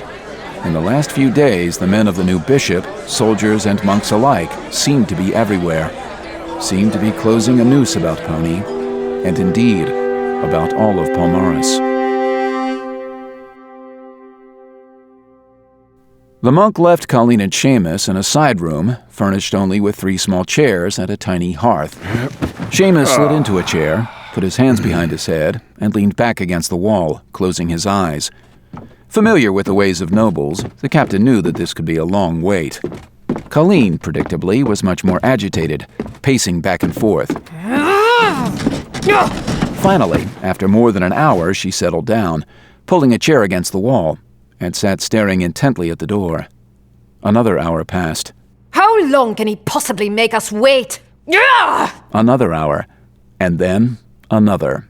Finally, the door handle began to move, and Colleen sprang up, moving quickly to give Seamus a kick. He opened his eyes as the door swung in, and to their mutual surprise, it was no messenger come to fetch them, but Bishop Dionero himself. Stay seated. He motioned Colleen into her chair. The bishop didn't sit, but stood towering over them. You will detail for me your time in the Northland. I need not know about the monsters you have battled, nor any specifics of the environment. I am more concerned with those you might have allied with up there, particularly any warriors who might aid us should the darkness befall us once again. That's an easy question. Nightbird and Pony dominated the forest battles. One simple question had shown Dionero the whereabouts of the 2 most wanted by the Abelican Church. Yes, Nightbird and Pony. Do tell me of those 2, all about them. Seamus looked sidelong at Colleen, his expression curious and concerned, as was hers, for both detected something strange in the bishop's tone. To Colleen, it seemed almost as if the man was hungry for the information, too eager to want to know about the 2 heroes, given his stated reason. Were the 2 in Caertanella when you arrived, or did they arrive subsequent? Both. The 2 were in the Northland long before us, but they were not actually in Caertanella when my soldiers arrived. Until... Seamus brought his hand to his chin, trying to remember his first encounter with Nightbird and his beautiful companion. Well, I can't remember the exact date, but I believe that it was sometime around the turn of Calamber. What about a centaur? Have you seen one? I heard rumors of such a creature, but I never saw it myself. Wait, but wasn't it a man-horse that your monk fellows, the troublemaking caravan from St. Mirabel, dragged through Palmaris? You would be wise to take care how you refer to my holy brethren. And these 2, Nightbird and Pony, are in Caertanella still? Yeah, there, or just north of the place. They were to lead a caravan to the Timberlands, though that was scheduled to go near the turn of the spring. Interesting. Dionero stroked his chin, his eyes taking on a distant look. He then held his hand out to keep the 2 from rising, and started for the door. You are dismissed. Go back to your quarters and tell no one of this discussion. No one. Do you hear? The bishop left a very perplexed Seamus and Colleen sitting in the chairs. So, your friend and his girl are outlaws of the church? There's a kick in the gut for you. Seamus didn't reply, but just kept looking nervously in the direction of the door. And what are you to do? We do not know anything of the sort. Not once did the bishop indicate that Nightbird and Pony were outlaws. But there's the little matter of the centaur. The centaur labelled as outlaw by the church, taken by the church, and then taken back from the church. Seems your friends might be part of all that. So what's Captain Seamus of the Kingsmen to do? I will serve my king. Seamus got up and started for the door. And you shall do the same. Your king? Or the bishop? The bishop speaks for the king. Colleen recognized the clear distress in his every move and thought that Seamus, with his blind devotion, deserved a bit of discomfort. He had developed an honest liking and deep respect for both Nightbird and Pony, she knew, and was now having a hard time swallowing the notion that the two were not all that they had seemed, or perhaps that the two were much more than they had seemed. For Colleen, the feelings came more from the gut. It did not bother her at all that Nightbird was an outlaw in the eyes of Bishop Dionero. In fact, her respect for the man, and for Pony as well, was increased. She was a soldier of the Baron, not the king, and since her beloved Baron had been at odds with the church right before his death, the startling changes in Palmares were not at all to her liking. Any trouble that Nightbird and his friend might cause would please her greatly. For Seamus, the meeting with Dionero had left thoughts much more troubling. In the stories the folk of Caertanella had told him about the ranger, and in the time he had spent beside Nightbird, he had seen only good in the man, a true hero to the beleaguered folk of the Northland. Surely there was some mistake here. Surely the man could be no outlaw. Nightbird had not named his horse. The name had come to him magically, an extension, a gift, the only mantle that would fit the magnificent black stallion. And now Symphony lived up to that name fully, navigating the fog-shrouded forest as easily as most horses could run through an open field.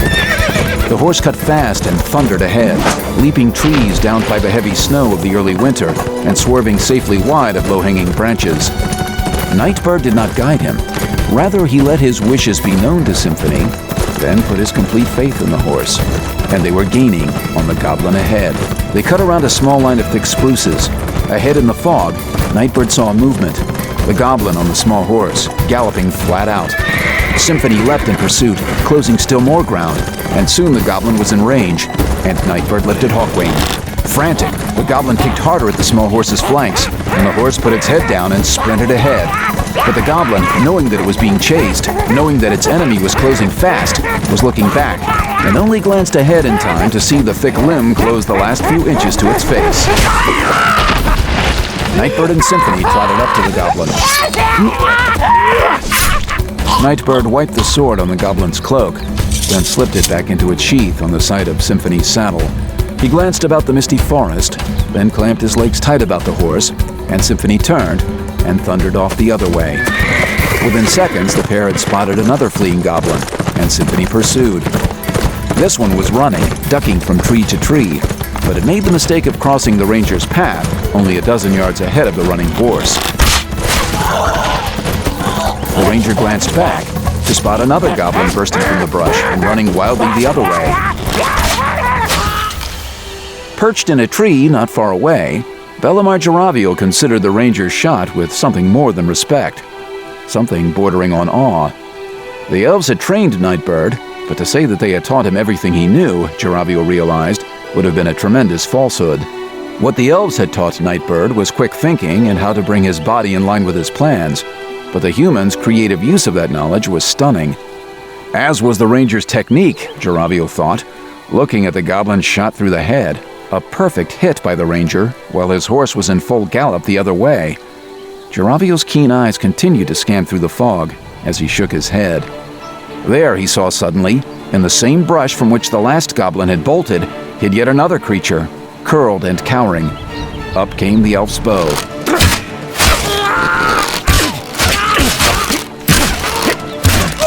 Callously, Jaravio turned his attention away, scanning the rest of the area and lamenting that it had cost him nearly a fifth of his arrows to kill a single goblin. Still, there were other ways Jaravio knew, and so he started back on his original course, fluttering from branch to branch until he found a perch on a low, thick limb that crossed the path, just above the height of a rider's head. Laying his bow to the side, arrow ready across bowstring, the elf took out his slender, strong silverel cord. Oh, you better run, you little green berries! Don't let me catch you! The centaur, too, was running through the forest, chasing the terrified goblins. When he discovered that several of the goblins were riding horses, something very unusual, Brad Warden took up his bagpipes and played a tune. He knew how to talk to a horse, any horse, with his pipes, and instead of arrows, he sent music in pursuit. A grin turned up the corners of Brad Warden's mouth. He had to resist the urge to burst out in laughter so that he might keep filling his pipes with air. There, some 10 feet ahead of him, sat a goblin atop a very uncooperative horse. Then move, you stupid beast! But the horse had heard the call of the centaur and would not move. It took some fancy finger work, but Brad Warden held the tune, playing with one hand while he took up his heavy cudgel in the other and quietly and methodically advanced. Oh, you stupid horse! Move! The horse did not move. You about done there?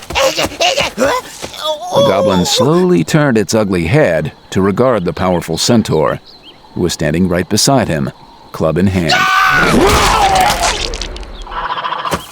Now you go and hide yourself in the woods. I'll be calling for you when it's time for leaving. Now Brad Warden did look down at the goblin, but he shook his head in disbelief. This was the second goblin he had caught as it tried to ride away, but at least the first had found the sense to get down off the damned stopped horse. Bryant deemed this one a strong rider for a goblin. Symphony worked hard to close ground. The goblin knew the area fairly well, for it moved off the trails only at brief intervals, and then only to get onto yet another narrow path. And even running its horse full out, the goblin knew when to duck and when to swerve. Symphony was more than prepared to meet the challenge, and the great stallion pounded on gracefully, closing. Now the goblin was a ghostly gray form in the fog ahead. Nightbird tightened his legs about Symphony and raised Hawkwing. The goblin's horse turned, and the arrow flew harmlessly past. Nightbird worked hard to get down low as Symphony thundered around that same bend. As the path straightened, up came Hawkwing again, but right before the ranger let fly, the goblin ducked under a low branch that crossed the path, and the shot was lost. The ranger too went under the branch. He feared that this would prove to be a long chase, though, for the path ahead was anything but straight. He did catch sight of the goblin at last, riding hard. It sat up straight for just a moment, glancing back. And then, suddenly, it was jerked free of its seat, sent flying back through the air as the horse galloped on. The creature's arms and legs flailed wildly for just a second, and then it hung limp in midair, twisting slowly. Nightbird understood as he neared, and saw Bellamar Jaravio perched on a branch above the goblin's head. One end of his elven cord fastened to the branch, the other around the goblin's skinny neck. Saving your arrows. The elf fluttered higher up the tree. Even from the higher vantage point, he couldn't see much through the fog, but his keen ears brought him all the information he needed. It would seem as if our moment of surprise is ended. The goblins are regrouping. Aha! So nice for you to oblige, getting yourselves all in one place for me. Brad Warden decided to regroup with them. And off the elf went, hopping and flying from branch to branch. Elbrian cut a straight line through the brush, following the centaur's voice. In a few moments, they broke through the last of the underbrush onto the rim of a bowl-shaped depression. 2 goblins were down, but 8 more of the creatures remained, surrounding Brad Warden. Finally! Taked you long enough! Nightbird threw his left leg over the saddle, pulled his right foot from the stirrup, and replaced it with a left, leaving him standing atop the running horse. As they neared the closest goblins, the creatures finally turning to meet the charge, the ranger dropped from the horse, and Symphony dug in his hooves and veered hard to the left. His forward momentum unbroken, the ranger rushed ahead suddenly, stabbing Tempest out straight. Nightbird ran right by. He dove into a roll to help slow his progress, and came up on one knee with a mighty slashing parry of the next goblin's thrusting spear. Overbalanced as the front half of its weapon got sheared away, the goblin stumbled toward the ranger. Nightbird lifted the impaled creature and tossed it to the ground behind him. The other 5 had seen enough, and they turned and scattered for the cover of the trees. Nightbird started to follow, but he pulled up short, as something zipped past his face. He understood when the object, one of Jaravio's small arrows, buried itself deep into the hamstring of a goblin, turning its retreat into a slow stagger. Another arrow came flying past, catching the next goblin in line. But the elf's aim was a bit too high, and the creature only ran off all the faster where the arrow stuck into its buttocks. Oh, don't you be running! I'm tired of running! In frustration, the centaur threw his club at the closest fleeing creature. The weapon skipped past harmlessly, but the goblin did stop to notice and then glanced back, noting that Nightbird had disappeared into the brush at the side, following the one Jaraviel had crippled. Now you've got no weapon! Oh, dumb! Was that your brother sitting stupid on the horse?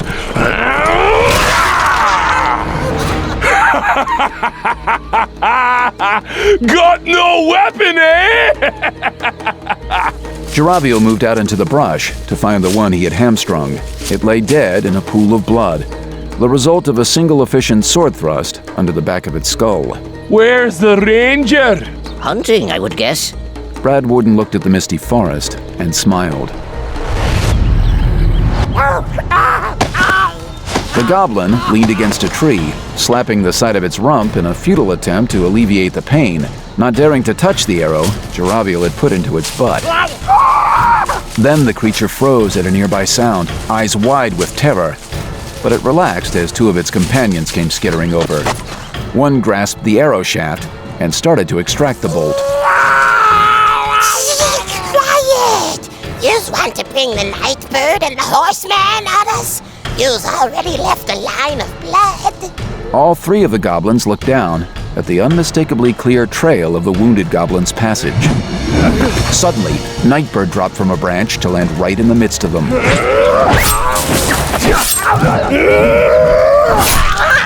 It took the ranger longer to extract Tempest from the goblin's split head than it had to kill all three. Elbrian found his friends waiting for him back on the road a short while later, the two resting comfortably in the unseasonably warm sun, passing Brad Warden's heavy wineskin, which Elbrian knew to be filled with Kestel Natul, the fine elvish wine more commonly known as boggle, back and forth. Am I to hunt alone, then? 3 escape us, with 3 of us to give chase. And yet I find myself out alone in the forest. And just how many did you get, Ranger? They were all together. Easy enough, then. And still you're whining. Pull on this! Brad Warden lifted the skin toward the ranger. No, I do not drink much boggle. Every time I try to lift a flask of it to my lips, my arms ache with pain. This was an obvious reference to his early days of training with the Tuel Elfar, when he had gone out to the bog every morning to collect the milkstones, then take them to the gathering trough, where he had to squeeze the flavored juice out of them until his arms had ached. Oh, whining again. You know, Elf, yourself and your kin'd be better taken in my own folk for your ranger training. We have tried, good Brad Warden, and a fierce fighter indeed is an elven-trained centaur, though short on cunning, I fear. Elbrian moved to slide his sword back into its sheath on Symphony's saddle. He checked the horse carefully, noting one especially painful-looking scratch along the side of Symphony's strong neck. The wound had already been tended, he was glad to see, by gentle elven hands. Is this how I am to spend the rest of my life?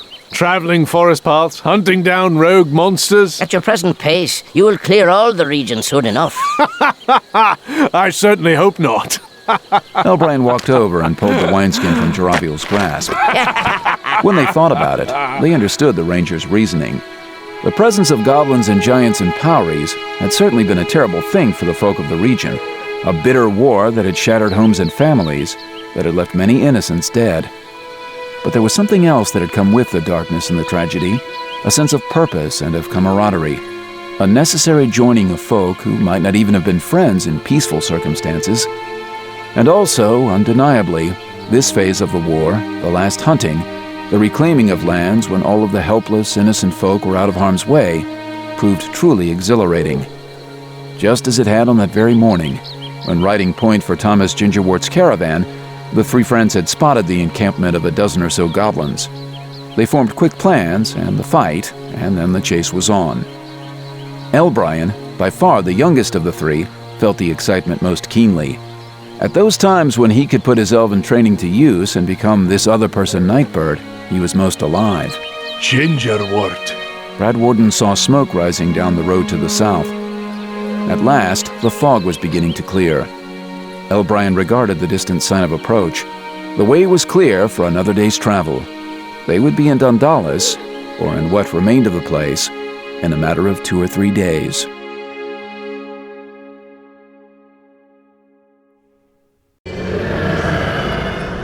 I will bring the city in line. The bishop spoke out loud, and not through the telepathic communication of spirit. And Markward heard him, and clearly, though the Father Abbot's corporeal form was resting 100 miles away, in his private quarters in St. Mirabel. I have already begun taking action in that very direction. Markward nodded. And how strange it seemed to him that even such nonverbal language was crystal clear through this spiritual communication. The last time he had come to Dinero by means of the Soul Stone, he had only been able to manage rudimentary communication, imparting to the Abbot of St. Precious that he should go get his Soul Stone, that they might meet more fully in the spiritual state. This time, though, that extra step had proven unnecessary, for Markward had so fully transported his spirit to Chasewind Manor that he could speak directly to the physical Dinero, a level of communication far beyond what they had achieved before, even though Dinero now held no complementing Soul Stone. It almost felt to Markward as if he could simply step his own physical form through the connection, could fully transport himself to this distant place. And clearly, Dinero too was impressed. Markward watched him closely, noting the hunger on his face. Always had Marcalo Dinero been an intense man, especially when some measure of power was at stake. Always, though, he had maintained self-control. Even when jumping into the middle of a group of goblins, he had always kept his head clear, had always let his mind guide his body. You must be careful not to overstep your bounds. The king will be watching closely to see how well having a bishop replace one of his barons suits his needs. Then I am to pay special care to any emissaries from Ursa, and I assure you that the king's soldiers, led by Captain Kilroney, shall be excluded from many of the more distasteful duties I must carry out to meet my ends. The city guard will suffice. I intend to retrieve all the gemstones in the city, and thus, if the friends of the heretic are about, I will have them. The merchants will complain to the king. But the Father Abbot was thinking of something else, was concentrating on Dinero's last statement and the man's nonverbal cues as he had spoken. Markward had gotten the impression that the bishop was playing him for the fool now, for he perceived Dinero did not really believe that confiscating the gemstones in the city would lead to the capture of Avalon's former companions. No, Markward realized, Dinero had only said this to placate him. However, the deception pleased Markward, for if Dinero knew better than his false claim, he likely had a good idea where the fugitives might be. The merchants will do as they are told. They fear me too much already to plead to King Daniel. Markward knew Dinero was playing a dangerous game. He could not keep track of all the merchants and the many guards and scouts they employed. News of the bishop's actions against the merchant class would surely be open gossip in Ursel before much time had passed, if it wasn't already. But still the Father Abbot hesitated in demanding that his pawns cease. The possibilities here intrigued him. Suppose the church reclaimed all the sacred gemstones, claiming it to be the divine order of God himself. As long as the king didn't oppose the move, the merchants would be powerless to resist. And even if they do inform the king, we have an excuse for the action. King Danube knows of the stolen stones. Was it not his own troops who took the traitor Jojona to the pyre? So if we present the missing gems as a threat to him and his kingdom. And indeed, it was enticing to Father Abbot Markward. Perhaps it was time for the Abelican Church to repossess the gemstones, all the gemstones. Those taken back from the merchants would more than make up for the ones lost to the thief Avalon.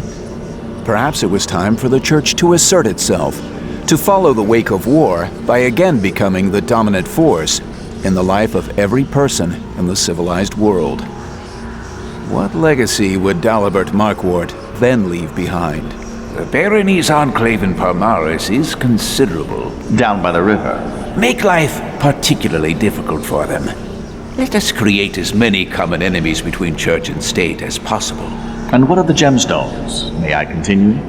Now it was Markward's turn to smile, for he understood that the upstart bishop would continue, with or without his permission. Yes, do. but do not overstep. We can keep King Danube on our side, I am confident, but only if we do not anger the entire merchant class. Markwort let the connection lapse then, his spirit flying fast from Chasewent Manor back to his waiting body in St. Mirabel. In truth, he wasn't too worried about angering the merchants, or even the king. Markwort was beginning to gain a sense of his true power now. The war had changed the balance within the kingdom, he believed, in favor of the church. This appointment of Dionero as bishop had opened so many intriguing corridors for the Father Abbot. How far might he reach? Back in his private room at St. Mirabel, the Father Abbot looked down at the hematite resting in his hand. He thought again of how complete this last spiritual journey had been, of how he felt as if he could actually pull his corporeal form along with him, instead of sending his spirit back to it. What power that might bring. To be in any place at any time, and without leaving any hint of a trail. Possibilities. Possibilities. Perhaps I could reach all the way to R.A.Salvatore, all the way to King Danube's court, all the way to the king himself. Brother Francis found the Father Abbot in fine spirits that day, and it gave him hope that his news concerning Brahman and the others would be received with some measure of tranquility. And after a brief moment, when Markwort's face had gone bright red and he seemed on the verge of an explosion, the Father Abbot had calmed considerably, had even managed a crooked grin. And they, all 5, have run off? Francis nodded. You are certain of this?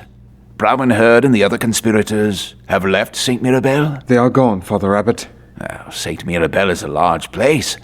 There are many shadows. I believe that they are gone, out of the abbey altogether, and I doubt they mean to return. And what did they take with them? Francis shrugged, surprised by the question. The gemstones! Did they take any of the sacred stones? No, Father Abbot. No, I am certain they did not. The words of a fool. Have a dozen brothers inventory the sacred stones at once. Yes, Father Abbot. Francis turned to go, thinking himself foolish for not anticipating that Markwort would fear another theft.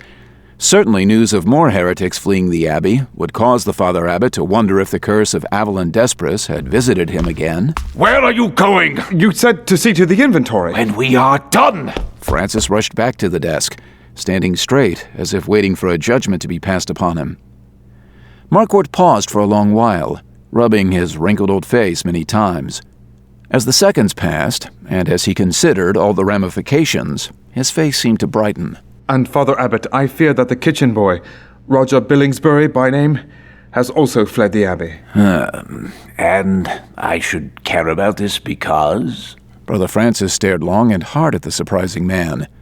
Was it not Markwort who asked him to compile a list of workers at the abbey? And was it not Markwort who had told Francis that he believed there might be a spy working within the abbey? Suddenly Francis wondered if he had been wise to mention Roger. He had assumed that the Father Abbot had scrutinized his list, been led to the same conclusions that Francis had drawn. For given the lack of other potential enemies, it had not been difficult for Francis to discern that Roger was the most likely prospect. The hired peasants often leave by your own words. A complaint you had concerning compiling the list, if I recall. Francis considered these words carefully, surprised that the Father Abbot was attempting to dispel the notion of a conspiracy between Brahman's group and the suspicious kitchen boy. Up to now, Markwort's suspicions had bordered on paranoia, or at least had seemed the result of a carefully constructed plan to divert all blame for everything that had happened at St. Mirabel over the last few years to Avalon, Jojona, and their followers. I do not understand, Father Abbot. Markwort looked at him quizzically. Your present demeanor... I had thought that you would be outraged by this desertion. Outraged? Outraged that our enemies would take an action so helpful to our cause? Do you not understand, young brother? Brahman Herd's desertion of the abbey spells the end of Jojona's little conspiracy, as sure an admission of guilt as I have ever seen. Or an admission of fear, Father Abbot. Oh, they would have nothing to fear if they had followed the rules of the order. It brings me great pleasure to know that I inspire fear among heretics. Perhaps when they are caught, and they will be caught, do not doubt, we might study them closely, that we can measure and record their level of terror. Francis shifted uncomfortably from foot to foot as he thought of the punishments Markwort might exact. as he considered the fate to which he might have inadvertently led Brauman and the others. You seem distressed, brother. I only fear that Brother Brauman had strayed, I do not doubt, as well as the others. But there was once a true calling in their hearts, in Brother Brauman's at least. And you believe that we might help them to find their way back to the proper road? Perhaps with leniency, perhaps with generosity. Would it not be better for the church and for your legacy if you could take the protégés of Jojona and bring them back into the flock? Would it not serve our God better if someone of Brother Brauman's talent was brought back to the proper road? And then, in all likelihood, he would become a credible and fanatic critic of Jojona and Avalon, a prime example of one who had sunk to the darkness but was climbing again to the light. I only wonder if we might not turn the situation into an even greater gain. No, Brother Francis. That is not what you wonder. Father Abbot Markwart stood up and walked around the desk. No. What I recognize here is not pragmatism, but compassion. And compassion is a virtue? True. Markwart draped his arm about Francis's shoulders, an unusual gesture for the normally detached man, and one that made Francis more than a little uncomfortable. But true only if the empathy is placed upon one deserving. Would you offer leniency to a goblin? To a Powrie? But they're not human. Nor are heretics human. Indeed, heretics are less than goblins and Powries because they, formerly being human and thus possessed of a soul, have thrown aside the gift of God, have insulted the one who created them. Pity the Powries before the heretics, I say, for Powries are devoid of this gift. Are wretched creatures indeed. Powries and goblins are evil because evil is their nature. But the true heretic, the one who turns his back on God, is evil by choice. That, my brother, is the epitome of sin. But if one is lost, Father Abbot, can we not rescue that soul? Take care, Brother Francis. You are bordering on the very tenets that brought about the downfall of Jojona and of Avalon before him. The very idealistic and foolish notions that forced Brauman and his fellow conspirators out of St. Mirabel. By the words of St. Gwendolen, does not love beget love? St. Gwendolen was a fool. Francis fought hard to control his expression, but his eyes did widen, and he had to bite his lower lip to keep from gasping. No words of insult were permitted against saints. That much Francis knew clearly from his years of study, a tenet that was spelled out again and again in church canon. Do not seem so surprised. You are soon to be a master, perhaps. And as a master, you must understand and admit the truth. Gwendolen was a fool. Most of my colleagues know that beyond doubt. The process of her canonization was without protest. Again, out of pragmatism. Gwendolen was the only potential candidate among the women of the church. And if you carefully read the history of that troubled time, you will understand that it was necessary to placate the women. Thus, a saint was born. Now, do not misunderstand me, my young student. Gwendolen was possessed of a generous heart and a warm nature, but she never, as Jojona never, appreciated the larger truth of our purpose. Take care. Fear that you might become a humanist. I do not know the term. Fear that you might place the rights of the individual above the greater good. I thought that I had dispelled this weakness in you during our dealings with the Chillichunks, but apparently it is rooted deep. And so I make it clear to you now, the last warning I shall ever offer you. There are those, Avalon and Jojona among them, and this was their biggest sin, who believe the Abelican Church should be the caretaker of the flock, the healer of all wounds, spiritual and physical. They would have us live as paupers and walk among the peasants with the sacred stones, bettering the lives of all. Francis cocked his head curiously, for that did not sound very much like sin. Fools! It is not the place of the church to cure the ills of the world. It is the responsibility of the church to offer a greater hope of a world beyond this world. Would St. Mirabel inspire anyone if it became nothing more than a collection of hovels? Of course not. It is our splendor, our glory, our power that offers hope to the rabble. It is the simple fear of us, the emissaries of a vengeful God, that keeps them walking the true path of enlightenment. I cannot stress this truth to you enough, and I warn you never to let it out of your thoughts. Are we to open the doors of our abbey? Are we to hand out gemstones to peasants? Where then will be the mystery, young brother? And without the mystery, where then will be the hope? Francis was trying desperately to digest this surprising speech, and surely some of Marquardt's arguments resonated profoundly. But Francis could not help but see some inconsistencies. But we do hand out the gemstones, Father Abbot, to merchants and nobles. It is a balance. We do sell and even give away some of the stones, but only in exchange for greater wealth and power. Again, we have a standing to support, that the peasants might look to us for hope.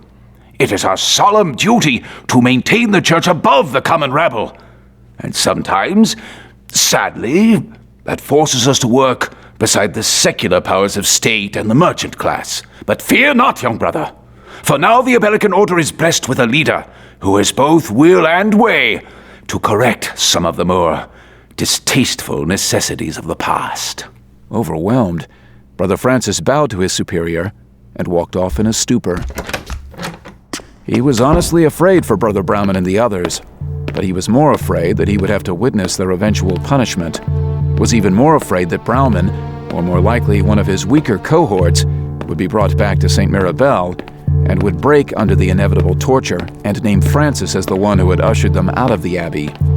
Would Father Abbot Marquardt consider the loyalty Francis had always shown him and be lenient? Or would the greater good dictate a very different course of action?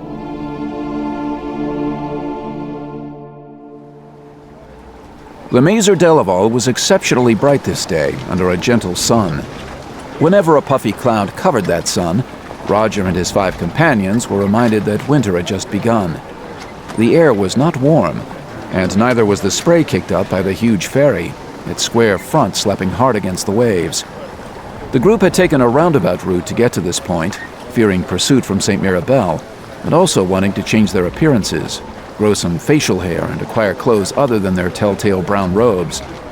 Now, finally, they had Palmares in sight, and it was with more than a little trepidation that they approached the city of Marcalo de Enero.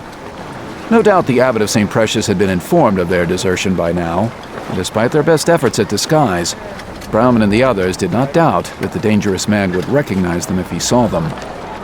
So despite Roger's desire to look in on some of the companions he had known in the Northland who were still presumably in Palmares, the group came off the ferry on the Palmares wharf, intent on moving straight out to the north. They found little trouble navigating the streets, having only occasionally to turn down an alleyway to avoid some marching soldiers. After less than half an hour, inside of one of the northern gates, they found another problem though, for no one was getting in or out of the city without a complete inspection by the grim-faced city guard. Perhaps we should have taken a stone or two. Amber, at least, that we might have walked across the river north of the city. A couple of the others, most vigorously Brother Vicenti, nodded their heads in agreement. Any theft of stones would have ensured that Marquardt would have hunted us relentlessly, Brother Castinigus. Then how are we to get out of here? Browman had no answer, and so he looked at Roger. Roger accepted the responsibility without complaint. In fact, he took it as a great compliment.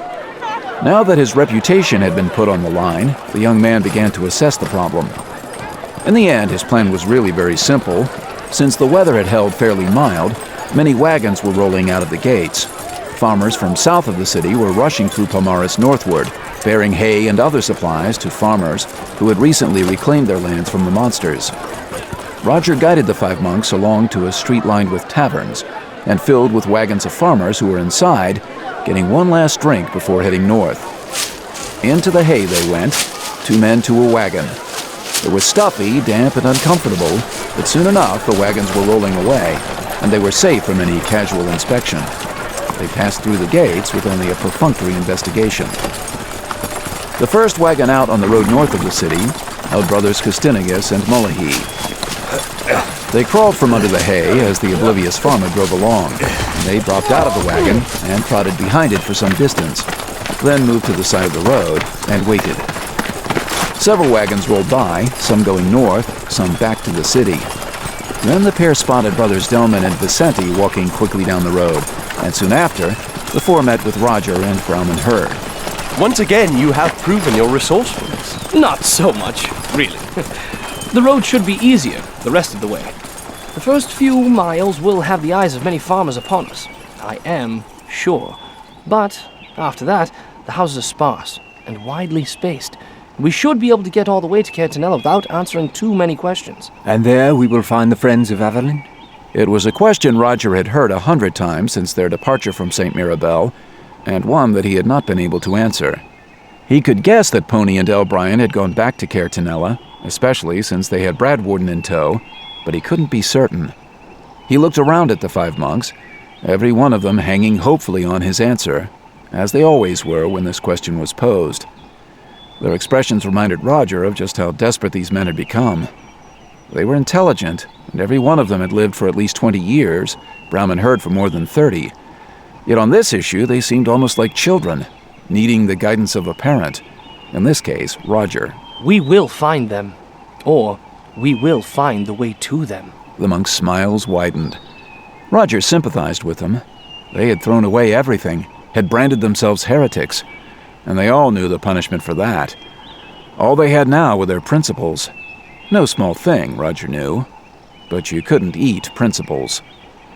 And principles wouldn't stop the thrust of a sword, or cool the heat of a burning pyre.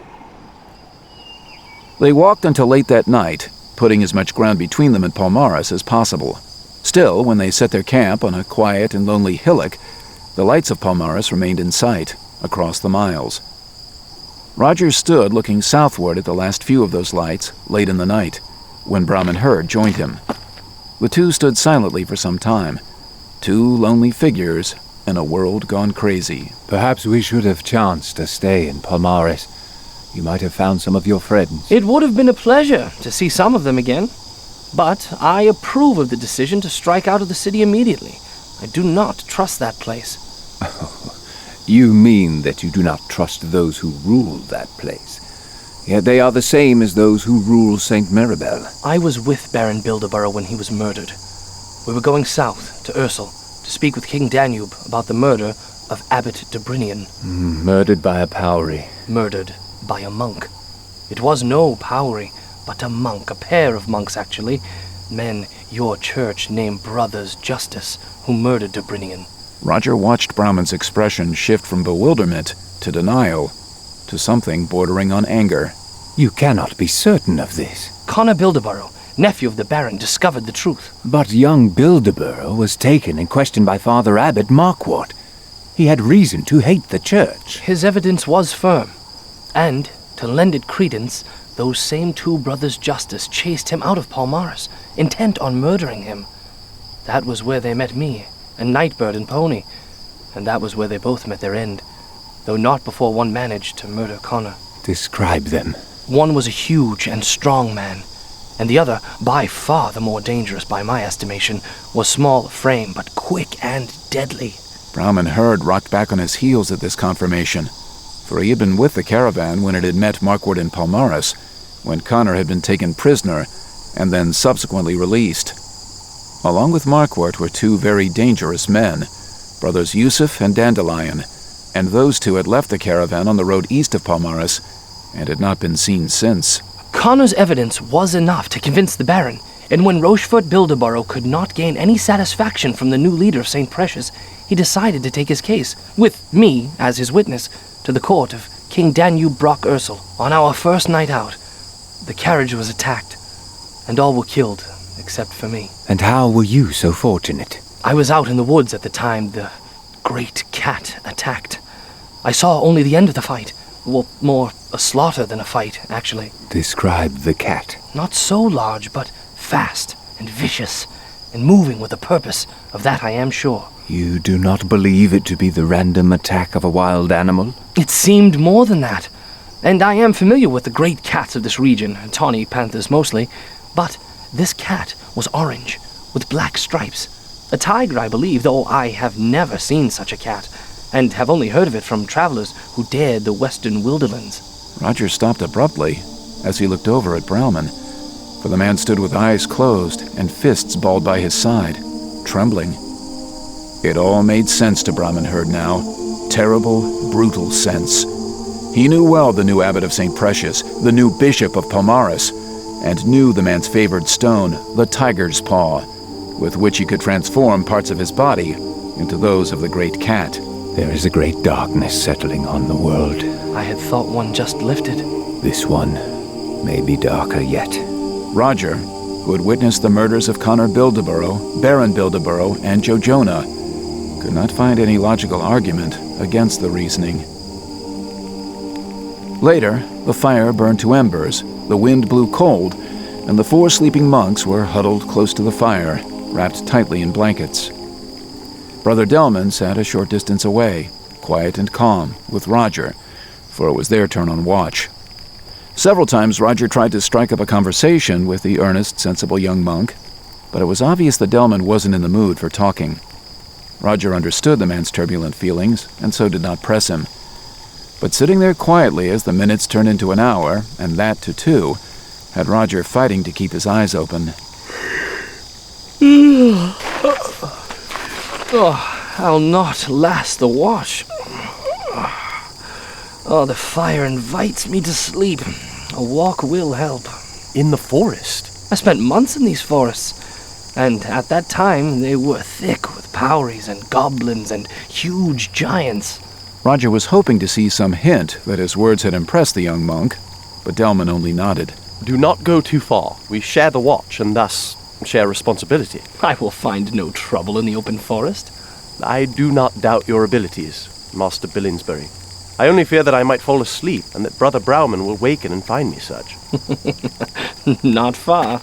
Roger moved down the side of the hill, pausing as soon as he was out of the direct light of the low fire, to let his eyes adjust to the darkness.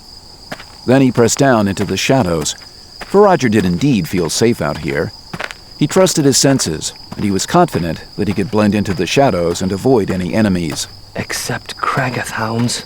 He recalled the huge, terrible dogs the Powrie sometimes kept, the wicked creatures that had tracked him on one excursion through Powrie-occupied Caer Tenella.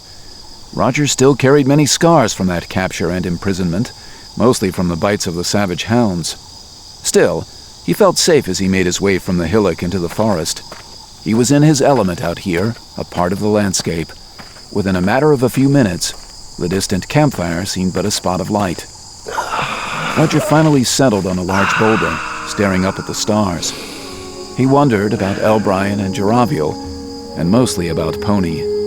How he missed those special friends, the first real friends he had ever known. Not only did they support him when he needed them, but also they were not afraid to point out his faults and to help him learn to overcome them. Because of those 3, Roger had learned to truly survive, had learned to temper his anger and his pride, to keep a clear head, no matter how desperate the situation seemed.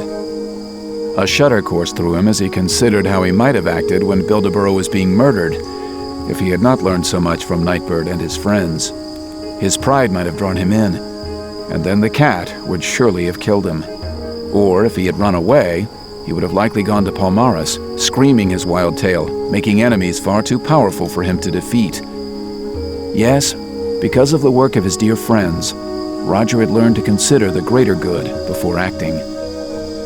And now he wanted to see those friends again, wanted to tell the ranger all that he knew, and show Nightbird the man he had become.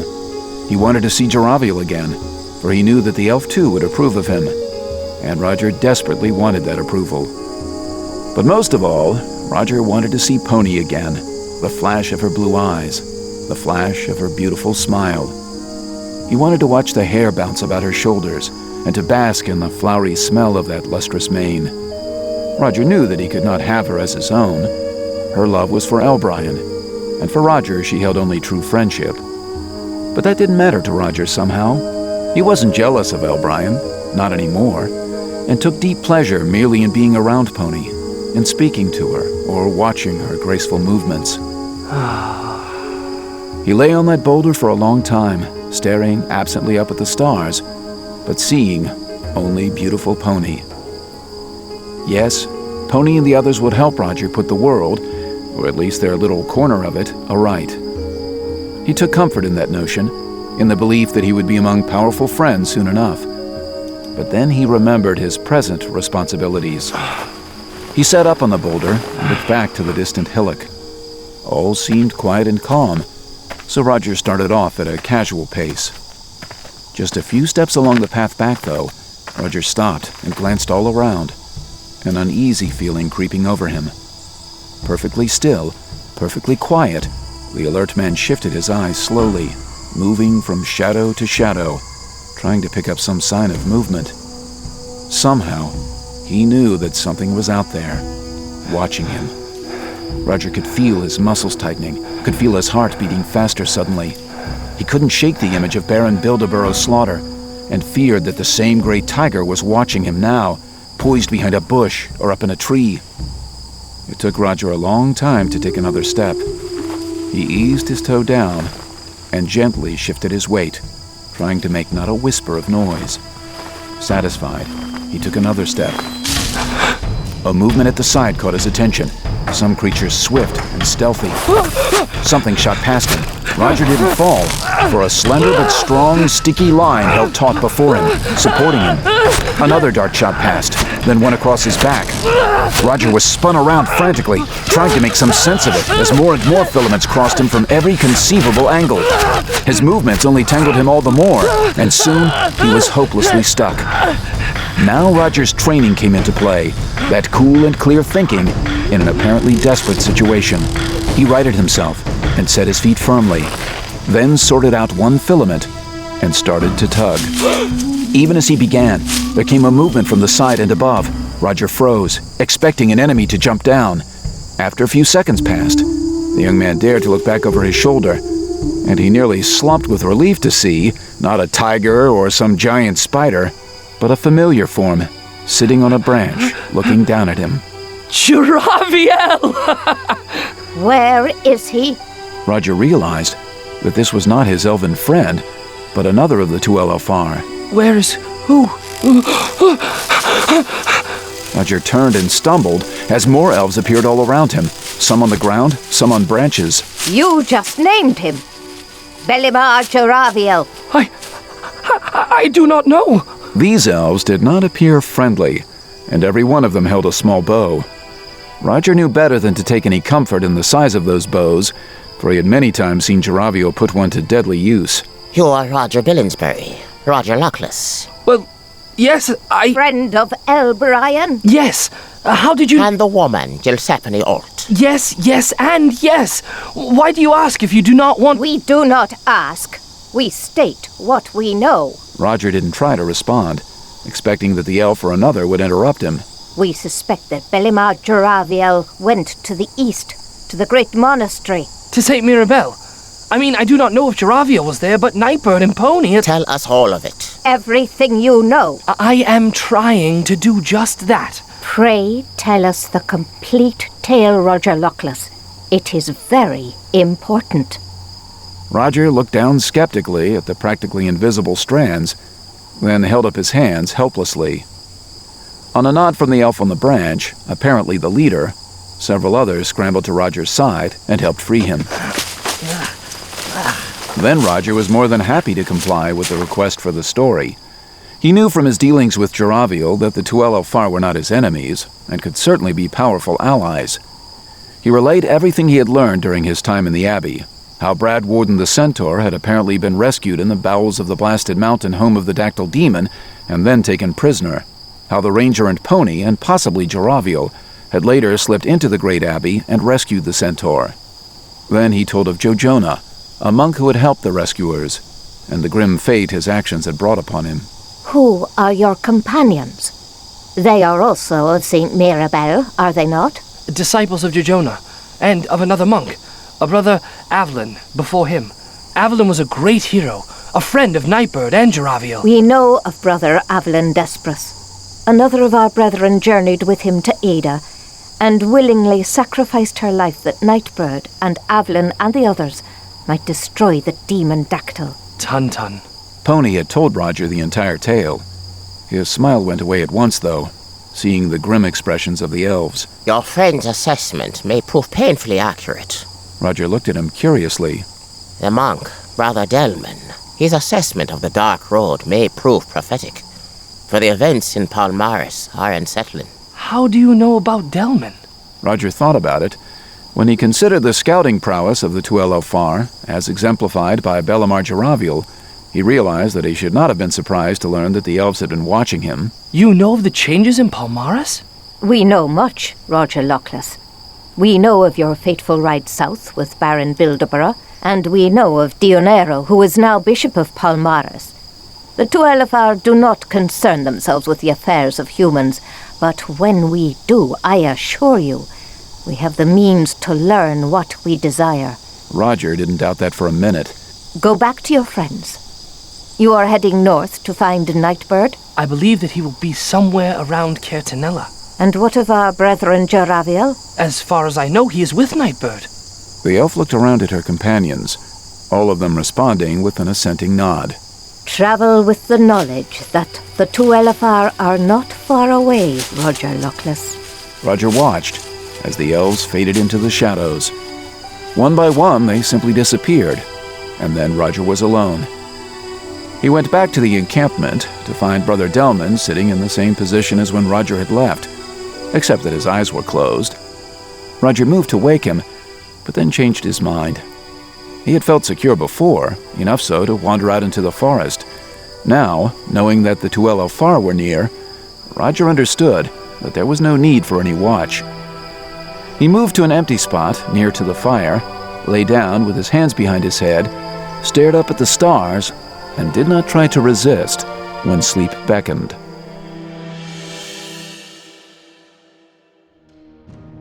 I'll not tolerate your lies.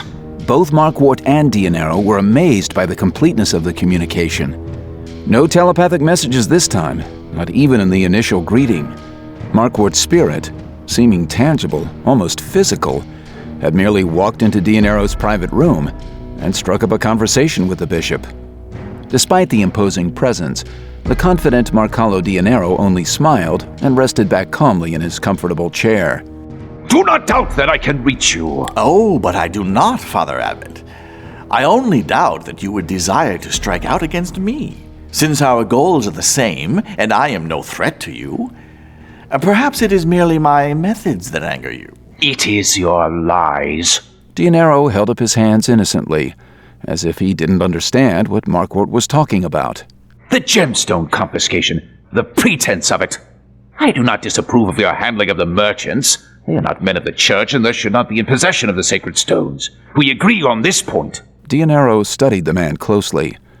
He knew they were both pleased by the prospect of strengthening the church's hold and power over the kingdom, but he thought, and was keen enough to understand, that though the Father Abbot shared this view, his and Markwart's motives not be similar. Do not pretend that your work in Palmaris is directly related to the Friends of Avalon Despris. You are well aware that they are not in your city. Dionero conceded the point with a nod. My focus will change as I learn more about their whereabouts. Your focus will remain on Palmaris. Your work here is even more important than the capture of the fugitives. Father Abbot, even while I strengthen our hold over Palmaris, I have been collecting information concerning the fugitives. They are north of the city, but not beyond my reach. Your reach? Are we back to that, Master Dionero? Dionero lowered his eyes, not wanting the man to see the boiling rage reflected there. Master Dionero. The word simmered in the bile at the back of his throat. How crude a reminder of who was the leader here and who the servant. In the Abelican order, referring to a man by his previous title was considered among the most pointed of insults. How many times must we wage this battle? How many times must I tell you that others will manage the business of the legacy of Avalon Despris, and that the business of Marcalo Dionero is of a higher matter? And how many others must fail before you allow me to finish this business of Avalon's legacy? First Quintal, then the fools Yusuf and Dandelion. Fools trained by Dionero? And Dionero told you that they would fail. These friends of Avalon have proven themselves resourceful and dangerous foes. They have survived, not merely by running and hiding, but by confronting and defeating everything we have sent their way. And let us not forget our strong belief that these fugitives journeyed to Mount Ada, confronted Bestis Bulzabar, and won. We cannot underestimate them. By all accounts, the woman is proficient with the gemstones, hugely powerful, and the man... I do so enjoy the hunger in your eyes as you speak of worthy opponents. They command our respect. They intrigue you. You have come to view this man, Nightbird, as a personal challenge. Is it possible that Marcala Dionero is not the greatest warrior in the world? Are we not to retrieve the stolen gemstones? Of course, Bishop.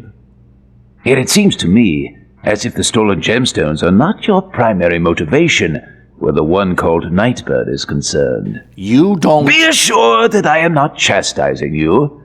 Indeed, I admire your aspiration. Ever since you first came to St. Mirabel, you have been determined to prove your supremacy in the fighting skills. You heard the whispers that you were the finest warrior ever to come forth from the Abelican Order.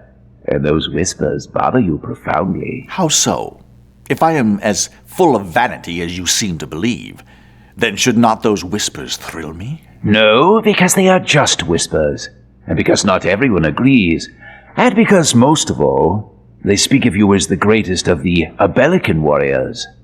You would not limit your reputation so. Pride. The deadliest sin of all.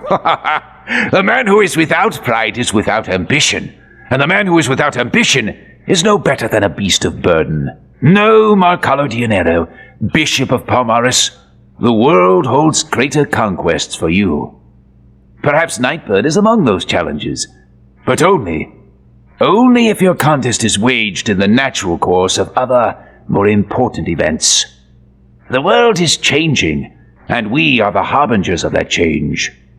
I will not risk my legacy and the potential dominance of the Abelican Church for the sake of my underling's pride. But how much stronger will we be when Nightbird is no more?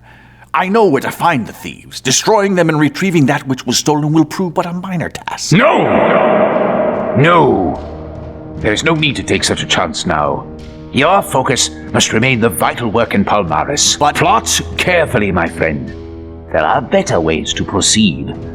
Gain the trust of Nightbird and the woman, that we might catch them off their guard. I doubt the disciples of Avalon Despris would ever trust the Abelican Church of Dalibert Marquardt. You are fortunate, my servant, for I know that you are wiser than your words would indicate. There are better ways for you to encompass the demise of Avalon's followers. You will discover them, if only you care to look. With those teasing words echoing in the darkened room, the spirit of Marquardt faded. Dionero sat in his chair, his hands up before him, fingers tapping together, as he considered his options. The meeting hadn't gone as he had hoped, for Marquardt was proving himself far more astute than the bishop would ever have believed. Dionero had thought that his assignment to Palmares, and particularly his elevation to bishop, would bring him some autonomy. But Marquardt's newfound tricks with the Soul Stone had put him more under the thumb of the Father Abbot than he had been at St. Mirabel. That truth only made him angrier, and he leapt up from his chair and stormed about the room. He almost took up his tiger's paw and fell into its magic, fantasizing about running hard to the north as a great cat. If he killed the two prime enemies of the church, could Marquardt remain angry with him? But if he failed, if his attempt only warned Nightbird that the church was still watching, only forced him into deeper hiding, then Dionero realized he would be better off if the dangerous warriors slew him in the forest. Better that than face the wrath of Marquardt. And who is this man? He wasn't thinking about Nightbird. Dionero had known Dalibert Marquardt for more than a decade, and had been one of his advisors for several years, ever since he had trained the first brother Justice Quintal to go after Avalon Despris. Yet now, speaking with his spirit, feeling the deeper power within the will of the Father Abbot, Dionero felt as if he didn't know the man at all, or at least as if he had underestimated him all these years. That alone made him consider carefully the advice Marquardt had given to him, and led him, after a sleepless night of pacing his room, to an alternative plan. Marquardt soared back to his waiting corporeal form, lying on his bed in St. Mirabel. Though it was very late, he climbed out of bed. Yeah. Without even noticing, The Father Abbot went to his desk and took out a small ruby and hematite, then wandered into the summoning chamber with its pentagram. Markwort walked around the pentagram, bending at each point, and with a thought sent into the ruby, produced a small flame to light each candle. Then he moved to the very middle of the pentagram and sat on the floor cross-legged, his usual place and position for deep meditation. The voice in his head had taught him this. At first, Markwort had resisted. Nothing he had ever read, even in the incantation Sorceress, had mentioned sitting within the pentagram. Such a design was normally scribed for the purpose of summoning and confining extraplanar creatures. Indeed, Markwort had used it for just that purpose, bringing up a pair of minor demons to inhabit the corpses of the Chillachunks. But now, with his new insight, Markwort had found a second, and perhaps even more important use for the pentagram. He used the Soul Stone to fall within himself, into the deepest recesses of his own mind, the highest level of contemplation. For with this combination of stones and position, Father Abbot Markwort could find answers to the greatest mysteries of the universe, to personal dilemmas and grand events that would shake the foundation of both church and kingdom. Deep within the gemstones, he found such a level of solitude that all the distractions of the material world were left far behind. And within that solitude, Markwort found God. Markwort pondered the questions that disturbed him, and the voice, as always, gave him the answers. He must get Brother Francis to work even harder now. He must solidify his base of power at St. Mirabel, bring all the monks into a tight line behind him, so that when he stretched out his arms to engulf the rest of the kingdom, he need not worry about treachery from within. The other abbeys, though they might question or even verbally oppose his policies, would not openly go against him without some hint that there might be allies within St. Mirabel, greatest of all the abbeys, greater than all the other abbeys combined, to lend them support. And his principal opponent would no doubt be St. Hans, the abbey most tied to the secular powers of the kingdom. Yes, now that he and Dionero had come to a proper understanding, now that Palmaris was coming under church control, Markwort would have to be ready to meet the predictable outrage from Ursel. If not from the king, then surely from Danube's advisors. One step at a time. Trust Dionero, for the man spoke truthfully when he had declared that his goals and Markwort's were one and the same, and get Brother Francis working hard to uncover any dissent, any complaining at all from those here. Markwort's eyes closed, and he swayed softly, deep in meditation. His thoughts kept drifting back to Dionero, the eager warrior. He began to understand then that perhaps the man was in the wrong position. A bishop had to be a subtle, cunning politician, not a straightforward warrior. But Markwort was far from discouraged by this realization, and he began to shape a new role for his appointed bishop. Does not the sun shine brighter after the darkest night? Might Dionero, so imposing, so brutal, prove to be that night? And does not the warrior hunger for battle all the more when his enemies stand facing him, yet out of reach? Markwort could hold Dionero back, like drawing back on a Y-bow, the deadly weapon employed by the Togai nomads of Western Baron. Dangling Nightbird before him would draw those bands all the farther, Markwort knew. And when at last he released the bishop, the man would shoot out swift as an arrow. And the bishop's absence will allow Markwort to shine as the morning sun. All the answers seemed before him, and the now contented Father Abbot opened his eyes and stretched. He was pleased, and so was the voice within his head, the voice he thought to be the insights of God.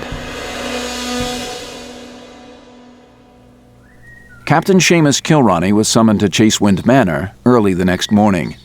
He found Bishop Dionero in an excited, almost frantic state, despite his admission that he had not slept at all the previous night. This is too important a time for such trivial matters as sleep. The bishop motioned to a chair opposite him at his delicate garden table, where 2 morning meals had been set.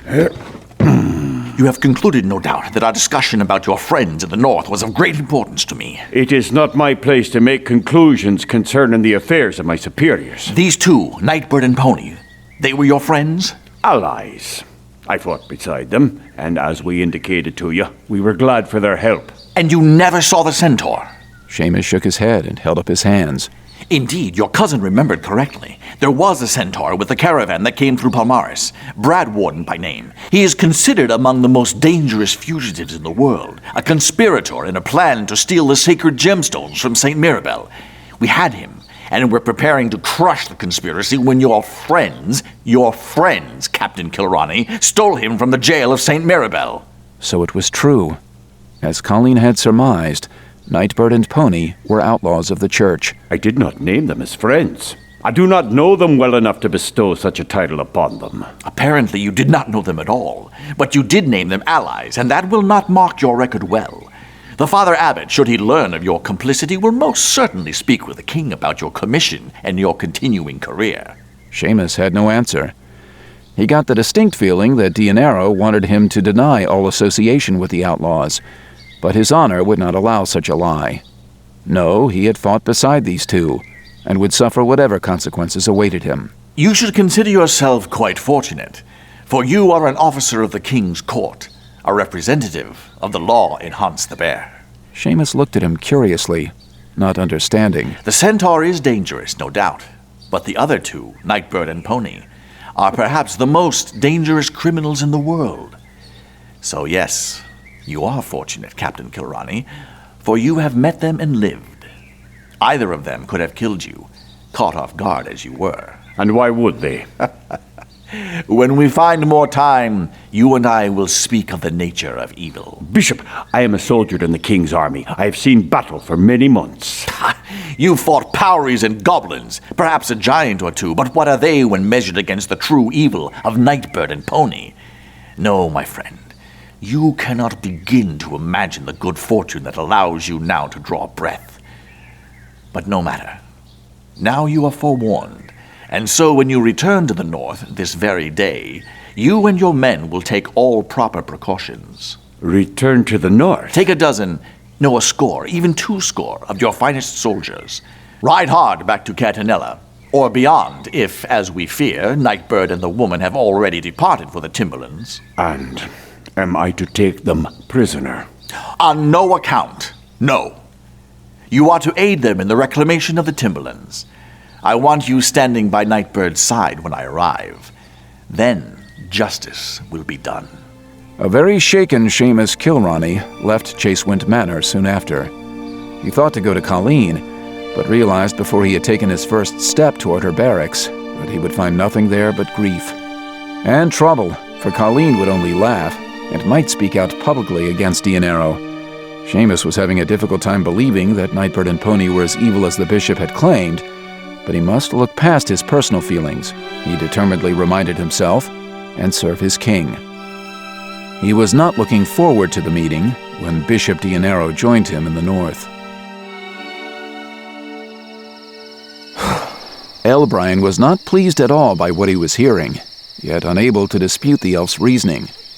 He had suspected that Jaravio meant to depart soon after Dundalis was reclaimed, but for the elf to leave now, when they were but halfway from Caer Tenella to the Timberlands, was a surprise. I long for my home. This is the longest time I've been away from Anderblock Inniness in all the centuries of my life. You were back there not so long ago, when you escorted the folk we found in the Wilderlands. It was at the doorstep of Anderblock Inniness that Pony and I found you. A short stay, and a short reprieve from the longing in my heart. It is the way of my people, Nightbird. You, above all other humans, should understand this. We live for the valley, for the nights of dancing under the clearest of skies, and for the company of one another. I do understand, and I do not disagree with you. Thomas brought able-bodied warriors, one and all, and as Brad Warden is soon to be scouting his familiar haunts in the forest around the 3 Timberlands towns, will not be taken by surprise. Allow me my selfishness, my friend, for I will miss you terribly, as I miss Pony. We hardly share the same place in your heart. A different place, but no less of one. You are as a brother to me, Bellamar Jaravio. You know that. And when Tuntun went into the Molten Stone, I lost a sister. As did I. And surely my world will not be as bright without Bellamar Jaravio beside me. I'll not be gone forever. Not even forever in the accounting of a human. Allow me my time with my kin, and then I will return to the Timberlands for a visit to my adopted brother. I will hold you to that promise. And if I do not see you before the next spring is in full bloom, then expect that I will be on my way to Anderblock Innerness, and with Pony beside me, and do not doubt that she will be even less forgiving than I toward the elf who forgot us. It was said in jest, of course, and Jaraviel smiled back at Elbrian. He knew better, though. Elbrian, and especially Pony, would not be making the difficult and dangerous journey to the elven homeland the following spring, not with a baby to look after. Jaraviel almost told the ranger then, but he fought the impulse. When are you leaving? Thomas plans to break camp at dawn. I'll be gone before that.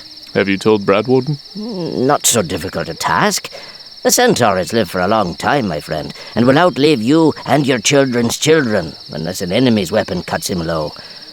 He has long dealt with the Tuel and knows our ways. He admitted that he was surprised that I stayed with you this long, and was even more surprised that I went with you to the Great Abbey. Bradwarden would not expect his friend to come rescue him? Bradwarden learned long ago not to expect too much from the Tuel. We have our own ways and our own reasons. You should take a lesson from him. I expect nothing from the elves, except for Bellamar Jaraviel, my friend, my brother. Again Jaraviel, though not entirely agreeing, smiled back at the ranger. Farewell. Remember all we have taught you, and understand the responsibility of your position. You carry Tempest, forged by the elves, and Hawkwing, a gift from my own father. Your actions, good or ill, reflect upon us, Nightbird. You will be held accountable for those actions by Lady Dasselrand, and all the elves, and most of all, by me. The ranger, understanding that Jaraviel was not speaking in jest, squared his shoulders and set his face determinedly, more than willing to accept the burden. Elbrian knew what it meant to be a ranger, had learned those lessons all too clearly over the last year, and was confident that he would not disappoint those who trained him, those who had given him these wonderful gifts, the name of Nightbird most special of all. Farewell. Jaraviel moved away, blending into the deepening shadows of dusk.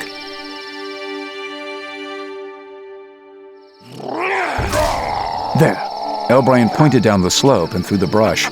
Thomas Gingerwort stooped low and peered intently. Come along. The ranger took Thomas by the arm and led him quickly along the ridgeline to a more open area. He didn't want to miss the spectacle of the fight, and thought it would be better if Thomas didn't miss it either. A few steps brought them the scene, Bradwarden running circles around a battered and obviously dazed giant. You're not seeing much now, are you great fat cow? When the Fomorian brought its huge arms down to block another vicious kick, Bradwarden smacked the giant on the top of the head with his cudgel. The brute staggered backward.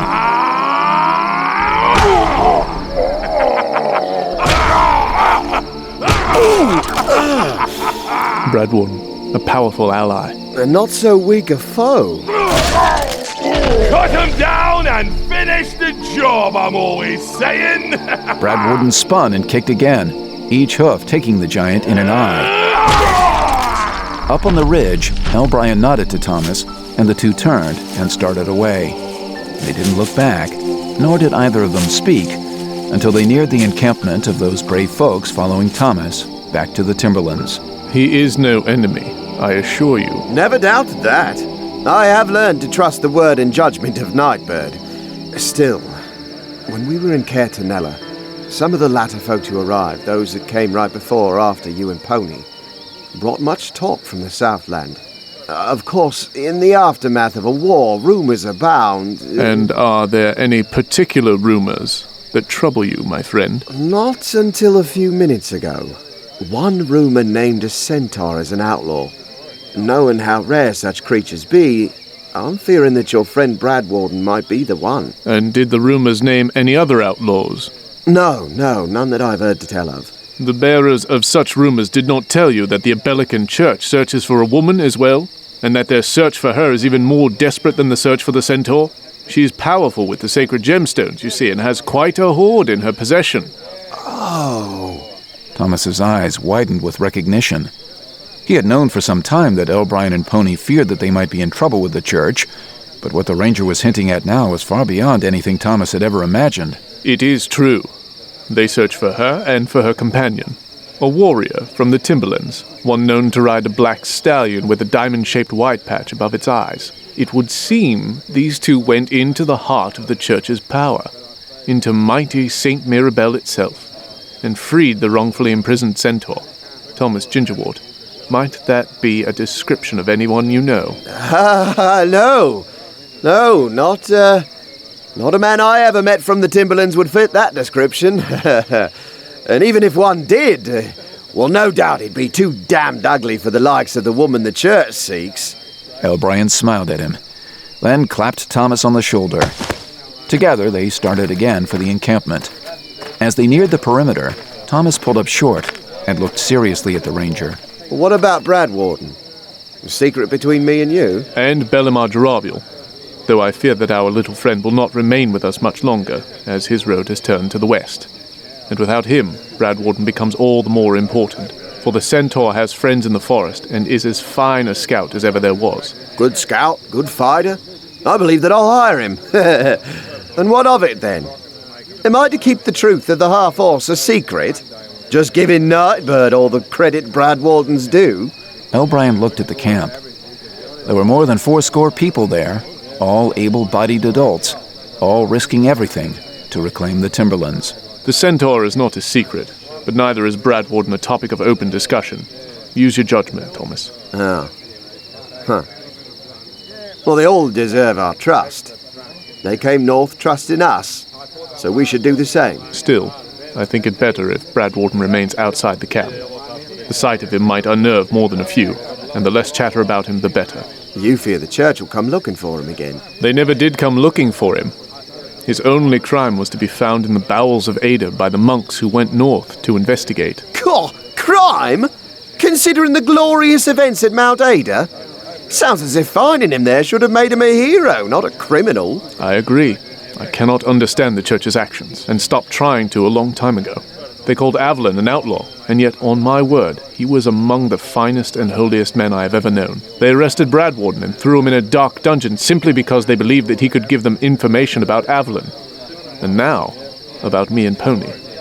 And so we, all three, are outlaws, and Jaraviel would be as well, if the church knew of him, for he too journeyed to St. Mirabel to rescue our friend. Oh, well, what a pony. You just named her as an outlaw, and yet she walked back into Palmaris, where the church is stronger still, no doubt, since Baron Bilderberry is no more. Pony is resourceful. She will not be caught unaware, and thus, she will not be caught. They let it drop there.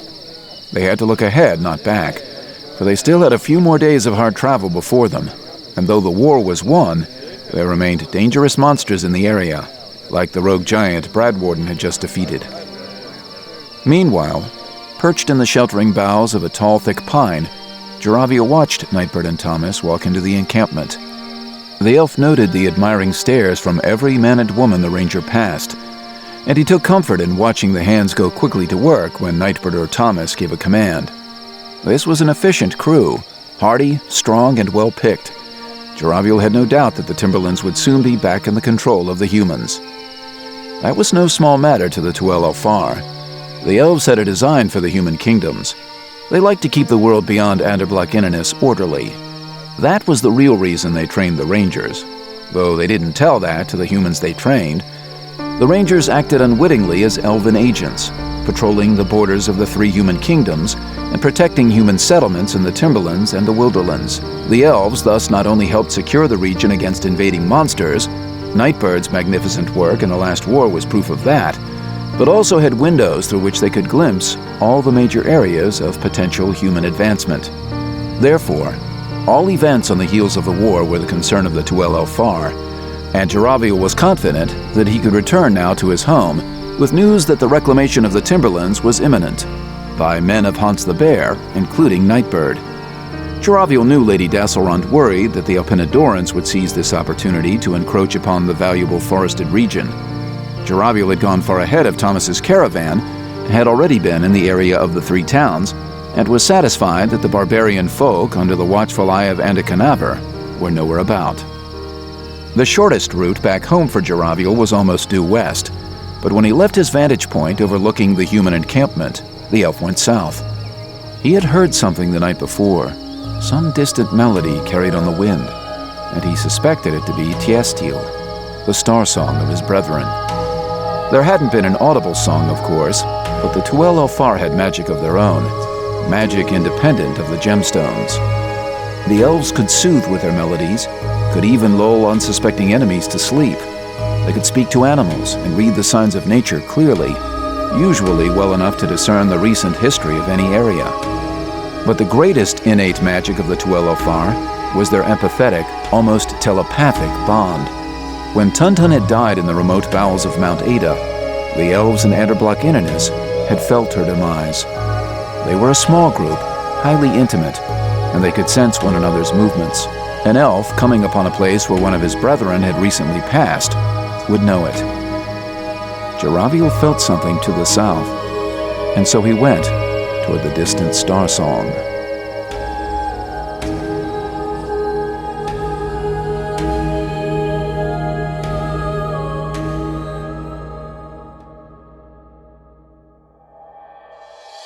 The Demon Wars Saga, Book 3, The Demon Apostle Part 1, is a graphic audio production.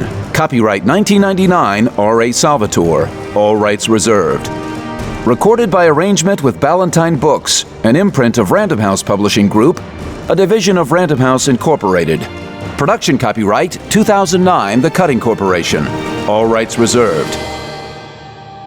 Performed by Richard Rowan, Eric Messner, Joe Brack, Elizabeth Jernigan, Michael John Casey, David Coyne, Terrence Aselford, Andy Clements, Colleen Delaney, Mort Shelby, Michael Glenn, Stephen Carpenter, Ken Jackson, Dylan Lynch, Tim Getman, Christopher Graybill, Nathan Bennett, Corey James, Nanette Savard, and Chris Rowan. Additional Richards performed by the Dead Giveaways. Directed by Bob Supan. Produced by Rick Rowan and Dwayne Beeman. Executive producers James Cutting, Mary Cutting, and Angie Cornett. Dialogue editing and graphic audio sound design by Johann Detweiler. Book adapted for graphic audio by Johann Detweiler. Additional music by Dan Smith and Johann Detweiler. If you enjoyed The Demon Apostle, be sure to look for Brandon Sanderson's Elantris and Simon R. Green's Blue Moon Rising. Both available from Graphic Audio at Roadstops Everywhere, at 1-800-670-5220, or at www.graphicaudio.net. Keep listening for exciting previews of other Graphic Audio titles.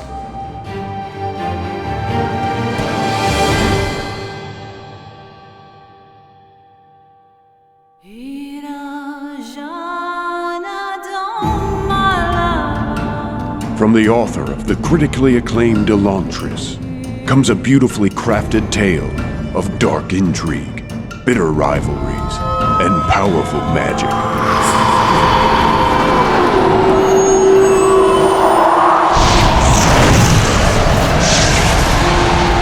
In order to save his kingdom of Idris from certain annihilation, King Dedalin must honor a treaty made long ago. He must send his oldest daughter to marry Suzabron, the God King of Elandrin. War is coming, Your Majesty. They will attack. If we send her, Yarda, we send her to her death. Sending Vivenna is a poor plan, but it's our only plan. Father, if we break this treaty, it will mean war. I am prepared to sacrifice for our people. Lord God of Colors, forgive me. Vivenna, you will not go to wed the tyrant god of our enemies. I'm sending Ciri in your place. Ciri, the youngest daughter of King Dedalin, soon finds herself plunged into a world of intrigue and politics, inhabited by undead gods and zombie armies. And she quickly learns that there is a darkness spreading through the highest order of Elandrin, threatening to consume all she loves. Vessel, doing your duty as the vessel was the danger. You have to tell me something. You must not bear him a child. That is the danger. This all, everything here in the palace, is not what it appears to be.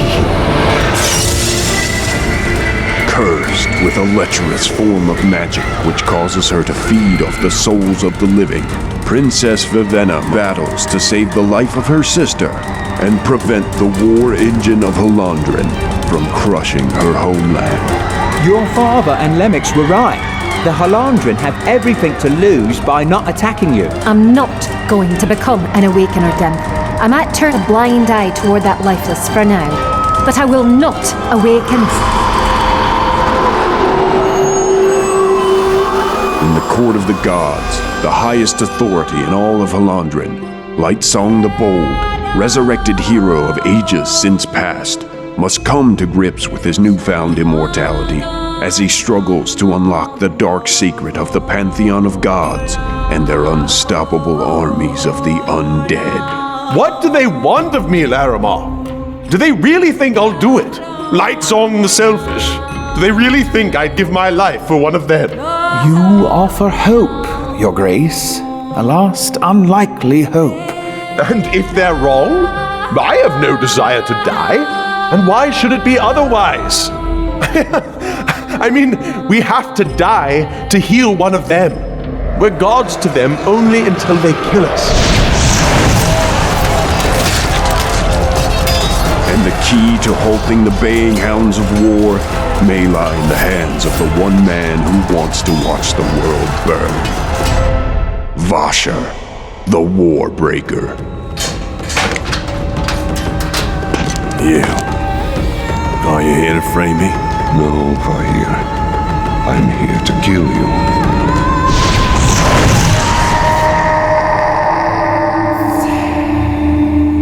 Don't miss Brandon Sanderson's high fantasy masterpiece, Warbreaker. Available now in graphic audio.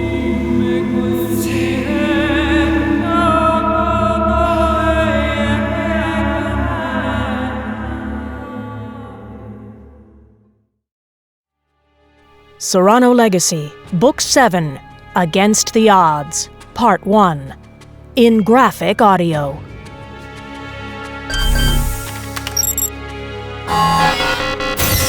What? Hands on your head.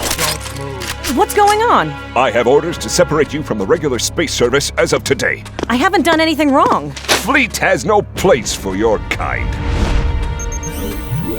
Suiza Esme, most recent rank 03, separated by order of Admiral Serrano? Grandmother, she double-crossed us. Bad news. What? Pedro Origamos, Consoline's foreign minister. Mother, killed him. Miranda, you can't expect me to let it go. Damn and blast, Cecilia.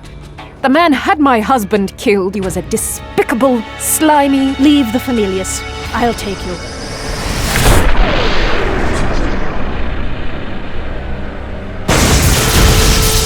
Hull breach, report all starboard aft teams.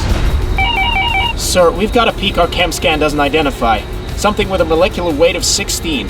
16? Lieutenant, didn't I tell you to look out for methane? Emergency. We have a potentially explosive gas mix. Sir, I'm scared. I can't just stand here. Sure you can. Smartest thing you can do. No!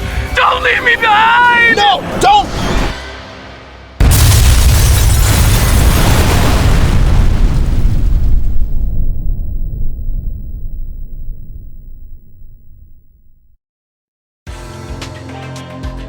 If you can't find that graphic audio title you're looking for, go to www.graphicaudio.net, where you can order it in CD format or digital download. If you're on the road, call 1-800-670-5220. That's 1-800-670-5220 or www.graphicaudio.net. And if you're looking for a great way to try out a different graphic audio series, check out our convenient and easy-to-store long-haul box sets that include 5 books of a series, available only at www.graphicaudio.net.